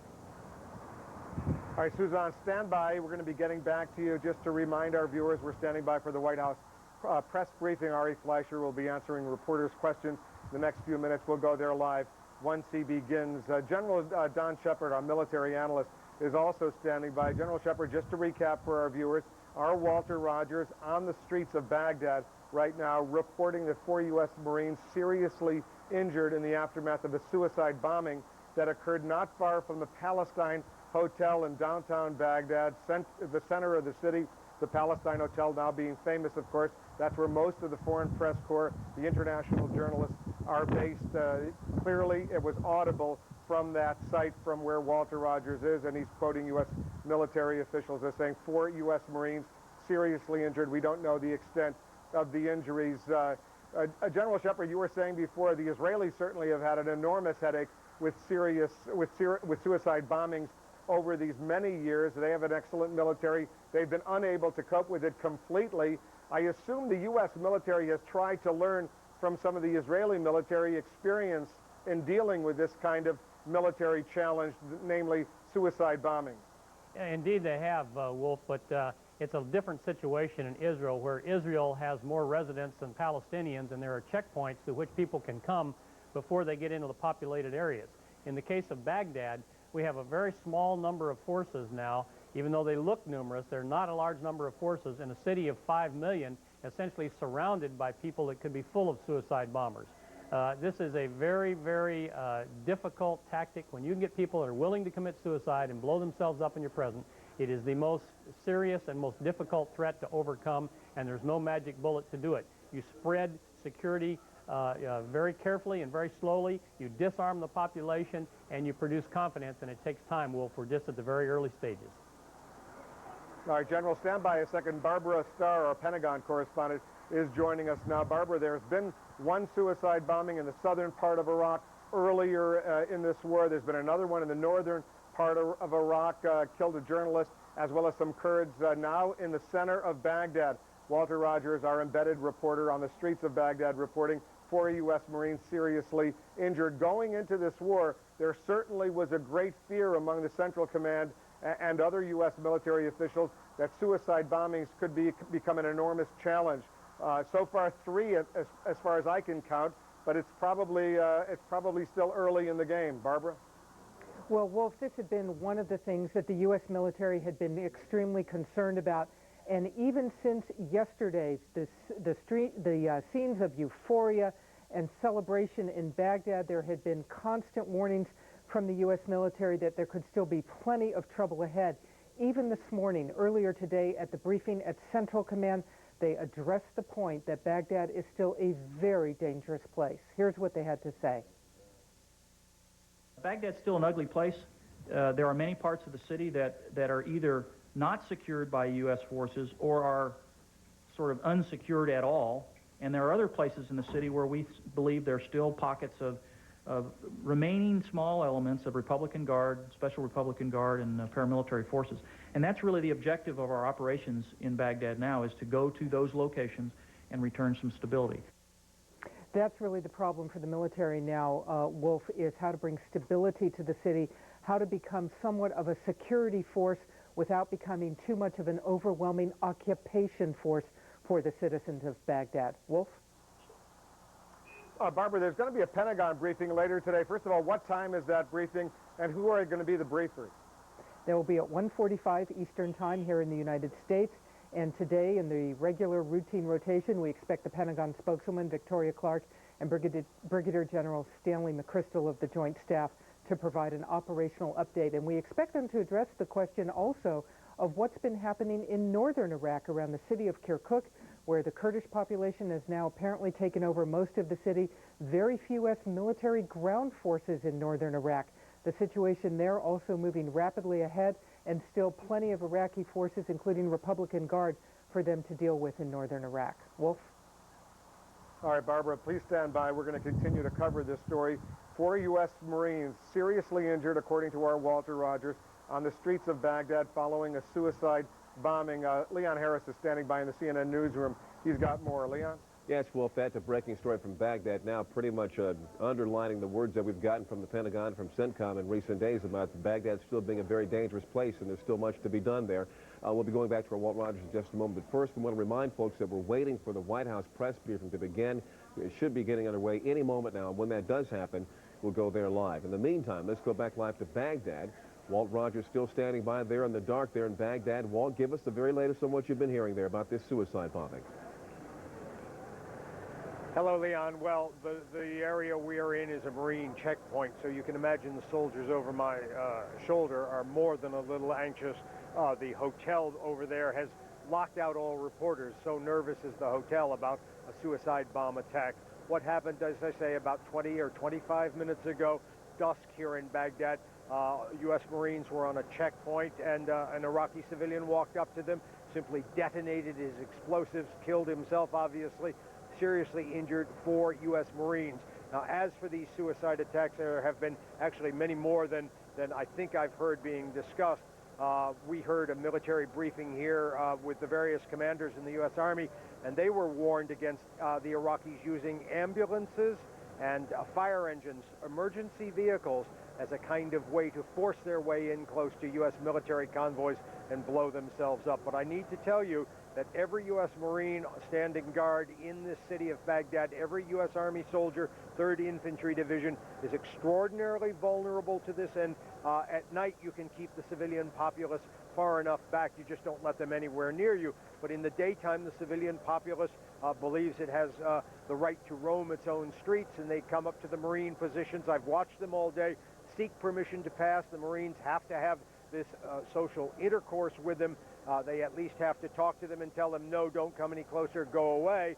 As was perfectly obvious, one suicide bomber slipped through, and the threat is very, very widespread here. Cars, we're in a checkpoint, and all day long it's occurred to me, listen, some guy could walk up, and there have been people walking up. It's occurred to me we could get very badly blown up here as well.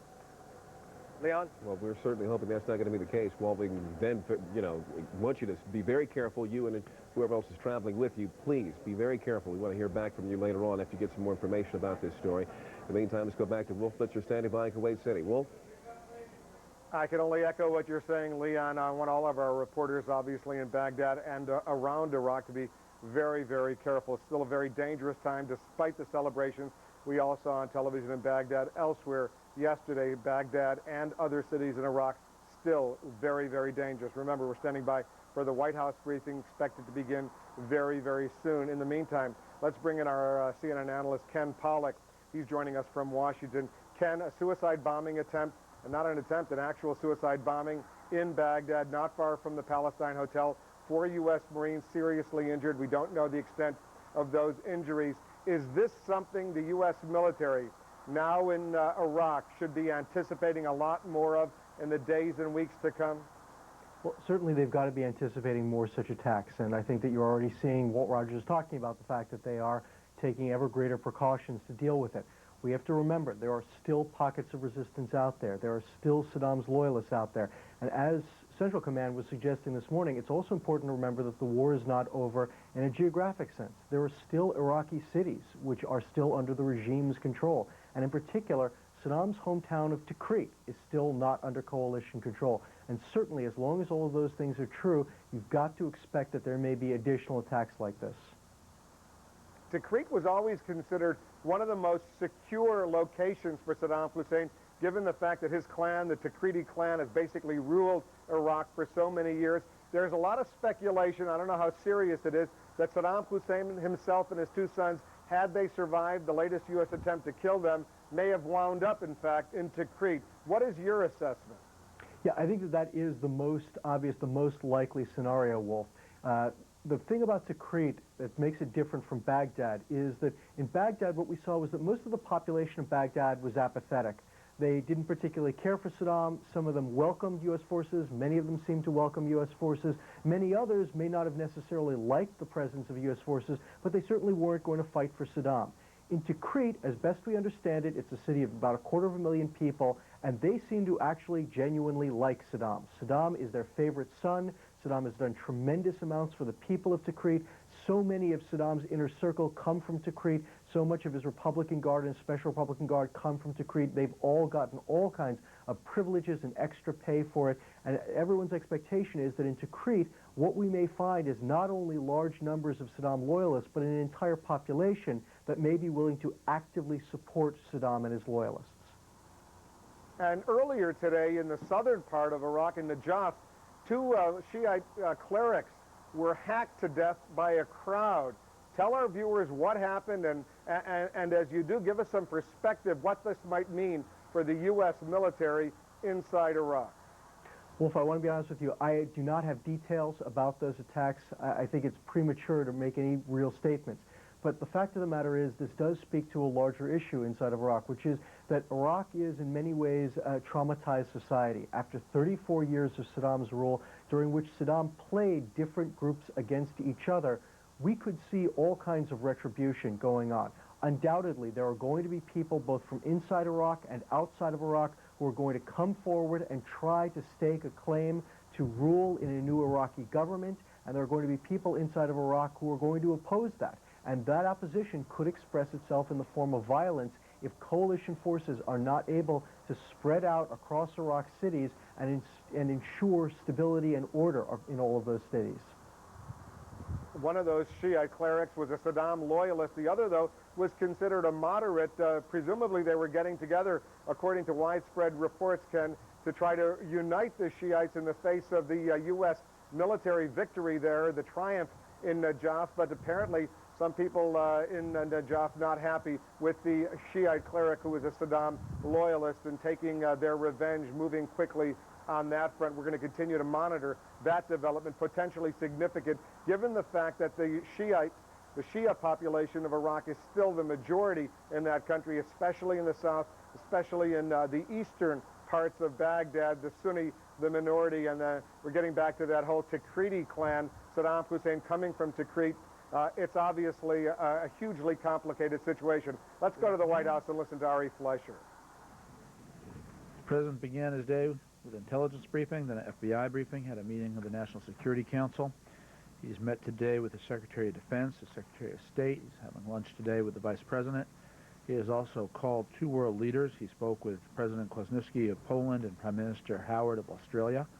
He thanked both nations for their contributions and the bravery of the men and women of their armed forces, their effort to help bring freedom and liberty to the people of Iraq. Later this afternoon, the President will meet with the Presidents of Guatemala, Honduras, El Salvador, Nicaragua, and Costa Rica. We will talk about the importance of the CAFTA, or the Central American Trade Agreement. He'll talk about the importance of strengthening the already good bilateral relations between the United States and each of these nations. And also later today, the President will do a meeting. We'll have a meeting with a group of business leaders who are here in the White House. These employers represent or have 2 million Americans working for their companies. The President will talk about the jobs and growth plan that he is pending on Capitol Hill to help create more growth in the economy. And that is it on the President's schedule, and I'm happy to take your questions. Helen?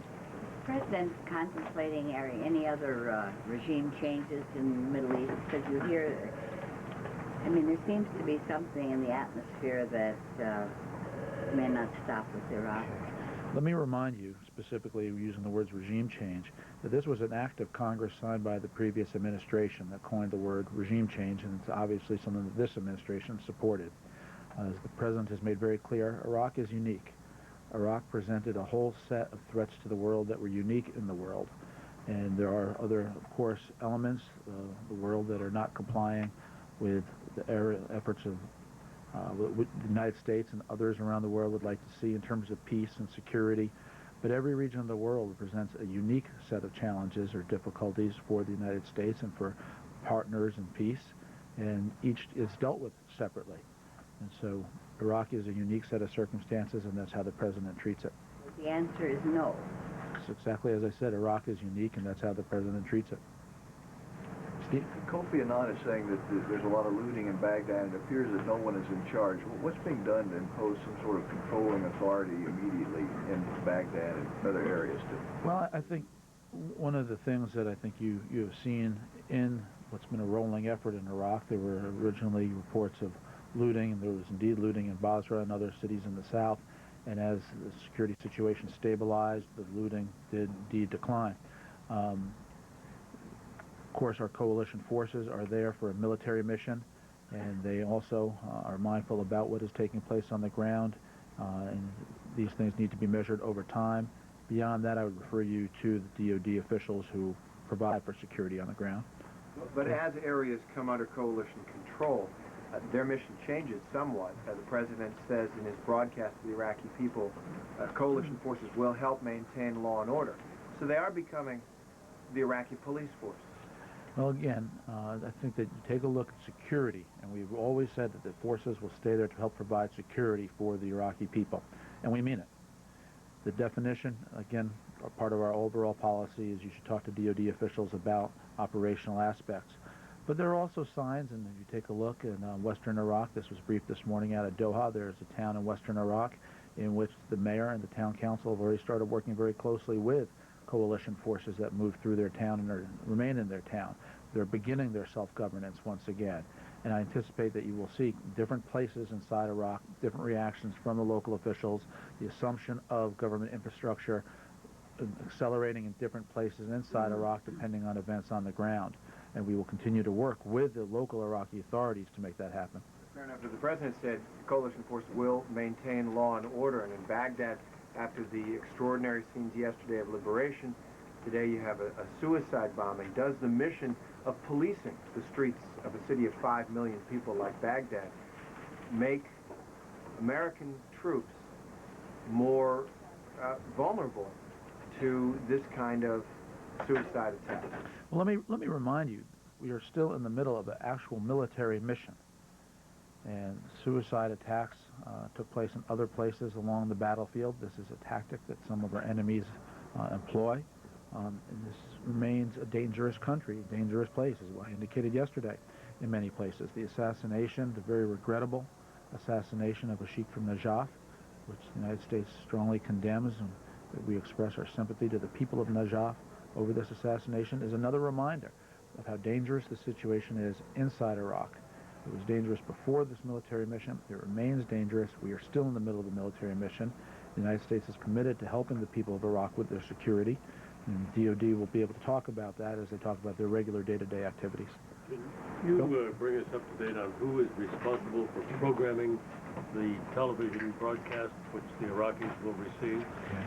Well, the president today has broadcast a message to the people directly of Iraq. This is a way for President Bush and Prime Minister Blair to speak directly to the people of Iraq about the freedom and the liberation that is coming to them. And we will continue to communicate directly with the people of Iraq. It is important. The Department of Defense is in charge of this program. The Department of Defense has the facilities on the ground to transmit the information that is being broadcast. And just as they have done with Commander Solo, which is a series of radio broadcasts that have been made for weeks to the Iraqi people, this is a Defense Department operation. Then it remains a war. It remains a Defense Department operation. Right, but who is deciding what the program content is? The Department of Defense. Who in the Department of Defense? That's a question I'm sure that will come up when they brief later this afternoon. It's a series of people on the ground in Doha as well as here in the United States. For example, is Wilkinson part of this, even though he's not part of the DoD? Again, I don't brief the DoD details. That'll be available to you by the DoD officials. And we're told that the 3 network news broadcasts are supposed to be carried unedited on this service. Is that correct? I have not heard that myself. I don't know if you're raising it to object or to support.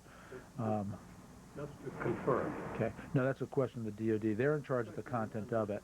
I can I can talk to you about the president's involvement in it and the video that we released earlier today about it. But the president is very pleased that DoD will be providing this service to the Iraqi people. For decades, the Iraqi people have heard nothing but totalitarian propaganda that was designed to prop up the regime of Saddam Hussein. Their messages to the Iraqi people were far from the truth. They were not the observations of people who were in a position to have facts, to report facts, or to share those facts to the Iraqi people. That will now change, and that is for the good of the Iraqi people. We also see a day coming. It is not here yet because we're still in the middle of a war. But we see a day coming that we look forward to, which is where the Iraqi people themselves will welcome in their own journalists, where they themselves will set up independent media, where they will themselves avail themselves of the rights that we think go with democracy around the world, as we have here, which is the right of a free press to broadcast and to print. That is an important part of Iraq's future. And so we see that day coming. Aren't you concerned that the Iraqi people may simply see this as propaganda from a different source? Well, you know, one of the reasons that we feel so strongly about the free press is because we want the free press to be there to see it with their own eyes. As you know, the United States military made the decision with the support of the White House to embed countless journalists with our troops there to see things with their own eyes and to report the truth as they know it. And I think you'll be in a good position. Your reporters are on the ground in Baghdad to get their reactions after they see a message from the president. I think if the scenes that we're seeing on the streets carried through free media's cameras are any indication, the Iraqi people welcome a message from President Bush. Ari, on weapons of mass destruction, British Prime Minister Blair said a couple of days ago in Belfast that after the regime fell, that we, the coalition, would be led to them, his words. Yesterday, Defense Secretary Rumsfeld was offering rewards for Iraqis to prevent the regime from either destroying documents or destroying materials or shipping them out of the country.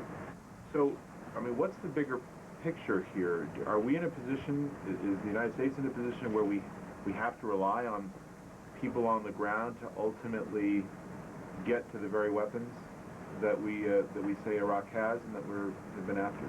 Well, I think there are two principal things that involve the Iraqi people in the efforts to determine where their weapons of mass destruction are. One is the people who are involved in it and want to do everything they possibly can to destroy all the evidence of their involvement in it. Obviously, those people are the problem, and there are other people who may have knowledge about it who want to provide that knowledge to the United States or to coalition allies so that evidence of weapons of mass destruction can indeed be unearthed or found. And I think we'll see both on the ground in Iraq. I think it is something that will be found. We've always said that we have information that they have weapons of mass destruction. The precise location of where it is information that the Iraqi people can be helpful with. Well, but okay, but you're saying now that I mean, it appears that we really are relying on people to lead us to them rather than knowing where these materials are. And if we don't have that sort of cooperation, I mean, are we going to come up empty here? I think you've always heard and you continue to hear from officials a measure of high confidence that indeed the weapons of mass destruction will be found. What we have is a regime that was a master at hiding it, that had set up a very large and elaborate infrastructure for the sole purpose of hiding it. And as the military conflict goes through its various phases and we then turn the corner from actual military conduct, military operations, to more of a pursuit of where the weapons of mass destruction are, then I think additional information will come in, and then we don't rule out that it can come in thanks to the help of the Iraqi people. I just want to nail this down. You're either the bad actors are going to flip and tell you about it, lead you to it, or present it to you, or people who are essentially good actors are going to tip you off, you know, once you're there and lead you to the materials. That right now the government, forces on the ground, are not in a position independently to get to where the major cache is. No, you can't rule out that the coalition forces might find something along their travels on the ground. Well, they're involved in military operations, and Iraq has been hiding it. What we have is intelligence about their having it. Whether it was specific location or not is often not the case. But keep in mind the rescue of Jessica Lynch, for example. That was developed as a result of information provided to us by an Iraqi citizen. And so we of course, were on the lookout for our POWs. We had our antenna up, doing everything we could to find them. We have means to be able to do certain things, but there's a limit to these means. The more there's help from the Iraqi people, the easier the effort. Ron? I'm not asking for specifics, but I want to know specifically if the United States knows where a cache of WMD is. Well, the site was clean. they could go to it again? What we have always said is that we know that they have it, and they are expert at hiding it. Ron, we've always said we know they have it, they are expert at hiding it. I can't discuss all intelligence information, and this is something Secretary Powell talked about when he went to the United Nations and talked about their abilities to hide. But make no mistake, we maintain high confidence that they have it and it will be found. But do we know where any of it is? David? Yesterday, Secretary Rumsfeld said, Ari, that Syria was believed not only to be shipping some goods into Iraq, which he had discussed previously, but also helping the exodus of people from Iraq, presumably leaders. I was wondering if you could tell us first if the White House has any evidence that Iraqi leadership are escaping across the Syrian border or attempting to. Secondly, whether the president has communicated in any way with Syria to make it clear what kind of consequences there would be if there was such an effort. No, again, I don't have anything to add beyond what the Secretary said yesterday about this. The Secretary Powell said something similar about it as well. The Secretary referred to the scraps of information that we have yesterday, and I think he said what the President wanted to say. The President himself has got no plans to make any communication to Syria about the seriousness of this? There's nothing that's been brought to my attention directly in the communication area there, but I don't know. Or do you think the fall of the regime has affected the domestic political environment? Is the president in a better position now on taxes, Medicare, the rest of the domestic agenda? Okay. Well, one is a statue fell. We're still not certain what the status of the regime is. We still are in the middle of a war. And as events last night showed, and as events just today showed, we still have American forces who are being wounded or killed in this war. So it is not over. The final events have not taken place. And so I still want to temper and put this caution out there. I think it's impossible to say what results the international affairs and war will have on the domestic agenda. That's for members of Congress to decide. What's important from the President's point of view is that nobody forget the importance of taking action on the domestic agenda, because we still have Americans who are looking for work. We still have an economy that is growing, but not growing as fast as the President would like it to grow. And so separate and apart from anything happening in Iraq, it's important for Congress to get moving on the domestic agenda, and indeed they have in many cases. As you know, the CARE Act passed the Senate, providing for charitable deductions for Americans who give to charity. Energy legislation looks like it may get voted on in the House as soon as today. The budget resolution still is in its final moments of discussion up on Capitol Hill. So they are making progress on some areas of the President's agenda, and other areas of the agenda, Congress is exercising its free will. So we're pleased to see that Congress is moving on the agenda. The President's not getting everything he likes, but he certainly is defining the debate. Chris? All right, we're going to interrupt Ari Fleischer's briefing. We're going to continue to monitor the Q&A, but I want to go back to Baghdad right now. There's a breaking story, a suicide bombing on the streets of Baghdad, not far from the Palestine Hotel. Our Walter Rogers reporting here on CNN. 4 U.S. Marines seriously injured. Our Christiane Amanpour is now standing by. She's joining us live. What else can you tell us, Christiane, about this suicide bombing? Well, as you know, there's been some conflicting information when those reports first started to come out. So we have tracked down the spokesman for the 1st Marine Division, Captain Joe Plensler, who joins me here, and we're going to get the precise details as he knows them right now. Captain, describe exactly what happened and the casualties. Okay, the word I have, the initial reports is that approximately an hour ago, a man strapped with explosive approached the Marine checkpoint and detonated himself. Initial reports say that there have been 4 wounded. I don't really have a whole lot of details beyond that right now.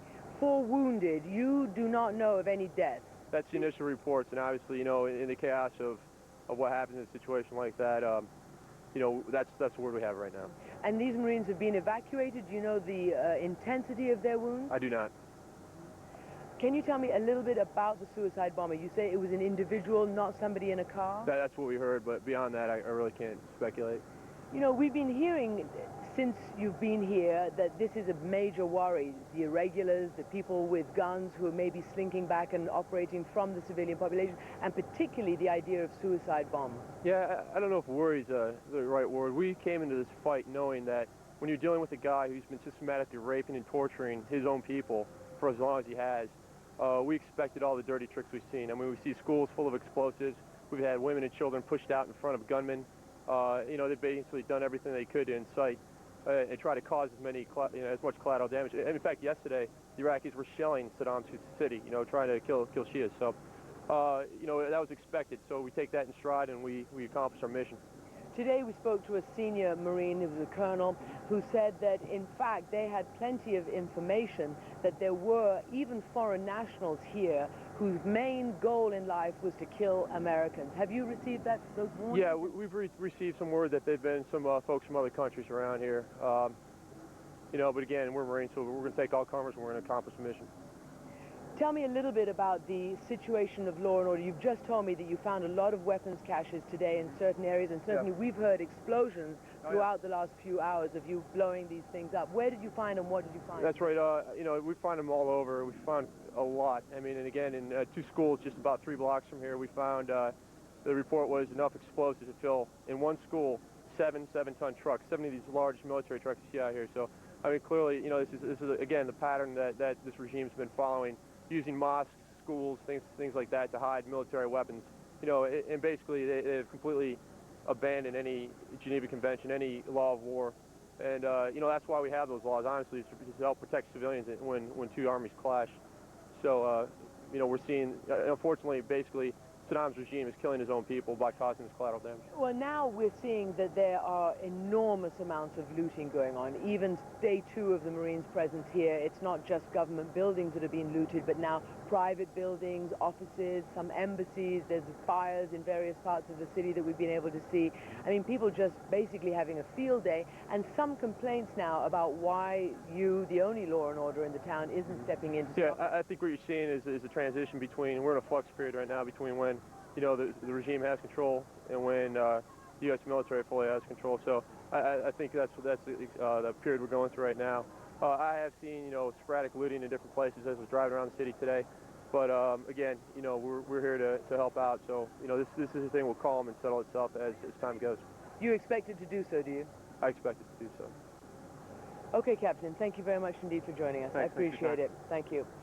So, Wolf, the latest details from the divisional spokesman, who's saying that it was 4 Marines who were wounded. We don't know how serious those wounds are, and we don't know whether it may lead to death, but certainly there have been conflicting reports, and we're just getting it from Captain Joe Plensler that so far the initial reports are that they were wounded by this one suicide bomber who had explosives tied to his person and rushed up to a checkpoint and detonated those. Wolf? Christian, and he stressed, of course, these were preliminary initial reports that he's getting. Obviously, all of this is subject to change. What is clear is that there was a suicide bomber with explosives strapped to his body that clearly, and he detonated it, and there are wounded. We'll get some more information on that. Christian, you've just arrived in Baghdad. You've driven through the city to get to where you are now. Give us your immediate impression of what life is like in the Iraqi capital right now.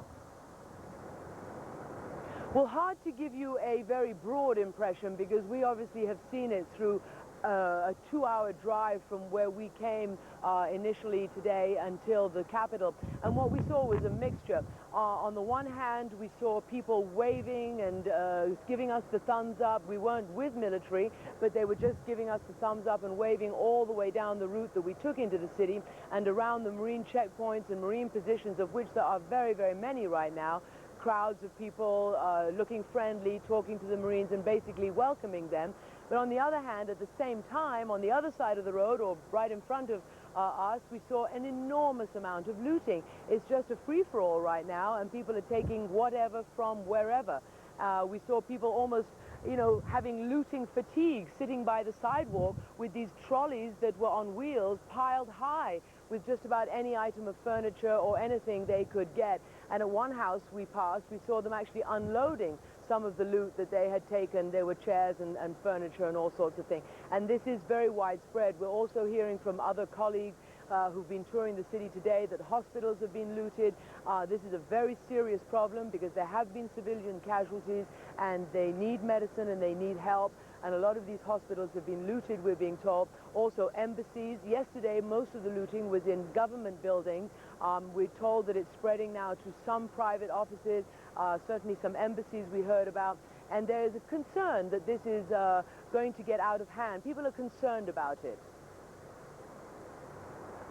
Christian Amanpour is now in Baghdad for us, and welcome to Baghdad, Christian. Be careful over there. Be careful to all of our colleagues as well. We'll be checking back with you as soon as you get some more information on this suicide bombing, wounding 4 U.S. Marines. Preliminary reports. We're going to get some more details, Christian, and come back to you, of course, once you have a little bit more information. Our Christian Amanpour is now in the Iraqi capital. We're going to continue to monitor this story, but let's go back to the White House briefing. Ari Fleischer, the White House press secretary, is continuing to respond to reporters' questions. The House and the Senate have to weigh what they can accomplish individually and then together in a conference. The conference is still meeting. They have not filed the conference papers. They continue to try to work through for successful resolution of the budget resolution, and that's where we are, and that's what the President's helping on. Is it better than to defer the decision if the direction appears to be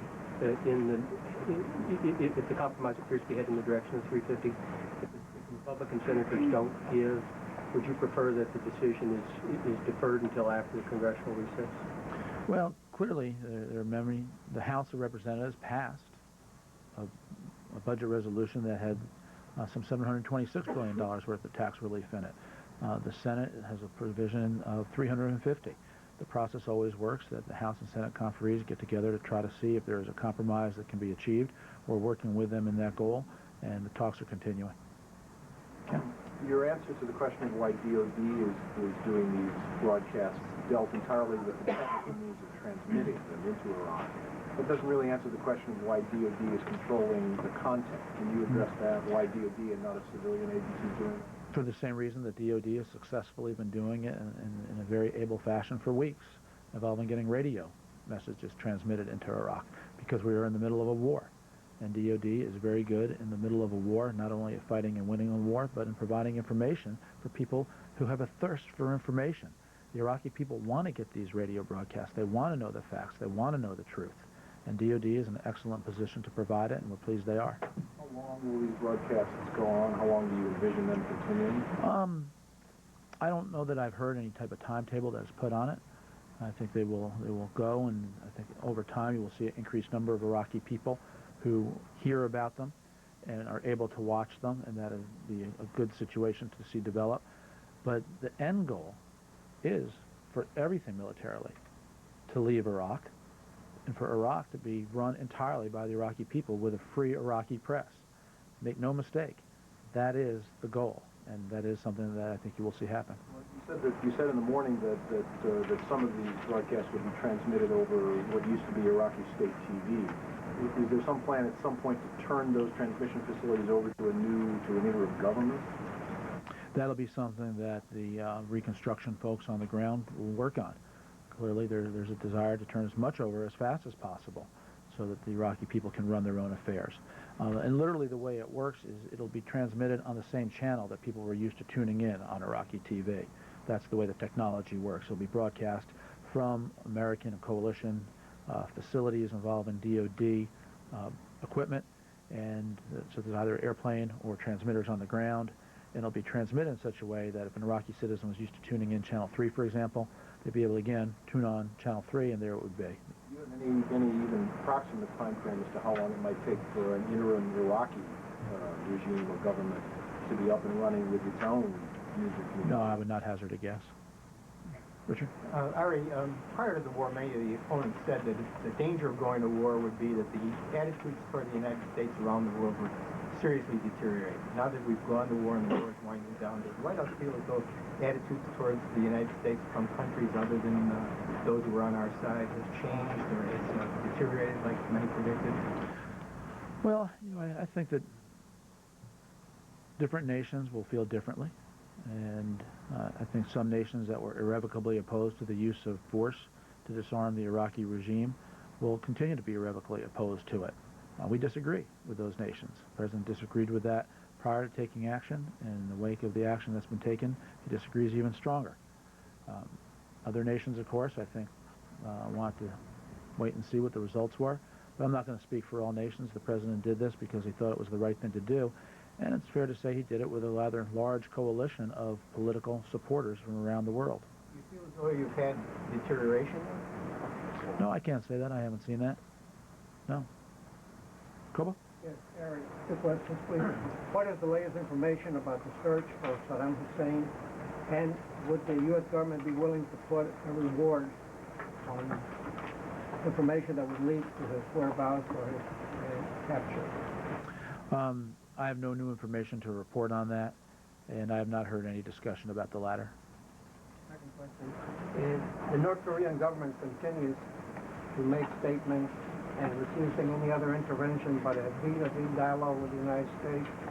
I know that President Bush will be meeting soon with the President of South Korea. What is going on the diplomatic front between Washington and Pyongyang?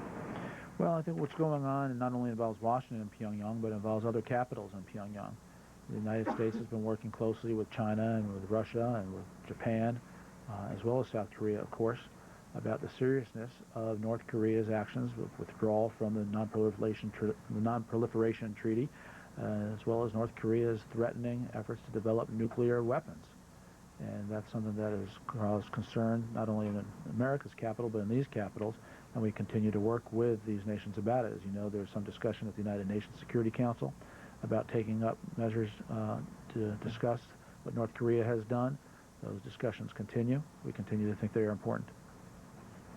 Ari, back to the tax cut.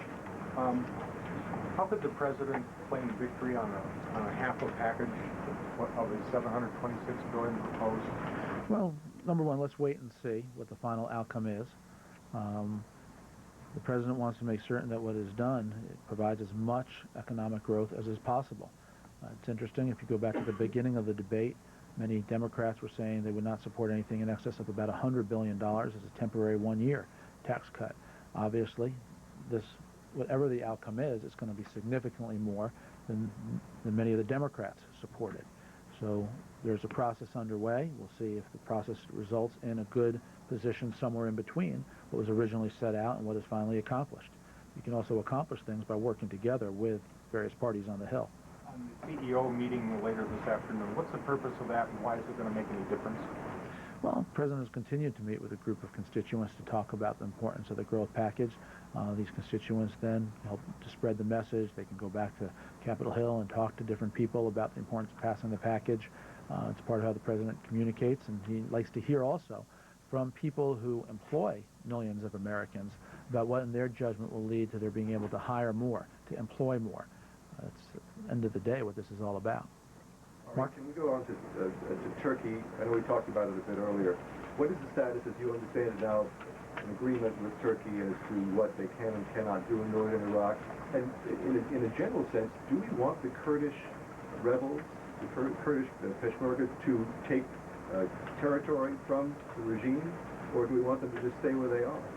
Well, obviously we are working in for the most part, in a very coordinated fashion with Free Iraqis, the Kurds in the north. Now, as you've seen, we have special forces working with them. We talked to Turkey. Secretary Powell spoken with his counterpart in Turkey today, and Turkey understands that we understand their concerns, and Kirkuk, which is the city that is involved here, will be under American control. We told the Turks that they can send military observers into Kirkuk to assure them that indeed we will be in control. But at the same time, you have Kurdish forces fighting, capturing territory, which alarms the Turks.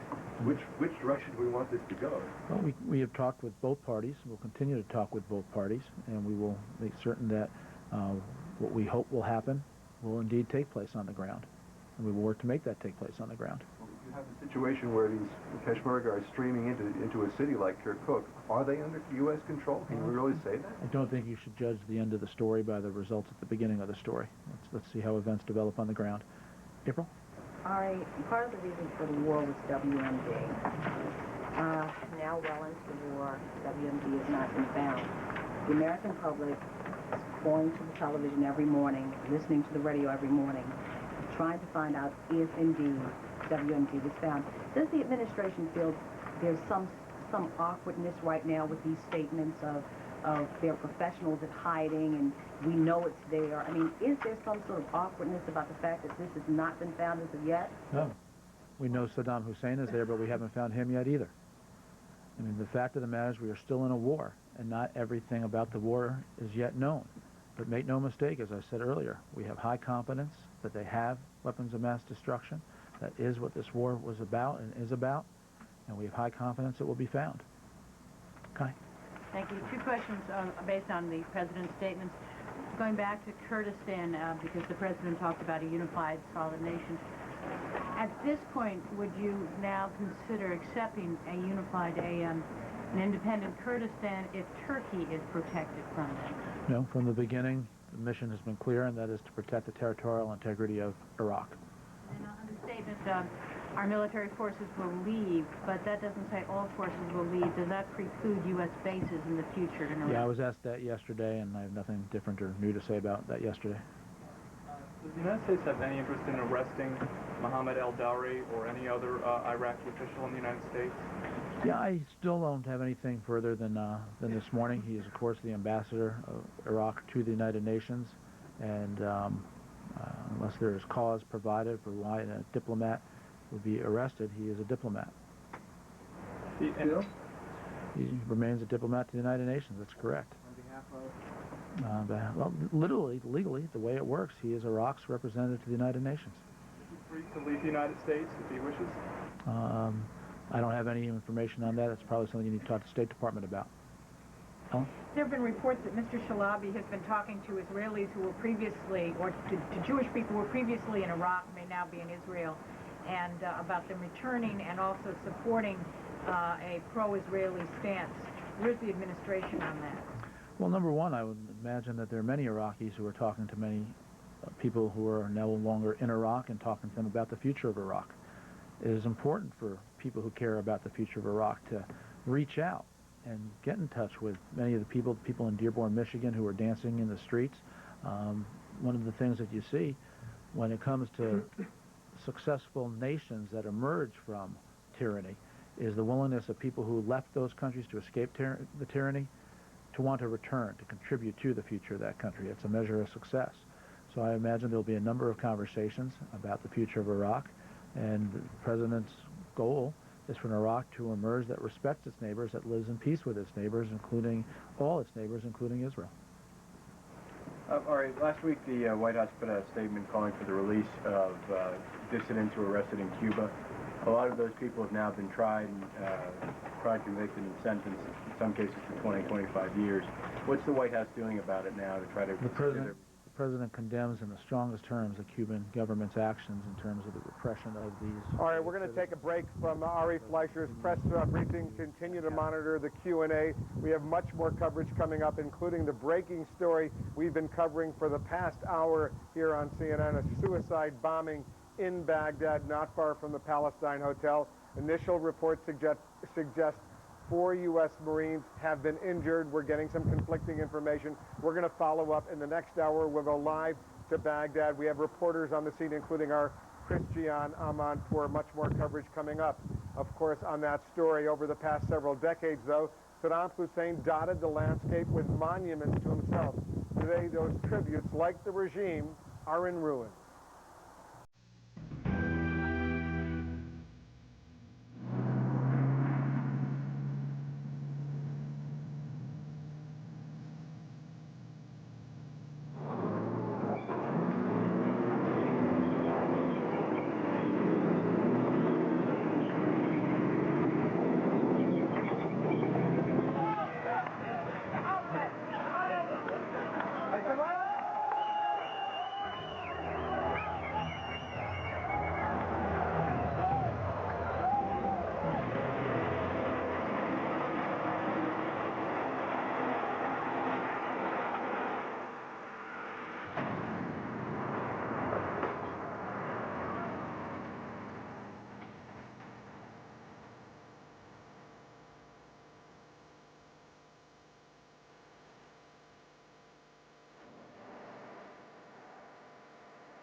We got a hit.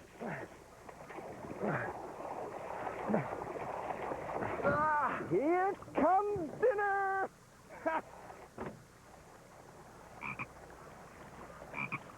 I'm not eating that. There's no place like Outback for our perfectly grilled shrimp and new Royal Port catch. I can't believe you guys didn't catch anything. Outback Steakhouse. No rules, just right. How do you invest to help secure your future? You start with your dreams.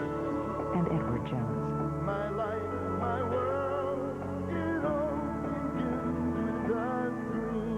Edward Jones. Your pet's same exact heartworm and flea medications delivered to your home, saving you time and money. 1-800-PET-MEDS. We deliver savings and convenience on HeartGuard, Advantage, Frontline, and all other pet medications. Order now and receive free shipping. Starry, starry night. The American original. The American phenomenon. The American anthem. So bye, bye, Miss American Pie. Get the history of rock and roll in this influential music collection from America's legendary singer-songwriter, Don McLean. Castles in the air. After 30 years and 20 albums, we've handpicked 21 of the most beloved songs from a true American icon. Call now and get 21 legendary songs of Don McLean for $18.98 plus shipping and handling. And get this collector's poster of the original American Pie album cover free. The celebration of an unforgettable era. The collection of landmark hits. Get the legendary songs of Don McLean. Order 21 legendary songs of Don McLean and get the collector's poster for just $18.98 plus $4.95 shipping and handling. Or send check or money order to the address shown. Call now. I'm Leon Harris in the CNN Center in Atlanta, and here's what's happening at this hour in the war in Iraq. 4 U.S. Marines seriously hurt after a suicide bombing at a downtown Baghdad checkpoint. That word comes to us from CNN's Walter Rogers, who says the bombing happened at the end of another day of isolated clashes and widespread looting around the city. CENTCOM is saying that one of those clashes left 1 Marine dead and 22 wounded. This one happened in a raid on a Baghdad mosque in which Iraqi leaders were believed to be meeting. None were captured, however. Turkey, meantime, is sending military observers into the northern Iraqi city of Kirkuk. That city fell today to northern Iraqi Kurds, whom Turkey fears will set their sights on an independent state, and that could threaten Turkish sovereignty. The White House says U.S. forces will soon be in charge in Kirkuk. Details are still murky in the Shiite holy city of Najaf, where a cleric just back from exile in London was killed on the grounds of a mosque. A Time correspondent says that the Syed Abdul Majid al-Khouei was expected to urge Shiites there to support the coalition that toppled Saddam Hussein, but he was shot inside that mosque, taken outside, and stabbed. And far from Iraq, thousands of New Yorkers are showing their support for the troops of Operation Iraqi Freedom. That's the Pentagon's name for the war against Saddam, and officials there point out daily that tough fighting still lies ahead. That is the latest. Let's now go back to Wolf Blitzer standing by in the Gulf and Judy Woodruff in Washington.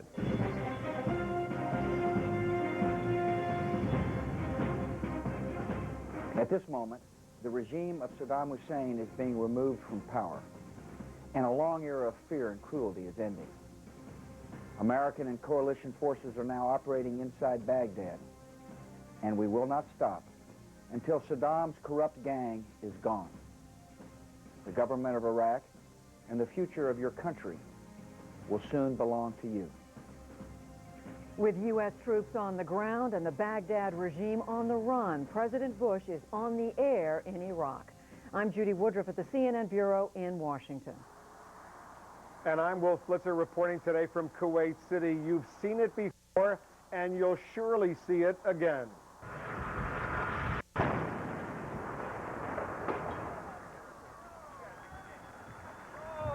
It's the destruction, or in this case, the partial destruction of a larger-than-life statue of Saddam Hussein. This is Baghdad, but the phenomenon spread today as far north as Kirkuk.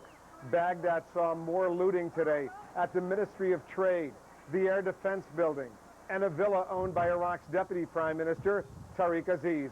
Aziz himself has disappeared. A crew from Britain's ITN got a peek inside a looted house belonging to a member of the Iraqi secret police. Trashed but not stolen was a sophisticated array of electronic surveillance gear. Iraq's capital is still an ugly place, and I'm quoting now a CENTCOM chief of operations, and the battles are still being fought. CNN's Walter Rogers tells us of 4 Marines seriously hurt late today in a suicide bombing near the Palestine Hotel. And from CENTCOM, word of a bloody clash earlier involving Marines near a fortified mosque. Rogers says the Marines held up the U.S. Army's advance to the east today so they could finish, quote, a mop-up work after a frenetic 24 hours. Walter Rogers is joining us now live on the phone. He's got additional details. Walter, tell us what's going on. Hello, Wolf. I talked to an eyewitness to the suicide bombing just before dusk here in downtown Baghdad. As you know, an Iraqi civilian approached a Marine post on the streets, and remember there are Marines and U.S. Army soldiers throughout the city at various intersections and street corners. Appeared to be a normal Iraqi citizen, walked up, and suddenly there was this explosion. The eyewitness with whom I spoke said it wasn't a particularly loud explosion, but of course, as I talked to one Marine officer, it doesn't take a lot of C4 explosives and many nails to make it a savage and cutting attack on these 4 Marines. We're told they are seriously injured. That is the position of the Marine spokesman at this point. 4 very seriously injured Marines, late afternoon suicide bombing in downtown Baghdad. I can tell you from having been here all day, the U.S. Marines are extraordinarily vulnerable at these traffic circles and intersections in downtown Baghdad, as is the U.S. Army on the other side of the city. Wolf? Well, what are they doing, basically, Walter? This is not a surprise. This is something the Marines, the soldiers, have come into Baghdad fully anticipating, fully bracing for. What else can they do to prevent these kinds of suicide bombing attacks? Not very much. What they're doing at night, and I'm at an intersection here watching a Marine lighted up by the television lights.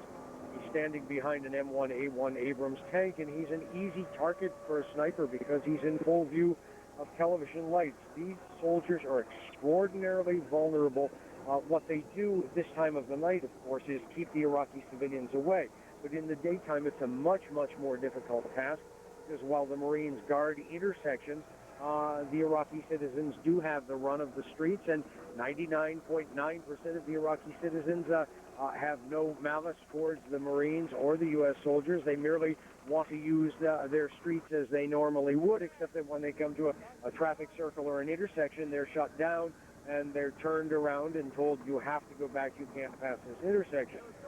Nonetheless, the ability to walk up to a Marine and tell him that you'd like to go visit your mother on the other side of town, or collect your car a few blocks away, or go to your business, the Marine has to engage you in some sort of conversation, and that's what happens when they do. A suicide bomber walks up and kills or injures or maims, in this case very seriously injures 4 Marines at dusk here. Wolf? Walter, you spent many years covering the Middle East. You're our former Jerusalem bureau chief. Is this at all representative or reminiscent of what you covered in Israel between the battles between the Israelis and the Palestinians?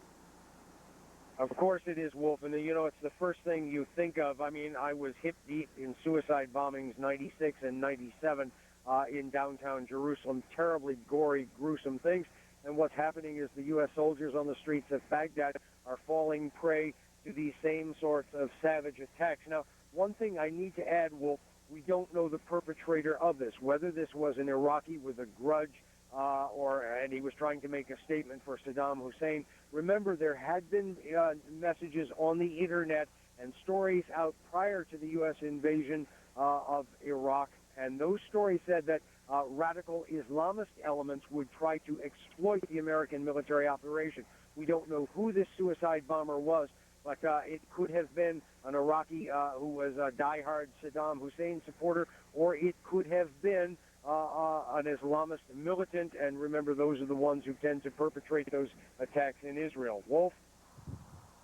Walter Rogers on the scene for us now in Baghdad, reporting live. Walter, thanks very much. We'll be checking back with you. We're standing by for a Pentagon briefing. Hopefully we'll get some more information about this suicide bombing attack. Walter Rogers reporting 4 U.S. Marines injured in this attack. The Pentagon briefing coming up in about 35 minutes. or so from now, 1:45 p.m. Eastern. CNN, of course, will have live coverage. Now back to Judy Woodruff in Washington. Judy? Thank you, Wolf. We're hearing less, as we hear more about the ground fighting in Baghdad, we're hearing less about the air war over the capital city. But coalition bombing from the air in northern Iraq has, if anything, stepped up over the last 24 hours. Also in the north, more activity on the part of the Kurdish guerrillas known as the Peshmerga. For the very latest from the north, we want to check in now with our Brent Sadler. He's in the town of Kalar. Brent. Thanks, Judy. 24 hours ago, the skies over northern Iraq were filled with the sounds of heavy explosions and high-flying B-52 bombers. This evening at sunset, I saw another of the B-52s, really more on a reconnaissance mission, possibly looking over the Tikrit area, a possible last bastion, stronghold of Saddam Hussein himself or even his loyalists. What we have seen today in the wake of those very heavy airstrikes, the heaviest I've seen in the many weeks I've been here in northern Iraq, was a collapse of huge areas of Saddam Hussein's army in the north of Iraq.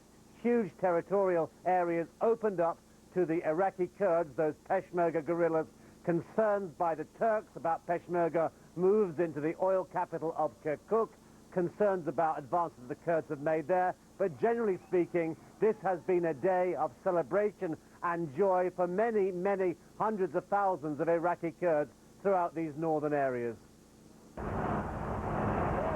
American special forces speed into newly liberated towns of northern Iraq, catching sight along the way of Iraqi friends, not foes, on a road to freedom. This is the Kurdish town of Hanakeen, some 80 miles north of Baghdad, overrun by Iraqi Kurdish Peshmerga fighters, under the command of a new face in town, Jalal Talabani, one of the top Kurdish leaders. Hanakeen was the first of the big northern towns to fall, thanks, they say here, to President George W. Bush. Welcome in Hanakeen. Welcome, welcome. Remnants of the doomed regime fled the previous night. No one knows where they escaped to, and for now at least, they don't seem to care. Scenes of jubilation are being repeated in towns and villages throughout northern Iraq. Once the capital Baghdad fell, the gravitational pull was simply too great. Saddam Hussein's power in the north crushed, his countless images machine-gunned into oblivion. We liberated today by the power of the American soldier and the Peshmerga, the self-sacrificers, to liberate Hanakeen. It's a day to remember and record, with a parade of the conventional and the unconventional on an historic day. For decades, they lived under the brutal whims of a tyrant. It'll take time to adjust. Now we cannot dream. Now I am dreaming. But dreams could turn to nightmares if law and order is not re-established soon. A wooden coffin holds the body of an Iraqi Arab killed, it's claimed here, in a revenge attack by Iraqi Kurds. Old rivalries die hard in a country that's reeling from the tremors of change and the uncertainty that brings, even on this much celebrated day. Now, what I've been seeing in these areas and other parts is a very small presence of American Special Force troops taking up positions in some of the municipal buildings that were controlled by Saddam Hussein's loyalists. A Humvee parked up outside the building in Hanakeen earlier today, and soldiers really taking up a position but not really knowing quite what to do. There were many Iraqis coming up to them, particularly Iraqi Arabs, complaining about that shooting. And you know, Judy, the soldiers do not have a political role to play here, of course, and they're really caught in the middle of this. And going back to what Walter Rogers was saying about the exposure, the vulnerability of American troops on the ground here, yes, they are very thinly spread and very much in between the crowds, in the centers of these people, coming here as liberators, but at the same time also many Iraqis wanting them to adjudicate on disputes that are going on all sorts of levels. Also, one further point to make, as we moved about in the areas today, I did see Iraqi soldiers, unarmed, really hanging around abandoned Iraqi military barracks, really looking confused and shocked about the changes that were going on. So you have a real mixture of various elements of people who melted away from Iraq's loyalist Ba'athist party, some who perhaps have hung on, really not quite sure who's who, even amid those scenes of joy and celebration here. Judy. So, Brent, is it your sense that the Americans are more in charge or the Kurdish fighters are more in charge in that area? Well, it's the people with the guns who are in charge, Judy, as is always the case in these sort of really anarchic conditions very soon after the collapse of a regime that's been here for decades. I mean, what you're seeing are troops filling a vacuum. There aren't that many of them. They can be counted in hundreds, really, right across the northern areas. There's no significant troop presence in these newly liberated areas, nor is there any significant troop presence south of these liberated areas between here and Baghdad. And that really is a substantial problem. And as far as the Kurds are concerned, they said before the conflict created the collapse of Saddam Hussein's regime that the Kurds, if they took places like Kirkuk, if they moved in, they would pretty quickly hand over to U.S. administration. But, you know, many Iraqis are asking, where is that administration? How long is it going to take to get into place? And what might happen in the meantime? Judy. All right, Brent Sadler reporting, fresh reporting for us from northern Iraq, where he's describing just a collapse in many areas of what was formerly the Saddam Hussein regime. Wolf. Thanks very much, Judy. And as you heard, our viewers heard at the top of this program, President Bush is personally reaching out to Iraqis in the wake of the collapse of the only governmental authority most of them have ever known. Our White House correspondent, Chris Burns, is standing by with more on that. Chris, tell us what's going on. Well, hi, Wolf. The president is about to meet with 5 Central American presidents. Their limousines all lined up outside here. They're going to be talking about free trade, but mainly on the president's mind are 2 issues. At least one issue is about the public relations campaign in Iraq. This image, think about the U.S. flag that a U.S. soldier draped across the face of the Saddam statue yesterday, that being played in the Arab media, by many of the Arab media, as being a symbol of U.S. domination, of conquering Iraq, as it were.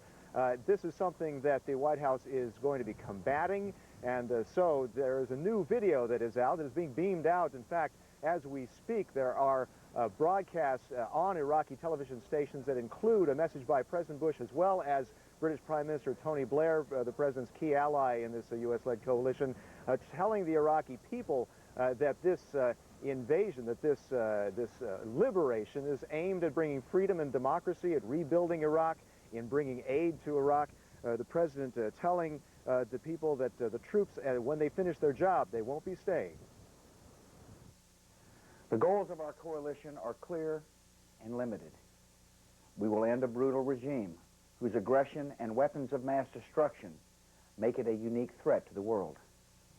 Coalition forces will help maintain law and order so that Iraqis can live in security.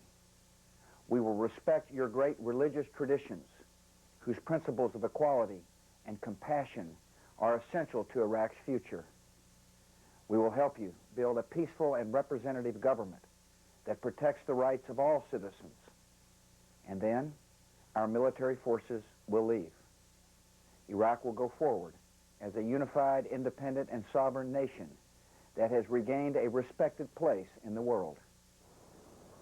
Another very key issue, a very delicate issue right now, is that power vacuum inside Iraq, how to deal with that. The issue in the north right now, especially in Kirkuk, that oil-rich city where the Kurdish people have gone and taken over that city. Turkey is getting very nervous about that. They have a large they have a large Kurdish minority. There have been talk about the Turkish forces moving into northern Iraq to prevent that from happening, to possibly prevent the Kurds from declaring a separate state, Kurdistan, in northern Iraq. The White House trying to reassure the Turks that the U.S. will be in control. In the words of Ari Fleischer at the press briefing today, he says Kirkuk will be under American control. Wolf? And just to be precise on this point, Chris, The U.S. military now has the frequencies, the channels, if you will, of what used to be Iraqi state-run television, and they're now using those channels to broadcast statements from the president, the British Prime Minister, and other U.S. programming. Is that right? That's absolutely right, and they're doing it in different ways. There is a C-130 that is equipped with broadcast equipment. It's been doing it for weeks now, called Commando Solo, and it had been broadcasting radio broadcasts. Now that it's able to broadcast to television stations or television channels in Iraq, they're doing that. They're also doing that from ground-based communications. The main issue is to try to get in to the living rooms across Iraq and try to broadcast directly that message from President Bush and Tony Blair. As Ari Fleischer said today, this is their chance for Mr. Bush and Mr. Blair to speak directly to the Iraqi people. Wolf? And they're doing this in Arabic. You can imagine the culture shock for most Iraqis who are used to only seeing news about Saddam Hussein, glorifying news about the Iraqi leader every night, every day, almost 24 hours a day, all of a sudden to be getting different programming, very different programming from the U.S. government. Chris Burns at the White House, thanks very much. And this important note to our viewers, we're awaiting a Pentagon briefing. This hour is scheduled for 1:45 p.m. Eastern, about 25 minutes or so from now. CNN, of course, will have live coverage as soon as it begins. Keep it here on CNN. Coming up, massive looting and chaos throughout Iraq. We'll talk to an international security advisor about keeping Iraq safe in a post-Saddam Hussein era. The lawlessness in some areas puts a stop to some relief efforts. We'll also look at the state of humanitarian aid for the Iraqi people. Plus, the battles are still being fought in some Iraqi towns. We'll update you on the military's next potential targets. All that straight ahead. But first, as we go to a break, a look at the latest casualty numbers.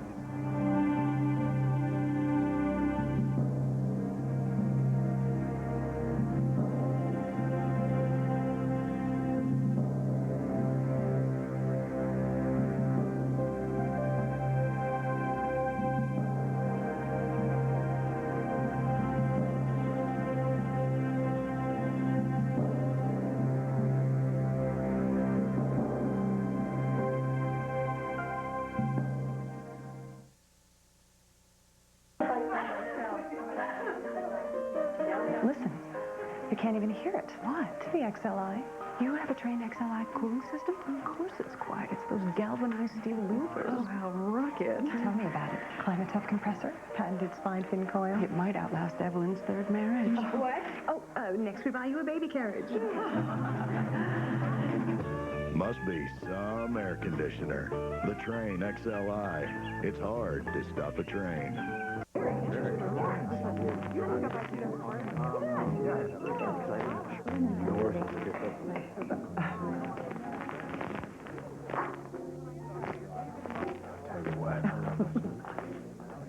All right, we're ready. Stop obsessing. Quick Step is the laminate floor designed to take the wear and tear of everyday life. Quick Step, floors that stand up.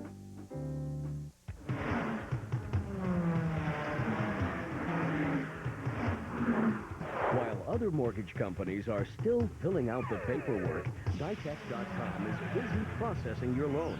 Apply now for a low fixed-rate mortgage or cash out some of your equity. It's a whole new way to get a mortgage. Just log on or call 1-800-71-FIXED.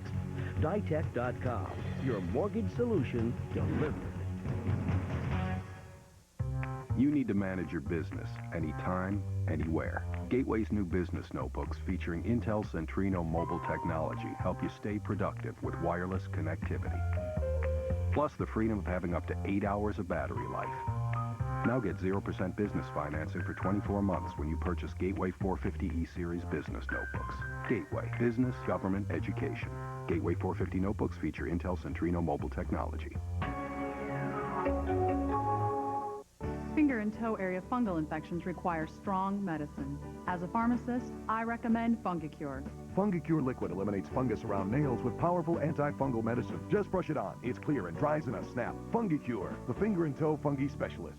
CNN Tonight as Saddam's regime crumbles, how much fighting still remains. The latest from Operation Iraqi Freedom, plus jailed by Iraq for a week, Matthew McAllister. Only on Larry King Live, CNN Tonight, 9 Eastern.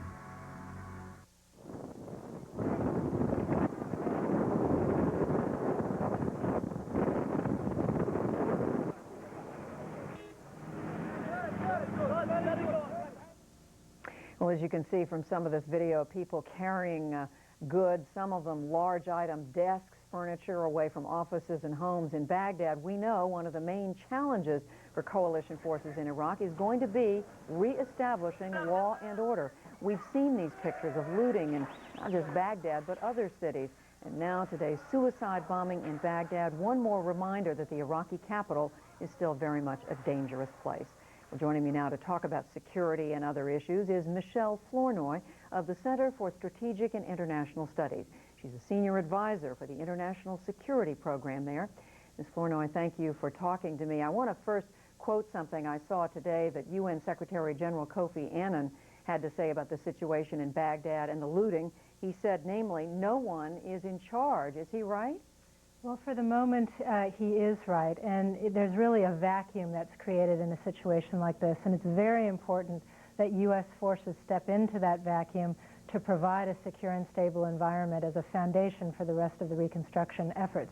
And that means they'll have to step in and do things, at least temporarily, like policing and like providing for public order. Well, how easy is it for them to do that at the same time they are fending off what is left of the resistance from the Saddam Hussein regime? It's very challenging because on the one hand they have to continue to conduct mop-up operations, combat operations against pockets of resistance.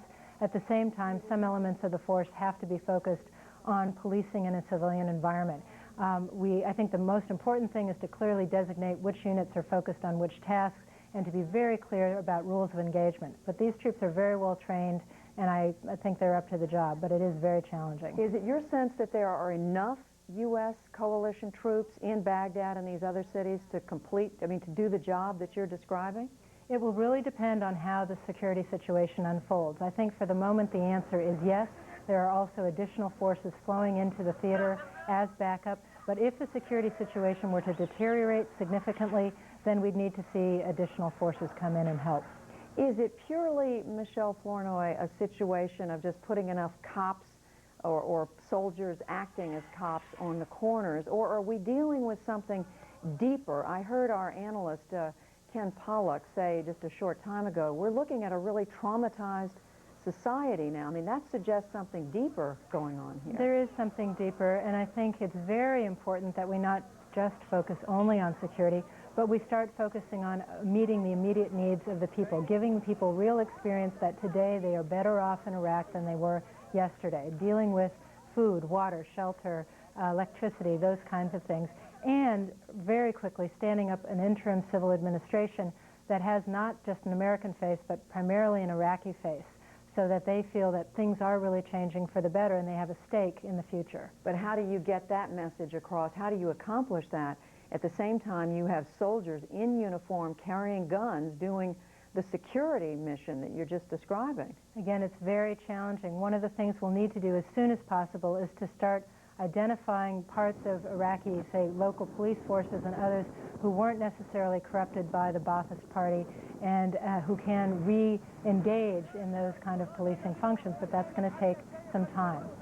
In the meantime, U.S. troops, coalition troops, have to be prepared to stay indefinitely to do this kind of work? I think so. I think they need to be prepared to stay until we can rebuild an Iraqi army, an Iraqi police force, and that's a multi-year effort.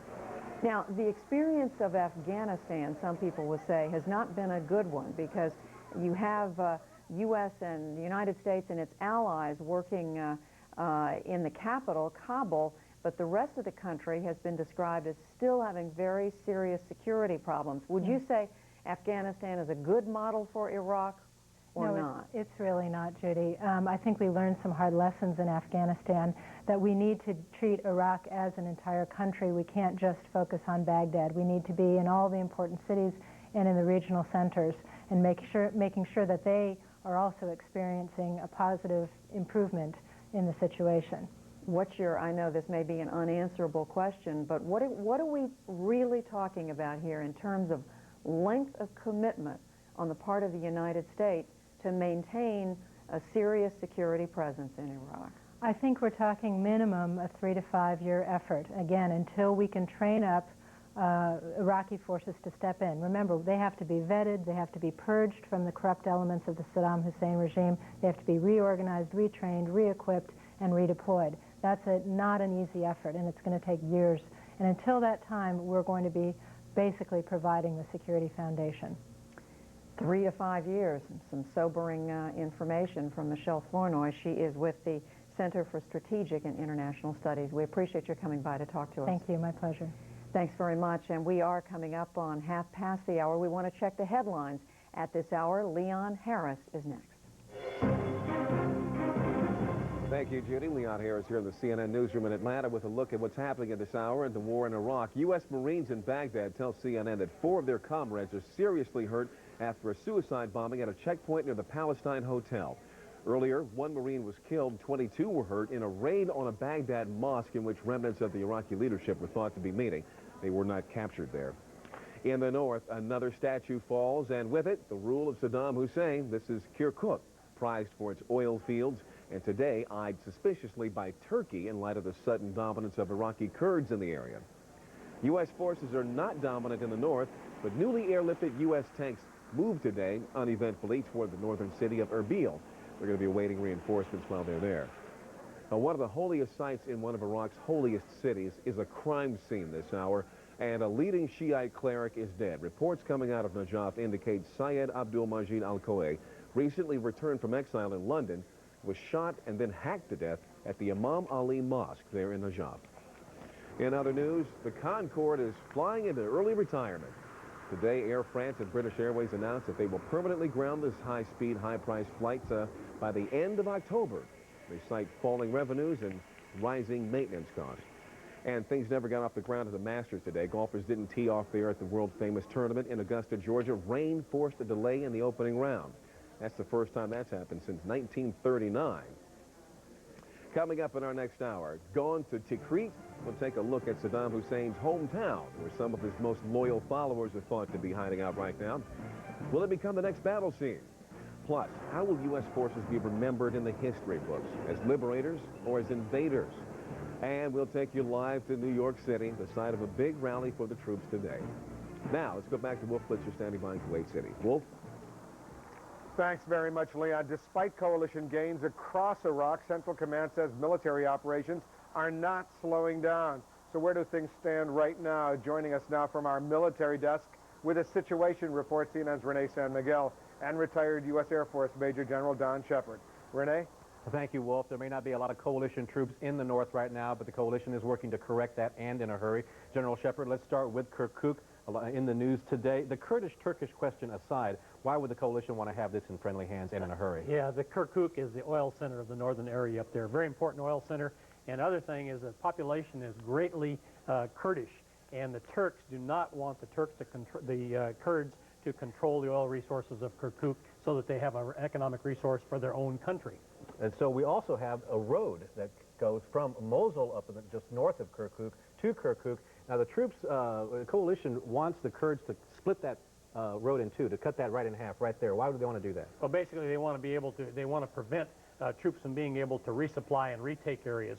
Mosul is a large city, about 1.7 million. Think of it as a Houston-sized or a Philadelphia-sized town, and it's still controlled by the regime. You don't want those forces to be able to retake ground that has since fallen, such as Erbil and now reportedly Kirkuk. And some strategic high ground in the mountains north taken, I believe, yesterday by some of the Kurdish rebels. You always want to take the high ground because you can put artillery up there, you can see, you can shoot from high ground. Now, because the north was the last to get troops and armor that is still working its way in there, how important is it for the coalition to maintain its air power over the region? It's very important. You're going to see air power pounding all remaining deployed forces of the Republican Guard and the regular Iraqi army before we send ground troops in there. The ground forces available to the coalition up there are light airborne forces. We do not have armor, don't have APCs. That's being slowly brought in. So the plan is to really just, you know, lay some major ordnance down on whatever is available, is left from the Republican Guard and the Fedayeen in this neighborhood. Yeah, support the Kurdish forces in this area while you're bringing in heavier forces.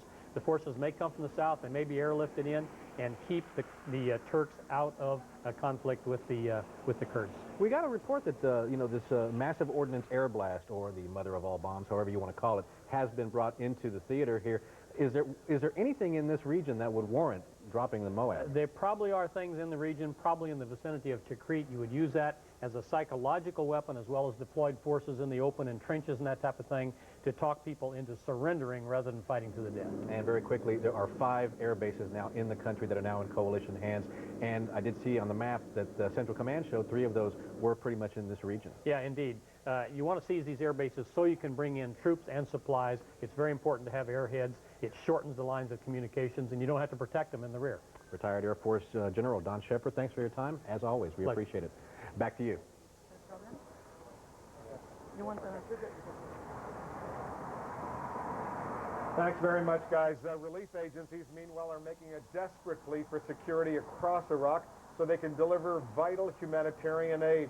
Clean drinking water is one of the many things in short supply across Iraq. Joining me now here in Kuwait City to talk about the humanitarian situation is Antonia Paradella. She's with the World Food Program. Antonia, thanks very much for joining us. How serious of a crisis is this? Forget about water. We know water is a huge issue, but food itself for Iraqis.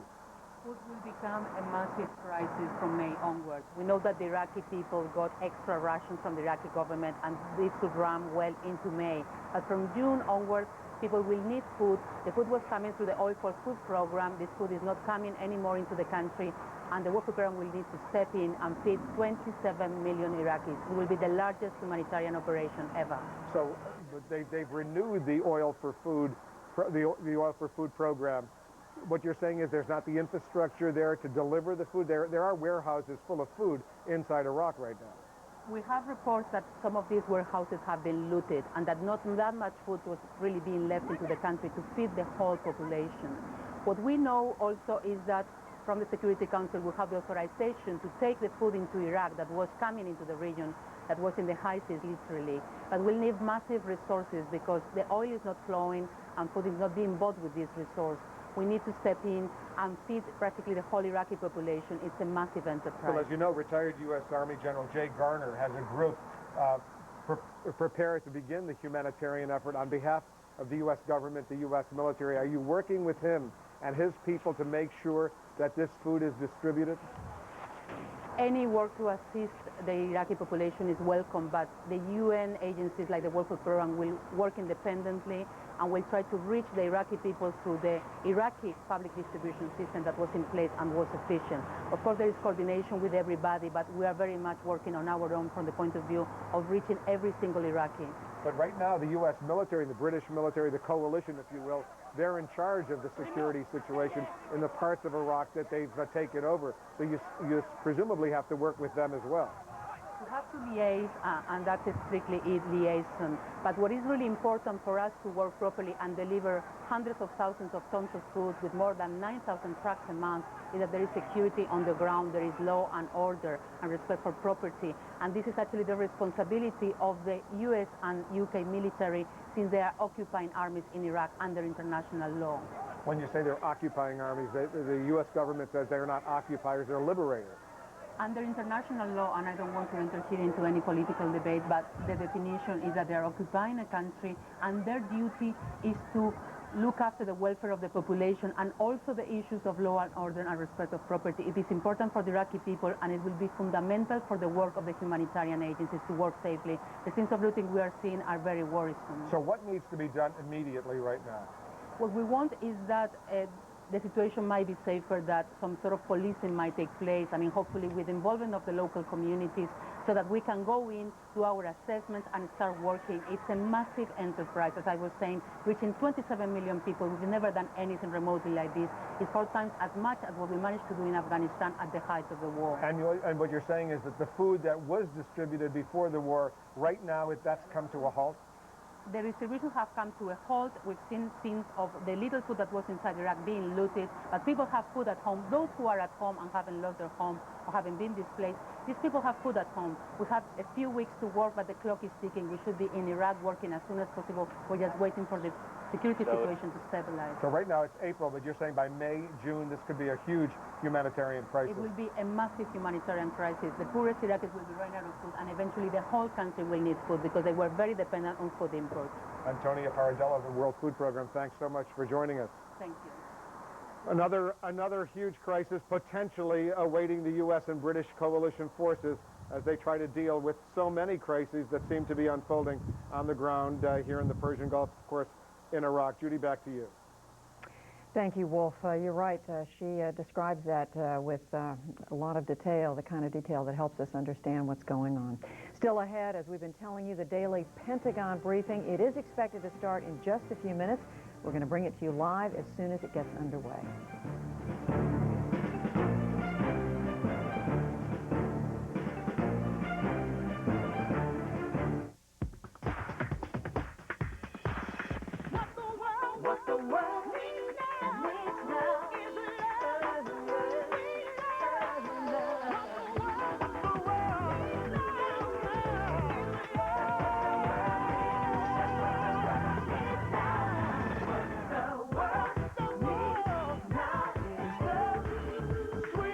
Now save 30%. Call your travel agent or 1-800-SANDALS.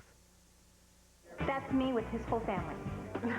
So you on a farm? Yeah, imagine with my allergy. Go where you wanna go, do what you want. This is Trisha.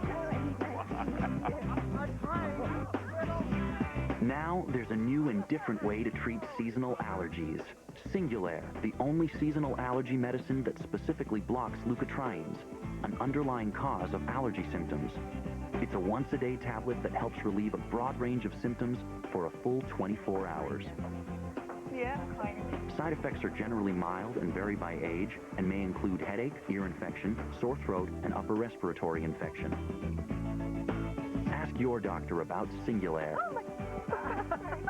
Morning. Good morning. Ready to go for a tractor ride?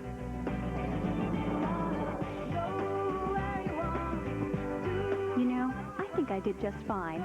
Singulair, a different way to treat seasonal allergies. Brent Sadler takes you inside the war in Iraq. We've just seen an airstrike in this area behind me in Baghdad. Experience you can trust only on CNN. Ford Explorer. It's the best-selling SUV on the planet. And if you look again at Explorer, you'll see why. Its interior is the biggest in its class. Explorer also comes with an all-new independent rear suspension. And right now, Explorer looks good with 0% financing for up to 5 years or up to $4,000 cash back. Or lease one for just $299 a month. If you haven't looked at Ford lately, look again. Only at your Quality Plus Ford dealer. This weekend, the savings are easy at Macy's. Forget the coupons, get the savings. It's all on sale. It's that easy. All spring suits for her, $59.99. All shoes and sandals on sale. All men's suits, sport coats, and dress shirts, 40 to 50% off. Jessica Sanders bed in a bag, any size, $48.98. Forget the coupons, get the savings. It's all on sale, Friday through Sunday. The savings are easy at Macy's. CNN, the most trusted name in news. 2:45 a.m. Eastern, 10:45 a.m. in Iraq. CNN's Jane Araf reports from near the town of Erbil that she's seeing Abrams tanks, Bradley fighting vehicles, and armored personnel carriers traveling the roads. She says the U.S. heavy armor is there to consolidate advances toward Mosul and Kirkuk. 5:26 a.m. CNN's Brent Sadler reports from the town of Kanagin in northern Iraq, which he says is part of a huge area now in the hands of Kurdish fighters. 6:05 a.m. From U.S. Central Command, CNN's Tom Mintier reports U.S. troops today targeted a mosque in Baghdad where senior Iraqi leaders were believed to be meeting. CENTCOM spokesman Captain Frank Thorpe says no one was captured. 6:09 a.m. CNN's Ben Wiedemann reports from the city of Kirkuk that the Iraqi Northern Front is collapsing quickly, and Kurdish fighters have seized part of Kirkuk with little resistance. 7:16 a.m. Central Command says coalition forces control 5 air bases in Iraq. Major General Gene Renwart says all major roads into Baghdad are cordoned off, making it impossible for large numbers of reinforcements to make their way into the city. 8:46 a.m. A crowd in Kirkuk knocks down a statue of Saddam Hussein. 9:22. CNN's Kevin Seitz reports from Kirkuk that he's seeing many men who appear to be Iraqi soldiers, most of them out of uniform, making their way toward the city of Tikrit, the ancestral home of Saddam Hussein.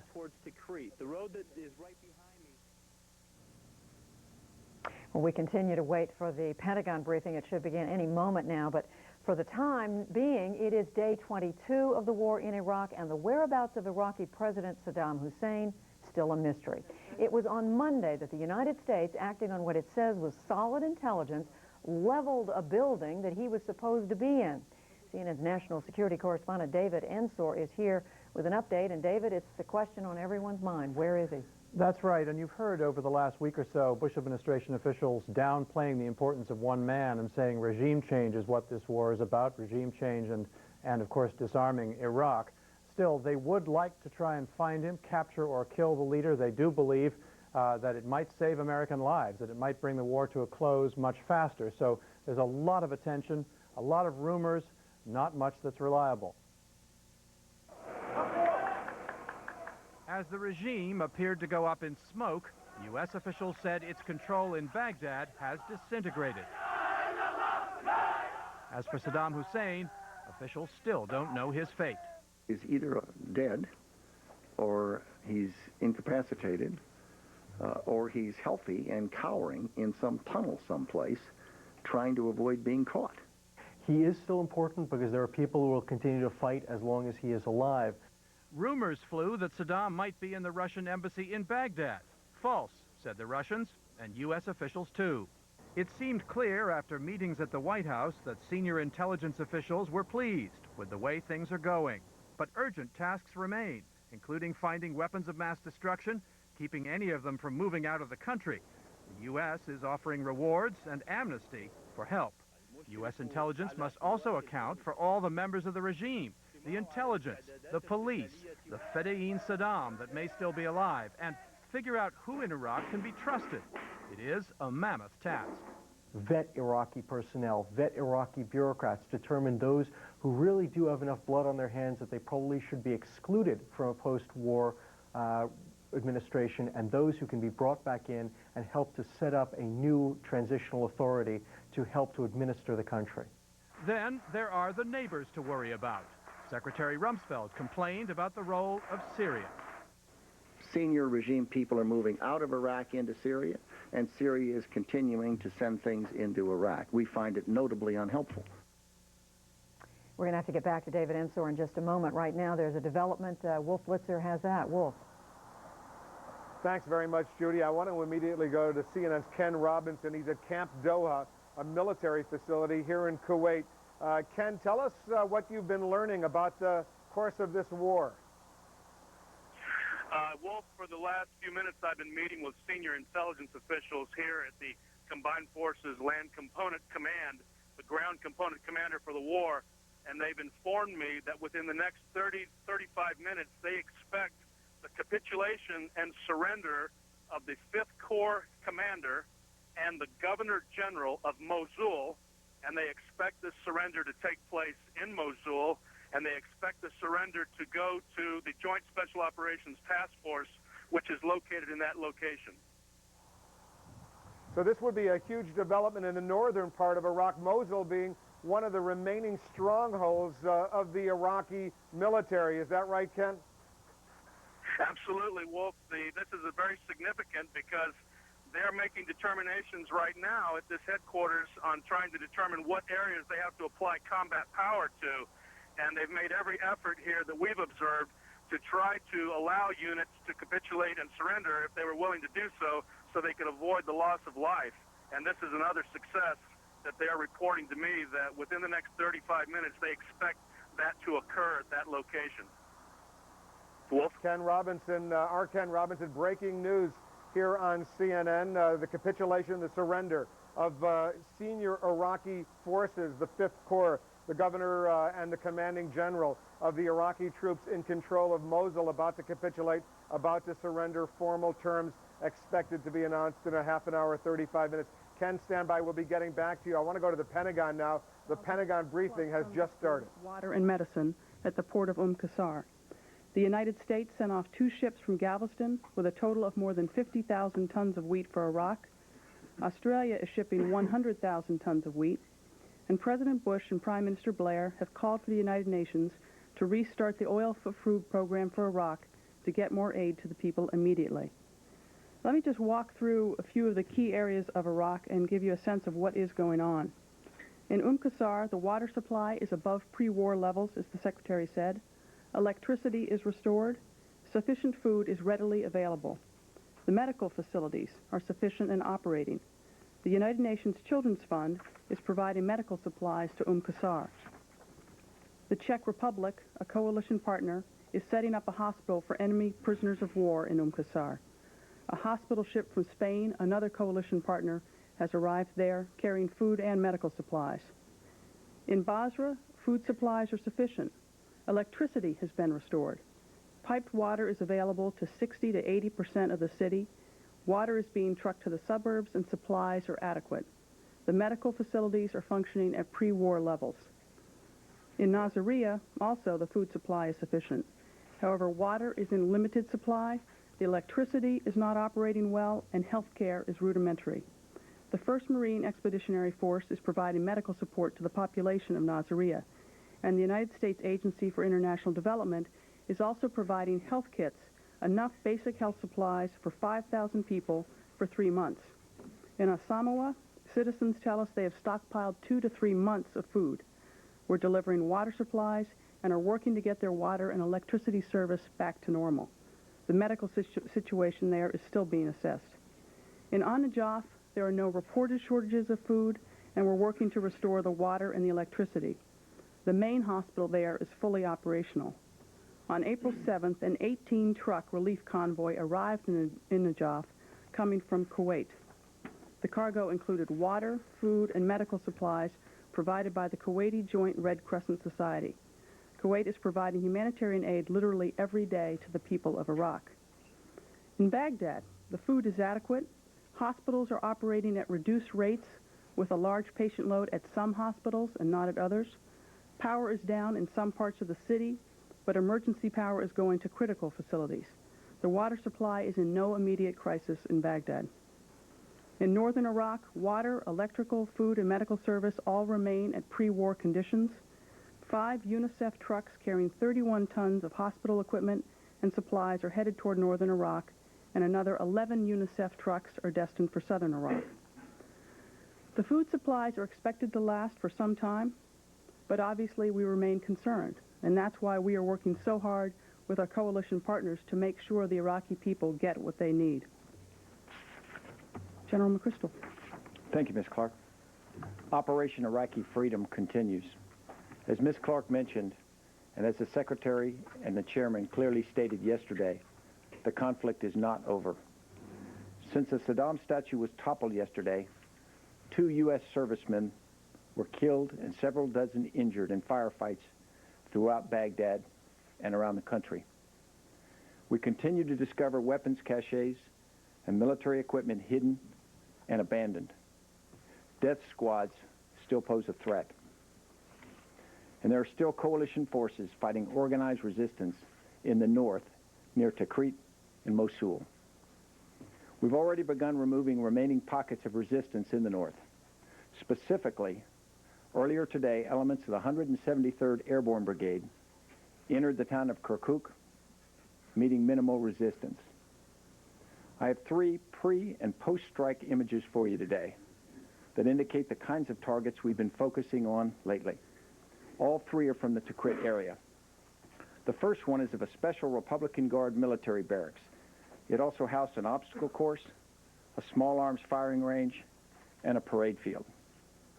The second one is of a VIP retreat house. The residence was used by a small network of VIPs when they needed to move from place to place around the country while maintaining command and control for Saddam's regime. And the last image is of a facility that was used to jam radio broadcasts of foreign news services and internal groups that tried to disseminate news and ideas contrary to the regime's viewpoint. And with that, we'll be happy to take your questions. Charlie. Tori, regarding Kirkuk, you said repeatedly from this podium that Kirkuk and the northern Iraqi oil fields are extremely important. You said that, I believe, units from the 174th Airborne entered Kirkuk today, meeting minor resistance. Our story out of Kirkuk says, in fact, that Kurdish forces have taken control of Kirkuk under the auspices, perhaps, of U.S. forces. When will U.S. forces take control of Kirkuk? The Turks are quite worried about this, and they seem to feel that U.S. forces are going to throw the Kurds out of Kirkuk. What's the situation there? When will U.S. forces take control of Kirkuk? Sure, the situation is fluid and has been all day. In fact, Kurdish forces, a combination of KDP and PUK forces, entered Kirkuk earlier today with United States Special Forces with them. Elements of the 173rd Airborne Brigade, in fact, followed them later in the morning and are now in the city as well. We view it as an important opportunity that was given when regular army forces in the north, Iraqi regular army forces in the north, pulled back. Do U.S. forces now control Kirkuk, or do the Kurds and the Turks seem to feel that they've been assured by Secretary Powell that Kurdish forces will be removed from Kirkuk, and yet the White House says that U.S. forces will simply take control. Who controls Kirkuk? So I think the situation is fluid. We have United States forces in Kirkuk. We are talking very closely with the Turkish forces as well, as we have been throughout this, as they are a coalition partner. Is that a battalion-size force from the 173rd or larger? Yeah. So the first element that went in was about a battalion-sized force, and then they retained the capability to reinforce as required. And I would just add on, we tend to stay away from words like control for the obvious reasons, and because these situations do remain fluid often for quite some time. But looking at it from the other perspective, the Iraqi regime no longer controls that town. Carl. Tori, there was another suicide bombing in Baghdad today. I wonder, A, if you could give us any detail of that, and B, if you could address the issue of how concerned you are as the organized fighting goes down and the Fedayeen Saddam or whomever does more and more of these suicide bombings in various parts of the country. So I think we're very concerned about it because force protection is a complex task, because as you try to allow life to get back to normal, maintaining protection of your forces is increasingly difficult as we transition from high-intensity combat. This certainly reinforces the danger that will remain. So we'll have to take all the steps that we do in any other high-threat environment to both protect the population and allow them to try to get some semblance of normality, but still protect ourselves. Any details on the bombing that took place today? Very little. Sir, all I've seen is the initial articles. Bill? It's been several days since there have been reports of chemical weapons. Do you have any update on whether the tests on those weapons prove that there are chemical weapons? No update. None, sir. Brett? There's a report with the Pittsburgh Tribune Review embedded with Marines unit at the Al Tawaitha facility, and he reports that a large underground facility has been found there, and that he has been told by the Marines of the possible presence of weapons-grade plutonium. Now, understanding that initial reports are sometimes wrong and you want to get tests, can you tell us anything about this, what you know about it, anything that's developing? I really can't. I'm only aware of the report from the embedded reporter. I'm in the same situation. And what about the process? When these reports come in, does the exploitation task force then go in right away? How does that work? I think every situation is different. The one common factor is it takes time. It's hard work. It is a long process. You often have, in different circumstances, sometimes things test positive and then it turns out to be negative. We're taking our time and we remain focused on the primary task of winning the war. Doesn't mean we can't do other things at the same time. We do. But we will take our time and do it properly. Can there be definitive tests on the ground, or do all of these samples have to be sent back to the United States? I don't know. I think different circumstances will be different. Sorry, a question for General McChrystal. General, yesterday, General Meyer has said that there are approximately 10 divisions of the regular Iraqi army in northern Iraq. Can you tell us, without violating OPSEC, roughly where they are? Are they around Tikrit or elsewhere? And perhaps more important, what is the fighting capability of those forces as intelligence analyzes? Are they well-trained, poorly trained, well-equipped, poorly equipped? What can you tell us about them? Yes, sir. If you remember, some weeks ago, there were also 2 Republican Guard divisions up north as well, which were essentially backstopping the regular Army divisions, which at that time were 11, I believe, in the north, and they pulled 1 south. They have been viewed on the low end of the spectrum of the Iraqi Army, on the low end of readiness of the regular Army, and so they have not been viewed as combat ready as some of their other forces, and certainly less than the Republican Guard. We have been targeting them aggressively, both from the air and then with the Special Operations Forces for the last days, and we judge their capability to have dropped significantly, both from casualties and also from people just simply leaving the battlefield. Are they the last main force, so to speak, of Iraqi troops? So they are the last significant formations on the battlefield that we're aware of.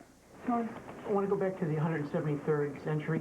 Can you give a sense of when elements of the 173rd will actually seize or will seize the oil fields up there? I think a lot of the world wants to know that. And what steps are being taken to reinforce what's essentially a 2,000-person light brigade? Are there steps? Is the 4th going to go up there at some point?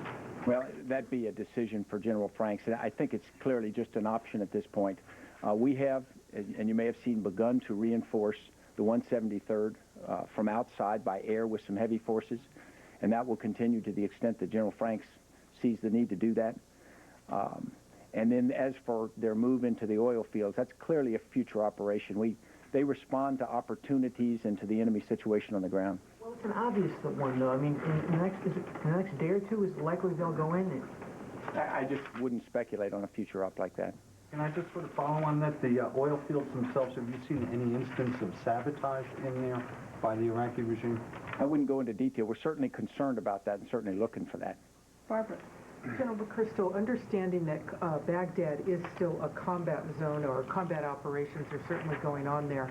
Nonetheless, 2 questions. Can you tell us now what the U.S. military task is in Baghdad in terms of providing security for the people of Baghdad? What will U.S. troops do specifically to help provide security for the people?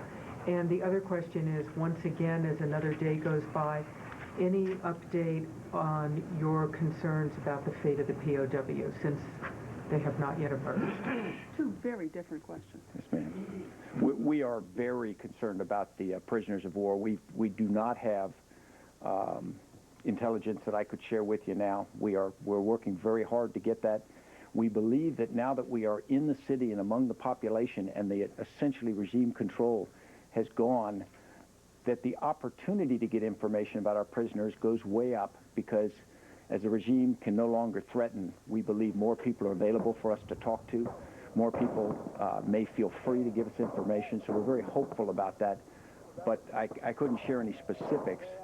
Our task in the city right now is still very twofold. On the one, we have to defeat those remaining elements of the regime, some Special Republican Guard elements, potentially some Saddam regime elements that are in pockets throughout the city and still fighting fiercely, as we saw from the firefight with the Marines. So that is a direct warfighting task. And then the end result of that has to be a safe and secure environment so that life can get on for the Iraqi people. We've got to be able to secure certain things so that they can get around and do what it is people have to do in a city just to live a life. And that will take some time. What would you be doing, though? What would be the order, any specifics about what troops will be doing to provide security for the people of Baghdad?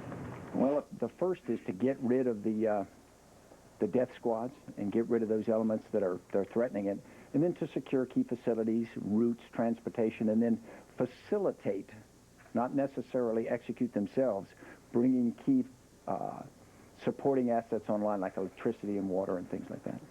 Yes, ma'am. Yes, please. Thank you. This is a question for Egyptian television. My question is about the power vacuum now that seems to be in Iraq. There is chaotic in Basra, the suicide bombing in Baghdad. Are you concerned about that, the recurrence of such suicide bombings again in Baghdad? We're always concerned about things like that, and force protection is so important to us, but I'd say the situation is erratic throughout the country. In some places, obviously, when you have a power vacuum, some bad things happen, but it happens differently in different places. There are towns in the south, for instance, in which now that the influence of the regime is gone, some of the locals have come forward themselves and started to take control of some of those issues, working with the coalition forces to get the power and the water back on, encouraging the people there, don't loot. Some of the clerics have been going out and saying the right things to try to maintain calm. So it's different in different places throughout the country, and we take different steps depending on the circumstances. Do you have any clue or any information as to where the top Iraqi officials has gone, the people that we used to see on television screens every day? We don't. Yeah. Could you clarify one thing for me, General McChrystal? When you said Kirkuk is a fluid situation, do you mean it's fluid between, do the coalition forces have control or the Iraqis, or fluid within the coalition as to who's in control? And can you explain to us the reason why military, police, or why the troops themselves aren't going in and actively stopping looting? The Pentagon's, or the military's coming under a lot of criticism of that from the humanitarian community, which says because it makes it hard for them to do their work, and it makes the Iraqis feel unsafe. Let me push back on part of this. They have not come under a lot of criticism from the humanitarian community. I think I saw one person that might have been from the ICRC who said they had concerns about their people being in certain neighborhoods because of problems like looting, which I'll let the general address. But throughout the country, as I was just saying, we're working with humanitarian organizations, we're working with the ICRC, we're working with coalition partners to bring in humanitarian assistance. So criticize what you're doing. I'm trying to understand, if you can explain from a military standpoint why you wouldn't want to go in and get involved in that at this point. I can take that part on. You can't do everything at once. Although you try to do as many things simultaneously as you can do safely, clearly the focus right now has got to be on getting the death squads and the Special Republican Guard elements identified and defeated and out of the city, because that is the major threat. Looting is a problem, but it is not a major threat. People are not being killed in looting. So that's something we have to do as we have the time and capability to do it. Sure, we want the looting to stop, but it's something that will be gotten to. In terms of the situation in Kirkuk, what I mean by fluid is, when I came to work early this morning, it was one situation. It has continued to change throughout the day. It has not seesawed back and forth, but the Iraqis owned it when we went to bed last night. They do not own it anymore. The regime doesn't own it. The Iraqi people own it now. But there's no question that it's not a question between U.S. forces or Kurdish forces. No. General, I wanted to ask you about Tikrit. Generally described as a stronghold for Saddam. What remains there, air defense-wise, ground defenses? What's happening on? We are trying to figure that out right now. There were some elements that we know that they had positioned routinely around Tikrit. Historically, they moved the Republican Guard elements down around Baghdad, so there's not a Republican Guard element there.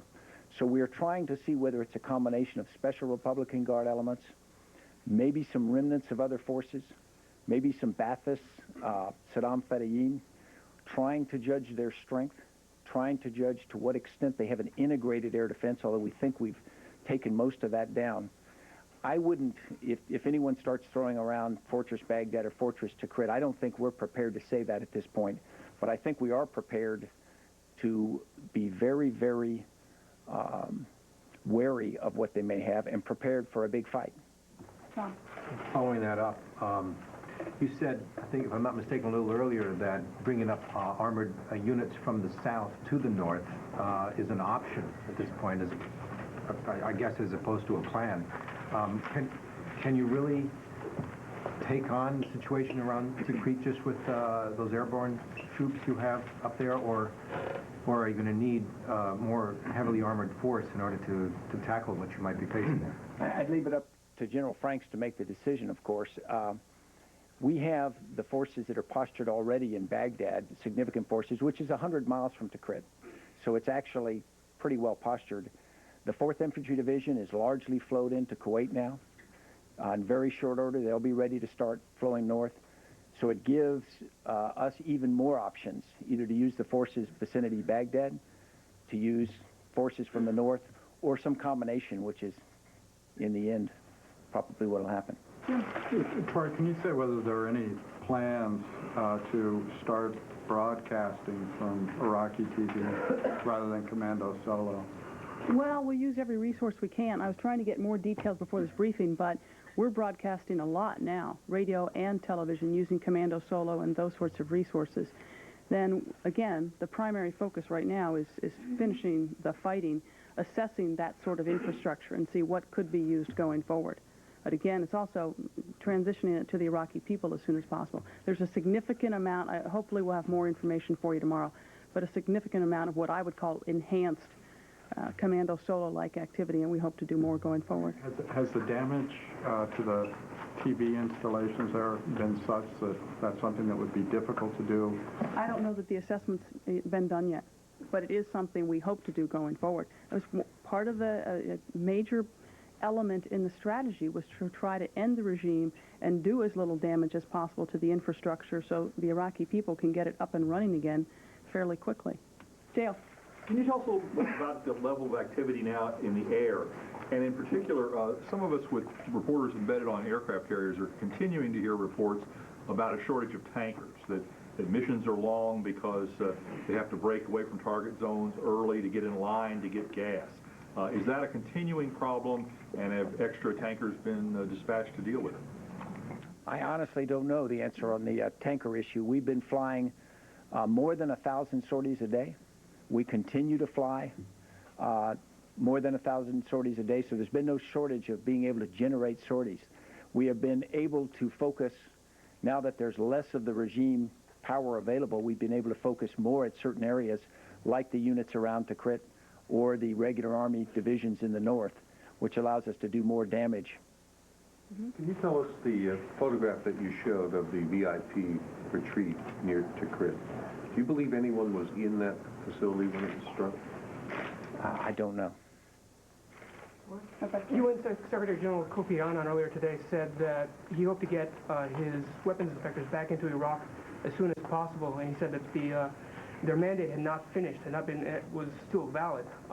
What role do you see for weapons inspectors, for UN weapons inspectors in Iraq, given the administration's previous, given your skepticism over their effectiveness in the past few years? It was less skepticism over the inspectors. It was more the reality of the regime was not going to allow anybody in any numbers do an effective job. So set that aside. What might happen with inspectors going forward, I don't know. I think it's probably better addressed over at the State Department. Selma? Following up on the forces in the north, who exactly made the decision to go into Kirkuk? Was it the Kurdish fighters who saw this opportunity and then the U.S. followed along, or who was actually giving the orders to the Kurdish fighters? I might let CENTCOM provide the details on that. Our special operations forces have been with the Kurdish forces throughout, and so they've been accompanying them for the last weeks, in fact. Is there any doubt, though, about that the Kurdish fighters would be taking orders from the U.S.? I don't think that they are taking orders from United States Special Forces. I think they are working with them. I certainly wouldn't want to give the impression that we are commanding and controlling all of the forces in the north, the Kurdish forces. We'll make two in the back, right there, and then what access or investigation has there been so far regarding any of the underground bunkers in terms of weapons of mass destruction and or any injured or dead members of the Iraqi regime? I think going into these structures, they're pretty, what we've seen thus far, fairly extensive. Underground facilities, some at great depth, some very, very complex, but my understanding is they have just begun to start to work their way through some of those. That's great. Right. Tom, last question. About the significant erosion of the combat power of the 10 divisions in the north, do you have any numerical estimates on how many have demobilized themselves and gone home, how many have surrendered? In that kind of environment where there isn't a significant American presence, how do you surrender? That's a good question. The first one is the issue of what strength are they at. It's hard to tell. We continue to target them with information operations. We continue to target them from the air, and then with limited elements from the ground. To get a very precise number would be difficult, but they have been significantly degraded or attrited as time passes. How they surrender is they just... White flag like in the movies, or 800 number, I mean, what do you do in this environment? Because again, in Baghdad, there's significant American presence. There isn't in the north. How do they surrender? We dropped a number of leaflets providing instructions for how to indicate that you wanted out of the fight. And they included some steps to park your equipment in such a way that from the air it could be so identified, to move away from that and to do some other things which signal their intention not to fight, and then to stop being targeted. Do you see that in the north? Do you see surrenders like that in the north? We have not seen major surrenders like that in the north. Or could I get just something on numbers straightened out? Yeah. General, you said that the fourth idea is largely has moved into Iraq now and is ready to. I believe you said Iraq, or did you say? I'm sorry. Could you tell us how many forces there are in Iraq now? How many troops they are? You said approaching 125 before. Is it closer to 150 now? Could you give us a number? Sir, I don't know the exact number at this point. I'd hate to speculate on it. Take that and try to fill us in next time. Thank you. Tony? Done?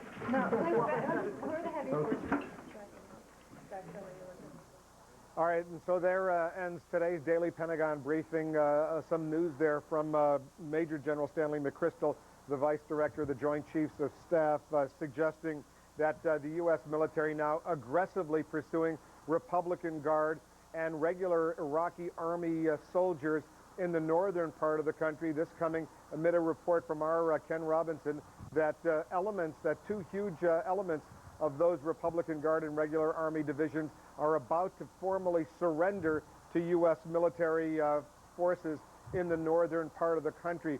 General McChrystal suggesting that in addition to bombs, they've also been leafleting those areas with broadcasts as well as regular leaflets telling the military how they can go about formally and surrender. Let's pick that up. CNN's Miles O'Brien is standing by with our military analyst, retired U.S. Air Force Major General Don Shepard. Miles, what do you make of all of this?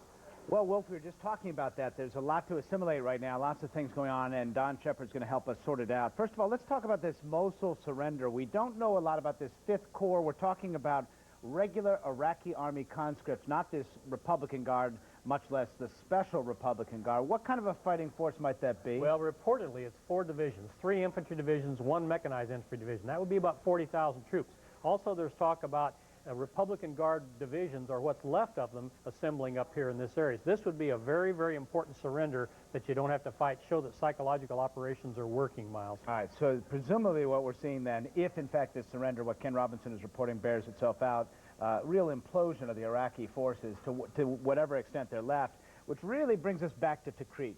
And the possibility, this, of course, being the hometown of Saddam Hussein, his tribe, his cousins, everybody there, lots of money spent there on his fortress compounds there with multiple palaces.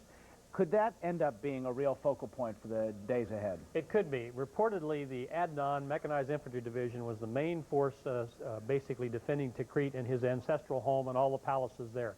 It could be a retreat where Saddam's last stand would take place if the Adnan is still in existence and cannot be decimated by air power. It could be a real fight. And Adnan, presumably, as a Republican Guard entity, better equipped, better paid, and all that like, and so possibly a stronger fight may lie in store there, but we don't know. Let's get quickly back to that issue of the POWs, which is an issue that it persists, and it's very troubling. What are your thoughts? Is it possible they might turn up as hostages in some way, shape, or form? Absolutely. Those people are very valuable to whoever has them. They have all sorts of bargaining power with them. If they are protecting those people and can turn them over to U.S. forces, there are all sorts of power. So we really hope that somebody has these forces and are moving them around out of reach of the U.S. forces now. We're trying to get intelligence to find out where they are to go get them. All right. In a sense, their value as bargaining chips helps, doesn't it, in some sense? Should help keep them alive, absolutely. All right, Don Shepard, thank you very much. Pleasure. Back to you, Wolf. Thanks very much, Miles. Thanks to General Shepard as well. And the warnings about the dangers of a post-Saddam Baghdad are apparently coming true. A suicide bomber has seriously wounded 4 U.S. Marines, and 1 Marine was killed in a separate fierce firefight that wounded many others. More looting also has broken out, and it appears little is being done to stop that. Among the targets plundered today, the home of Tariq Aziz, one of Saddam Hussein's longtime deputies. The whereabouts of the country's former rulers still unknown. CNN's Christiane Amanpour standing by live now in Baghdad to give us more on these late-breaking developments. Christiane, it looks like a hectic situation, a bit chaotic there. Tell us what's going on. Well, we had been told that the main concern now from commanders and from the U.S. forces on the ground, and particularly the Marines where we are, was the threat from so-called irregulars, so-called non-conventionals. In other words, suicide bombers, those Fedayeen and others who may have slunk back into the civilian community and used that as cover to attack them. And certainly tonight, there is confirmation that there was a suicide bombing not far from where we are now. We're here at the Palestine Hotel, which is pretty heavily fortified with a Marine presence, tanks on the streets, and lots of troops inside and around. But not so far away in Saddam City, a few hours ago, there was this suicide attack. And what happened, we're told by a senior spokesman for the Marines, was that an individual, a man, had explosives strapped to his body, approached a Marine checkpoint, and then detonated those explosives. And so far, we're told that 4 Marines were wounded. We don't have any more details than that. We do not know yet the extent of those injuries, and there have been conflicting reports about whether there were any fatalities, but we at this point are being told by the 1st Division Marine spokesman that there are, at this point, just wounded, 4 Marine wounded. He also said that there is a lot of threat in the area towards them, and they're going to have to be prepared for it. We came into this fight knowing that when you're dealing with a guy who's been systematically raping and torturing his own people for as long as he has, we expected all the dirty tricks we've seen. I mean, we see schools full of explosives. We've had women and children pushed out in front of gunmen. You know, they've basically done everything they could to incite and try to cause as much collateral damage. And in fact, yesterday, the Iraqis were shelling Saddam's city, you know, trying to kill Shias. So, you know, that was expected. So we take that in stride, and we accomplished our mission. So there he was talking about ammunition and weapons. At one point he told us that in 2 schools today they found enough weapons and ammunition to fill, quote, 7 7-ton military trucks. And they have been exploding those pieces of ammunition and weapons to destroy them and to get them out of the potential hands of anybody else. And we've heard quite a few explosions around the city as they've been exploding those pieces of ammunition that I was talking about. In addition, there was a firefight between the Marines and, we understand, some militias who'd been held up in a mosque here in Baghdad earlier today. We were told by some senior commanders that that is what had happened, and there were some casualties taken by the Marines in that instance as well. Now, of course, the looting continues as well in this city, as it has in other major cities that have been liberated. There is a big security vacuum, and there is no presence to police. And the Marines admit that they are stretched, that they are fighting still a war, and that they do not have the ability to perform police functions, nor do the army, which is on the other side of Baghdad. So today, looters went to the house of Tariq Aziz, the Deputy Prime Minister, or rather former Deputy Prime Minister, because many people in the West will know him as the English-speaking face of the Saddam regime. In any event, went to his house, took what they could. It's pretty much stripped bare now. But even beyond now government property and the property of officials in the previous regime, the looting is spreading to private property, to embassies, to a UNICEF compound. There's been some buildings set on fire. And more worryingly, certainly for officials here and the humanitarian concerns, the hospitals are being looted. There have been quite considerable civilian casualties, we're told. Hospitals have been full of casualties, and a lot of the medicine and equipment has been looted in the last few days. And so people are very, very concerned about that, Wolf. And so what are they doing about that, if anything, the U.S. military? I know they got their hands full just trying to keep a semblance of security on the streets of Baghdad, but is anyone, as far as you can tell, Christiane, and I know you've only been there for a relatively brief amount of time, but based on what you heard, are the U.S. Marines or soldiers doing something to try to aggressively stop the looting? Not really, not aggressively stop it. And as I say, they're stretched. They don't have that ability, or at least they say they don't have the ability to police. And you can see definitely that there is quite a lot of concern amongst them, and they know that they can't really do that job at the moment, or else they're not doing it. And one of the people we were talking to today, the Marine spokesman, said, look, it's a situation, he called it a flux, where it's the end of one and the beginning of another regime, you know, who's in control, and the full establishment of control of the U.S. military has yet to take place. So the opportunistic looting that's going on is quite widespread, and even in the short time that we've been here, on our 2-hour drive into the city, certainly we saw an enormous amount of looting going on, and the booty, if you like, of what had been stolen being taken to people's houses in the outskirts of the city and the suburbs of the city. So it's very, very widespread.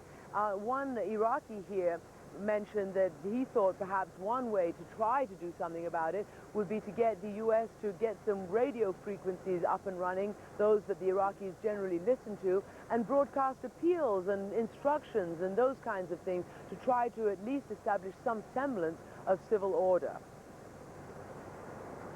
Christiana Manfour with the latest in Baghdad, where it seems to be a pretty chaotic situation still, despite the joy and celebration we saw yesterday with the apparent removal of any last semblance of the Iraqi government in the capital of Iraq. Christiane, thanks very much. Let's send it back to Judy Woodruff in Washington. Judy? Thanks, Wolf. As I was listening to Christiane, I looked back at the notes that I took when General McChrystal was briefing at the Pentagon just a few minutes ago. He was asked about the looting, and he said, you can't do everything at once. He said, clearly the focus now has to be on rooting out these death squads, getting them out of the city. He said looting is a problem, and we will get to it, but he did not say when. Well, the order of the day now is to convince Iraqis that coalition forces are there to liberate Iraq, in their words, but not occupy it. To that end, President Bush has delivered a message directly to the Iraqi people. In a televised speech that was broadcast just a few hours ago, Mr. Bush assured them that coalition forces were their friends, not their conquerors. At this moment, the regime of Saddam Hussein is being removed from power, and a long era of fear and cruelty is ending. American and coalition forces are now operating inside Baghdad, and we will not stop until Saddam's corrupt gang is gone. The government of Iraq and the future of your country will soon belong to you. For now, the coalition says it plans to broadcast 5 hours of programming each week on what was once Iraq's state-run television. And it is publishing a newspaper. The first edition is expected to come out this Saturday. Well, another major Iraqi city, we are told, has fallen. Backed by U.S. Special Forces, Kurdish troops have overrun the city of Kirkuk, the oil-rich area in the north. Their entry into the city sparked wild celebrations earlier today and some fairly frantic diplomacy between the United States and Turkey, whose citizens, frankly, shudder at the thought of the Kurds securing power. Of course, we know there are a number of Kurds in Turkey. CNN's Brent Sadler is in the nearby city of Kalar to report on the Iraqi regime's quick collapse over parts of the north today. Brent, the last time we talked with you, events were very fast-moving where you are. Yes, indeed, Judy, that's right. You're talking about Kirkuk here, and obviously Turkish concerns about how long its tens of thousands of Iraqi Kurdish fighters now reported to be in that oil capital of northern Iraq. The plans were, according to Kurdish leaders I was speaking to before the onset of conflict, that if they did get the chance to go in there, they would really be there for the first hours or days to prevent anarchy breaking out in these northern cities, and then pretty soon hand over to an administration headed, they hoped, by the United States. Let me just take a look now with you at one of the liberated towns, in fact, the first of the major northern towns to fall to Iraqi Kurdish fighters under the banner of the Patriotic Union of Kurdistan. A new face in this town called Panakan, about 80 miles north of Baghdad. Jalal Talabani, the face of one of the chief Kurdish leaders, being paraded through the town overrun by Peshmerga fighters, and really a day of happiness, many of them told me, coming up, really some of these people kissing us and saying thank you for liberating us. and indeed specific praise and thanks to President George W. Bush. Many Iraqi Kurds in this town praising the U.S. president for bringing about these monumental changes. Now, as the monumental changes I'm referring to take place in a ripple effect right across the country, we need to focus what's happening in terms of stabilizing these newly liberated areas. Now, when I went into Hanakan earlier today, very soon after it came under Kurdish Peshmerga control, I saw U.S. Special Forces moving into position, one of them on a truck-mounted machine gun, really speeding into the town. These are the same troops who've been for the past several weeks bringing in airstrikes against Iraqi military targets in many parts of the northern front. Now, the problem we have on the ground here is that these U.S. forces are spread very thinly indeed, and I saw them take up positions in the center of Hanakan around the former governor's office, and really they were just setting up communications, observing scenes in which I saw some of the citizens disputing property rights, arguing, and really looking to the American soldiers to act as adjudicators. But you know, Judy, the soldiers on the ground here have no political role, and at the moment there is an administrative vacuum on the streets of many of these northern, newly liberated areas. Back to you, Judy. All right, Brent Sadler reporting for us from northern Iraq, the city of Kalar, and as Brent is suggesting, we just heard from the Pentagon when General Stanley McChrystal was asked about the situation in Kirkuk and other towns. He said very fluid, not clear yet whether it is the Kurds or the United States that has taken control, all that being worked out right now. Well, Iraq's ambassador to the United Nations has put it this way. He said the game is over. Many Americans, however, remain cautious. There's a new CNN USA Today Gallup poll that shows only 15% say they think the war in Iraq has ended. Still, most Americans surveyed say they are exceedingly proud of and relieved by military advances so far. More than half say they are still worried, however. They would like to know, they say, the whereabouts of Saddam Hussein and who is going to run things until a new government is installed. Is the fall of Saddam Hussein's regime as significant, say, as the fall of the Berlin Wall? When asked, as many say yes as say no. Well, it is time, just about half past the hour, time for a look at the headlines this hour, and for that, let's go to Leon Harris in Atlanta. Hello, Judy. Good afternoon, folks, rather. At this hour, a suicide bomber strikes U.S. Marines in Baghdad. CNN's Walter Rogers reports that the bomber approached a checkpoint near the Palestine Hotel with explosives strapped to his body. Rogers tells us that 4 Marines were seriously wounded when that blast went off, but they were not killed. Now, there's disorder south of Baghdad where a prominent Shiite cleric has been assassinated today in the holy city of Najaf. That happened at a meeting called to establish control over a venerated mosque in that city. Reports say the cleric was shot inside the mosque, then dragged out into the streets and stabbed to death. It's unclear who was responsible at this hour. Huge celebrations in a major city in northern Iraq. Kirkuk has fallen to Kurdish guerrillas, backed up by U.S. Special Forces. The White House says it's assured an anxious Turkey that coalition forces will take control of the city. A fallen Army Ranger was laid to rest this morning at Arlington National Cemetery. Captain Russell Ripto was killed last week in a bombing at a checkpoint. His body is the first from the war in Iraq to be interred at the military burial ground outside of Washington. Streets of Fire. Coming up next hour right here on CNN, we'll pay a visit to Basra, Iraq's second largest city and a town without law and order right now. And mission over Iraq. Our Gary Tuckman takes flight with the U.S. Air Force. His report from the cockpit coming up. And packing up and hitting the road. We'll take a ride with a team of Marines as they cover a lot of ground in central Iraq. So stay with us. CNN's coverage of the war in Iraq continues right now with Wolf Blitzer in Kuwait City. Wolf?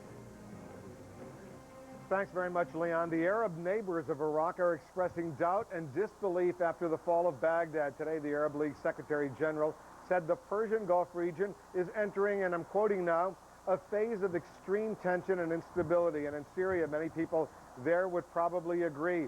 Reuters reports Syria is again demanding the end of what it calls the occupation of Iraq. No response, though, to U.S. accusations Syria is helping supporters of Saddam Hussein's regime.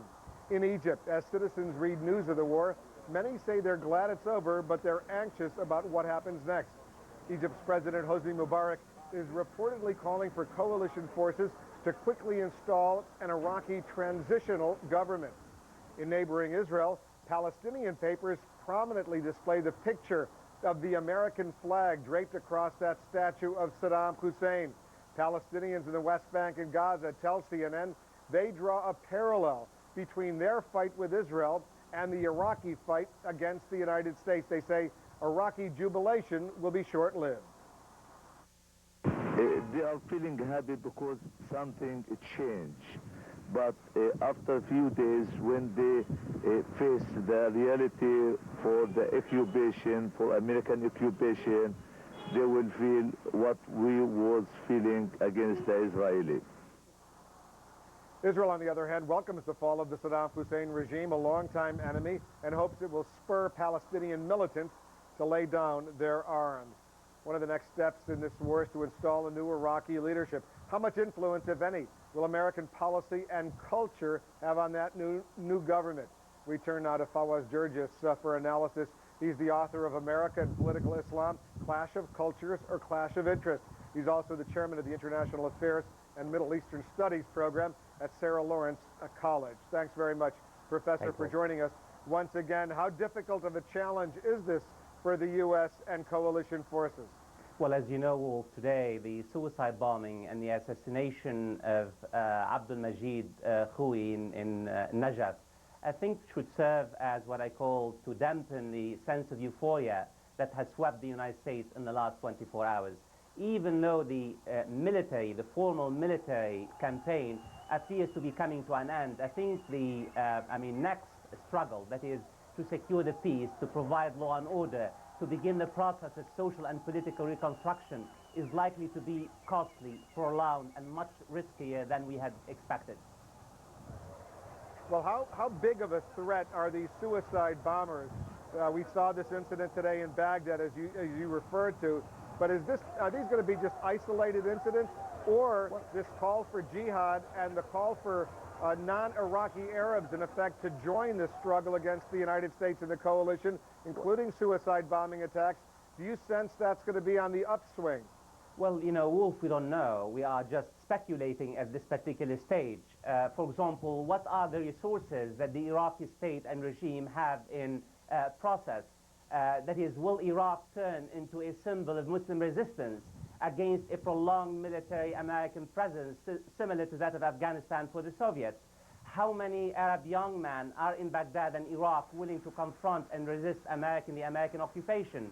And it all depends, Wolf, on the following steps. What the United States does in the next few days, next few weeks, and next few months will go a long way, either to convince Iraqis and Arabs that the United States is genuine about really helping Iraqis to rebuild their lives and reconstruct state and society, or reinforce widely held perception of American imperialism. The big question on the table is the following. What will the United States do in the next few weeks and next few months in order to begin the process of reconstruction, to help Iraqis to govern their countries and begin the difficult and costly process of social and political reconstruction? Well, what's the most important thing the United States must do, as far as you're concerned, to achieve that goal in the next few days? Well, you know, Wolf, there are short-term initiatives and long-term initiatives. The short-term initiatives are the following. U.S. forces must secure the peace and provide law and order.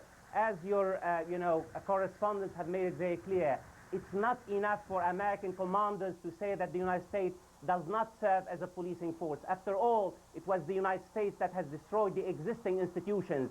American forces under the Geneva Convention do not just have the moral responsibilities, but the legal responsibilities to provide law and order and stop the widespread looting and anarchy in Iraq. This is in the short term. Secure the peace, provide law and order, bring international humanitarian aid to help Iraqis, at least convince Iraqis that the United States is trying to help them. Long term, empower Iraqi civil society, let the Iraqis find formulas to govern their country, double the United States effort to really bring the Palestinians and the Israelis into the negotiating table, help the Palestinians find a ray of hope at the end of the tunnel, stop the bloodshed particularly Jewish and blood, the shedding of Palestinian and Jewish blood. I think there are two steps, short-term and long-term. In the short term, secure the peace, provide law and order, bring international aid organizations, and long-term, of course, we know what needs to be done. The question is, will the American foreign policy establishment rise up to the challenge in both the short term and the long term as well?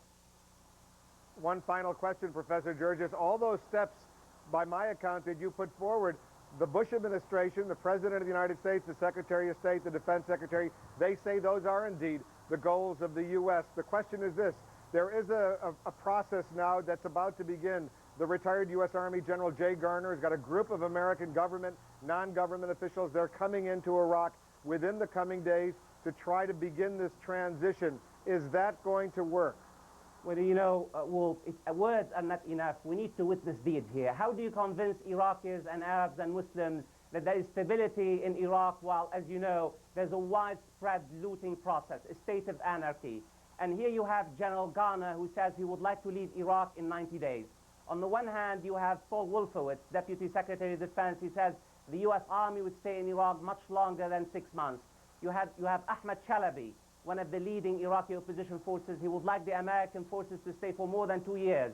It seems to me, this confusion tells me that the Bush administration has not invested as much time and effort in thinking about plans to run post-Hussein Iraq as it did on its military plans. Let's hope that American policymakers now try to empower Iraqi civil society, empower Iraqis to meet Iraqis inside the country, and of course, along with exiled opposition groups, to meet, consult, and find formulas to govern and run Iraq, not only in the next few weeks, but also in the long term as well, Wolf. Professor Fawaz Georges of Sarah Lawrence College, thanks so much for joining us as always. Judy, a lot to think about in those brief few moments. Back to Judy Woodruff in Washington. That's right, Wolf. One thing's for sure after listening to a number of our guests and officials today, and that is that there are so many different estimates of how long U.S. troops and U.S. officials are going to have to remain in Iraq once the fighting is over. Coming up next, could the town of Tikrit be the next big battleground in Iraq? Its ties to Saddam Hussein and why some think so. And later, a red, white, and blue rally in the Big Apple. We'll take you there.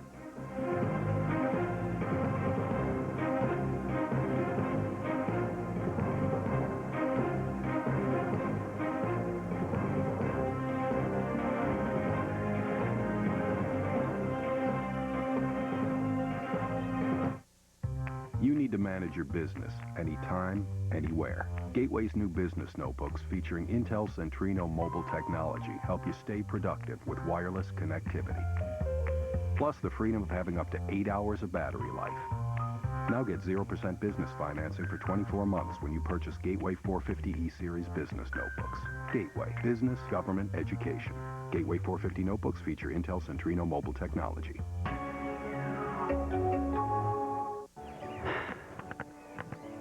What?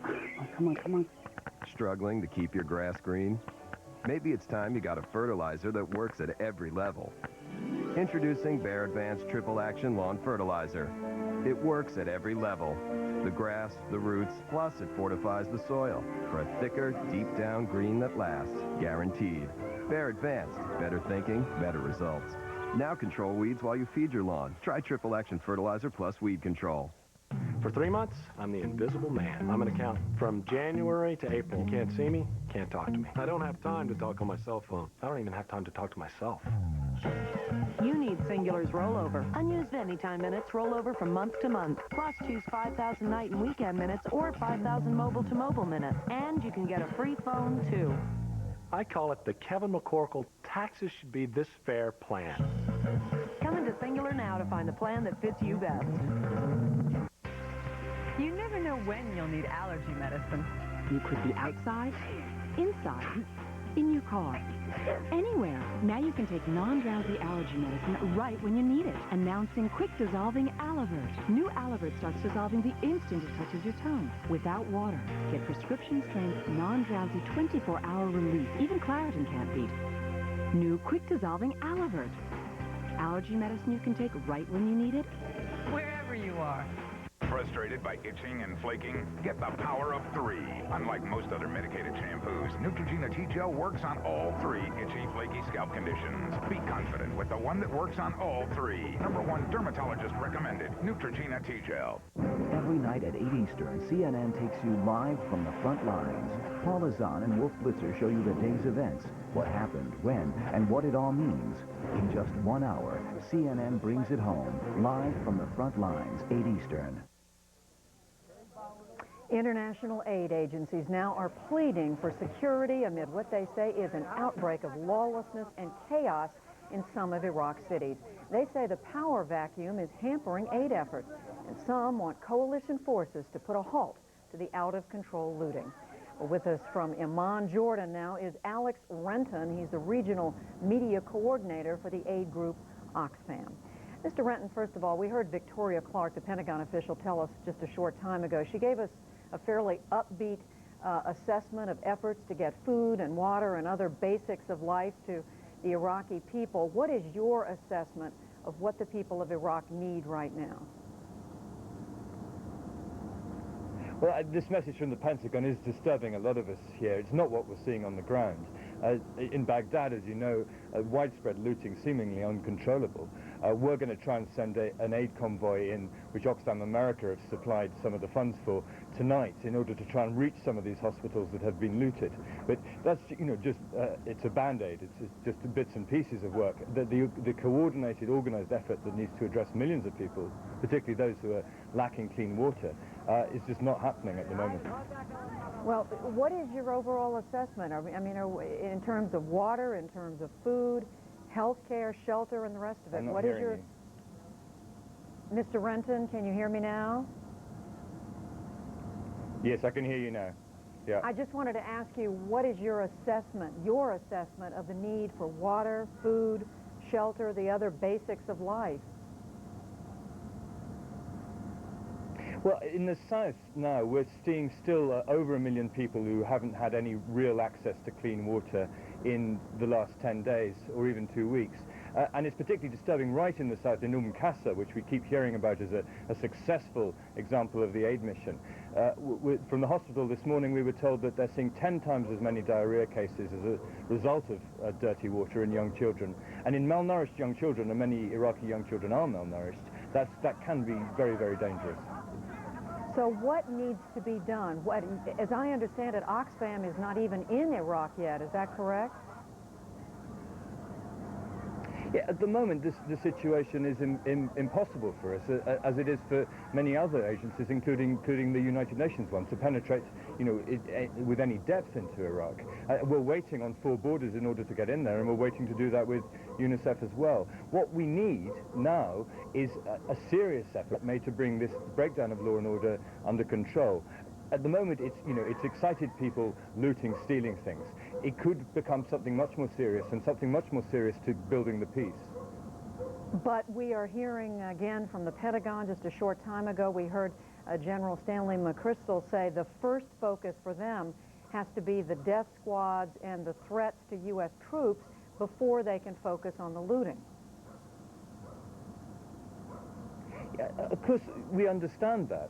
But it has to be said also that we've heard many American commanders say we're not policemen, but there is a duty under international law to provide security and law and order to civilians. And I'd say there's also a practical need for it as well.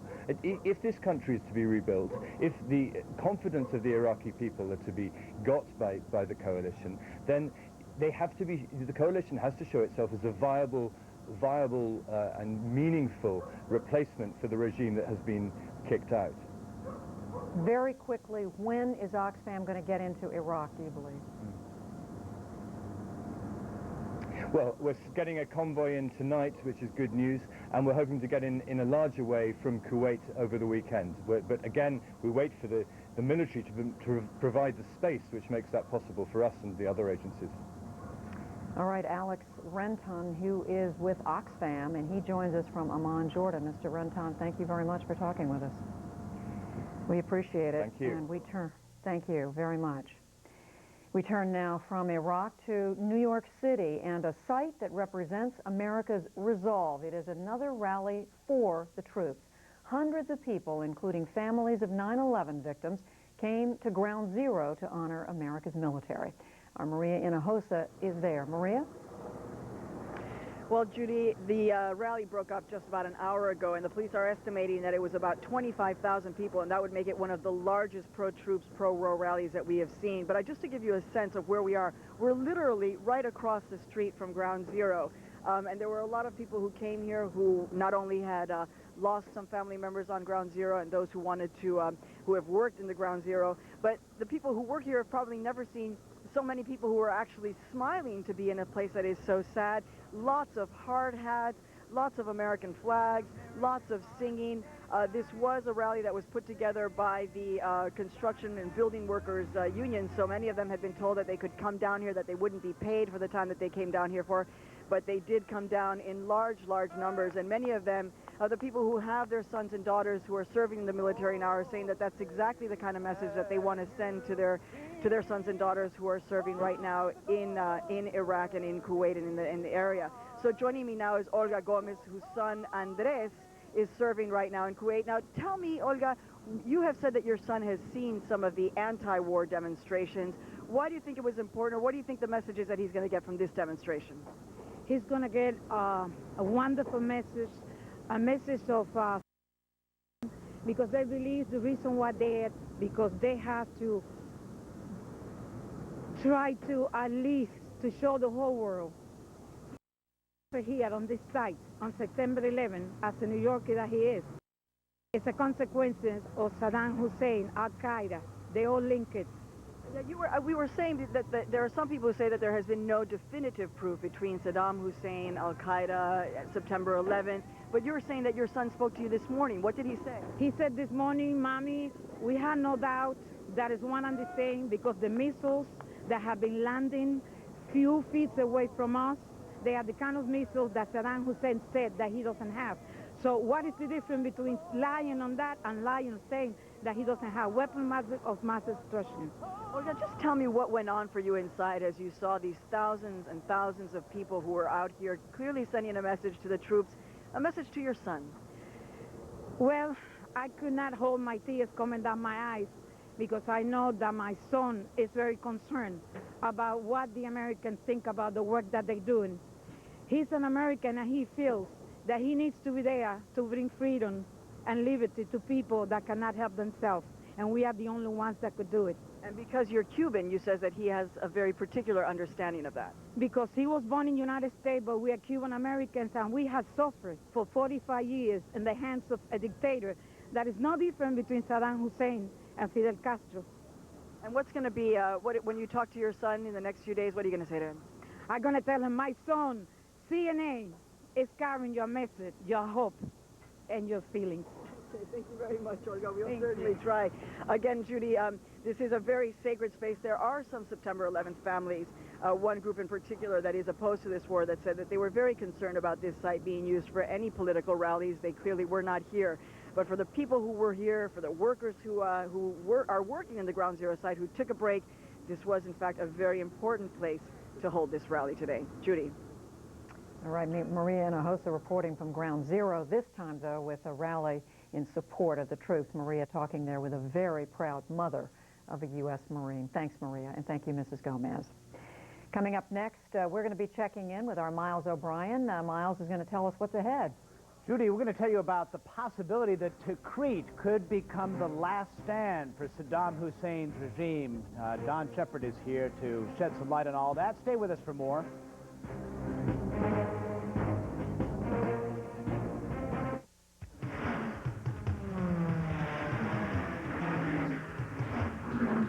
While other mortgage companies are still filling out the paperwork, Ditech.com is busy processing your loan. Apply now for a low fixed-rate mortgage or cash out some of your equity. It's a whole new way to get a mortgage. Just log on or call 1-800-71-FIXED. Ditech.com, your mortgage solution delivered.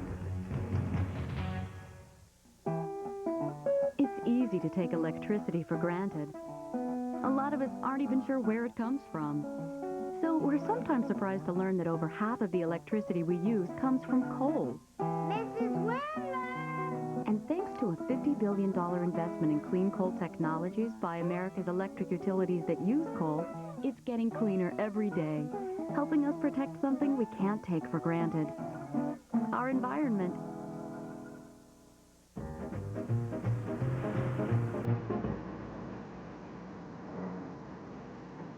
The GMC Yukon XL Denali.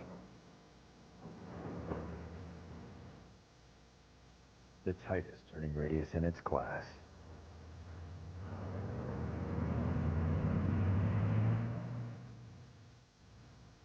Professional-grade engineering. It's not more than you need, just more than you're used to. Miles O'Brien takes you inside the war in Iraq. A zone of control around Baghdad. Experience you can trust only on CNN. This weekend, the savings are easy at Macy's. Forget the coupons, get the savings. It's all on sale. It's that easy. All spring suits for her, $59.99. All shoes and sandals on sale. All men's suits, sport coats, and dress shirts 40 to 50% off. Jessica Sanders bed in a bag, any size, $48.98. Forget the coupons, get the savings.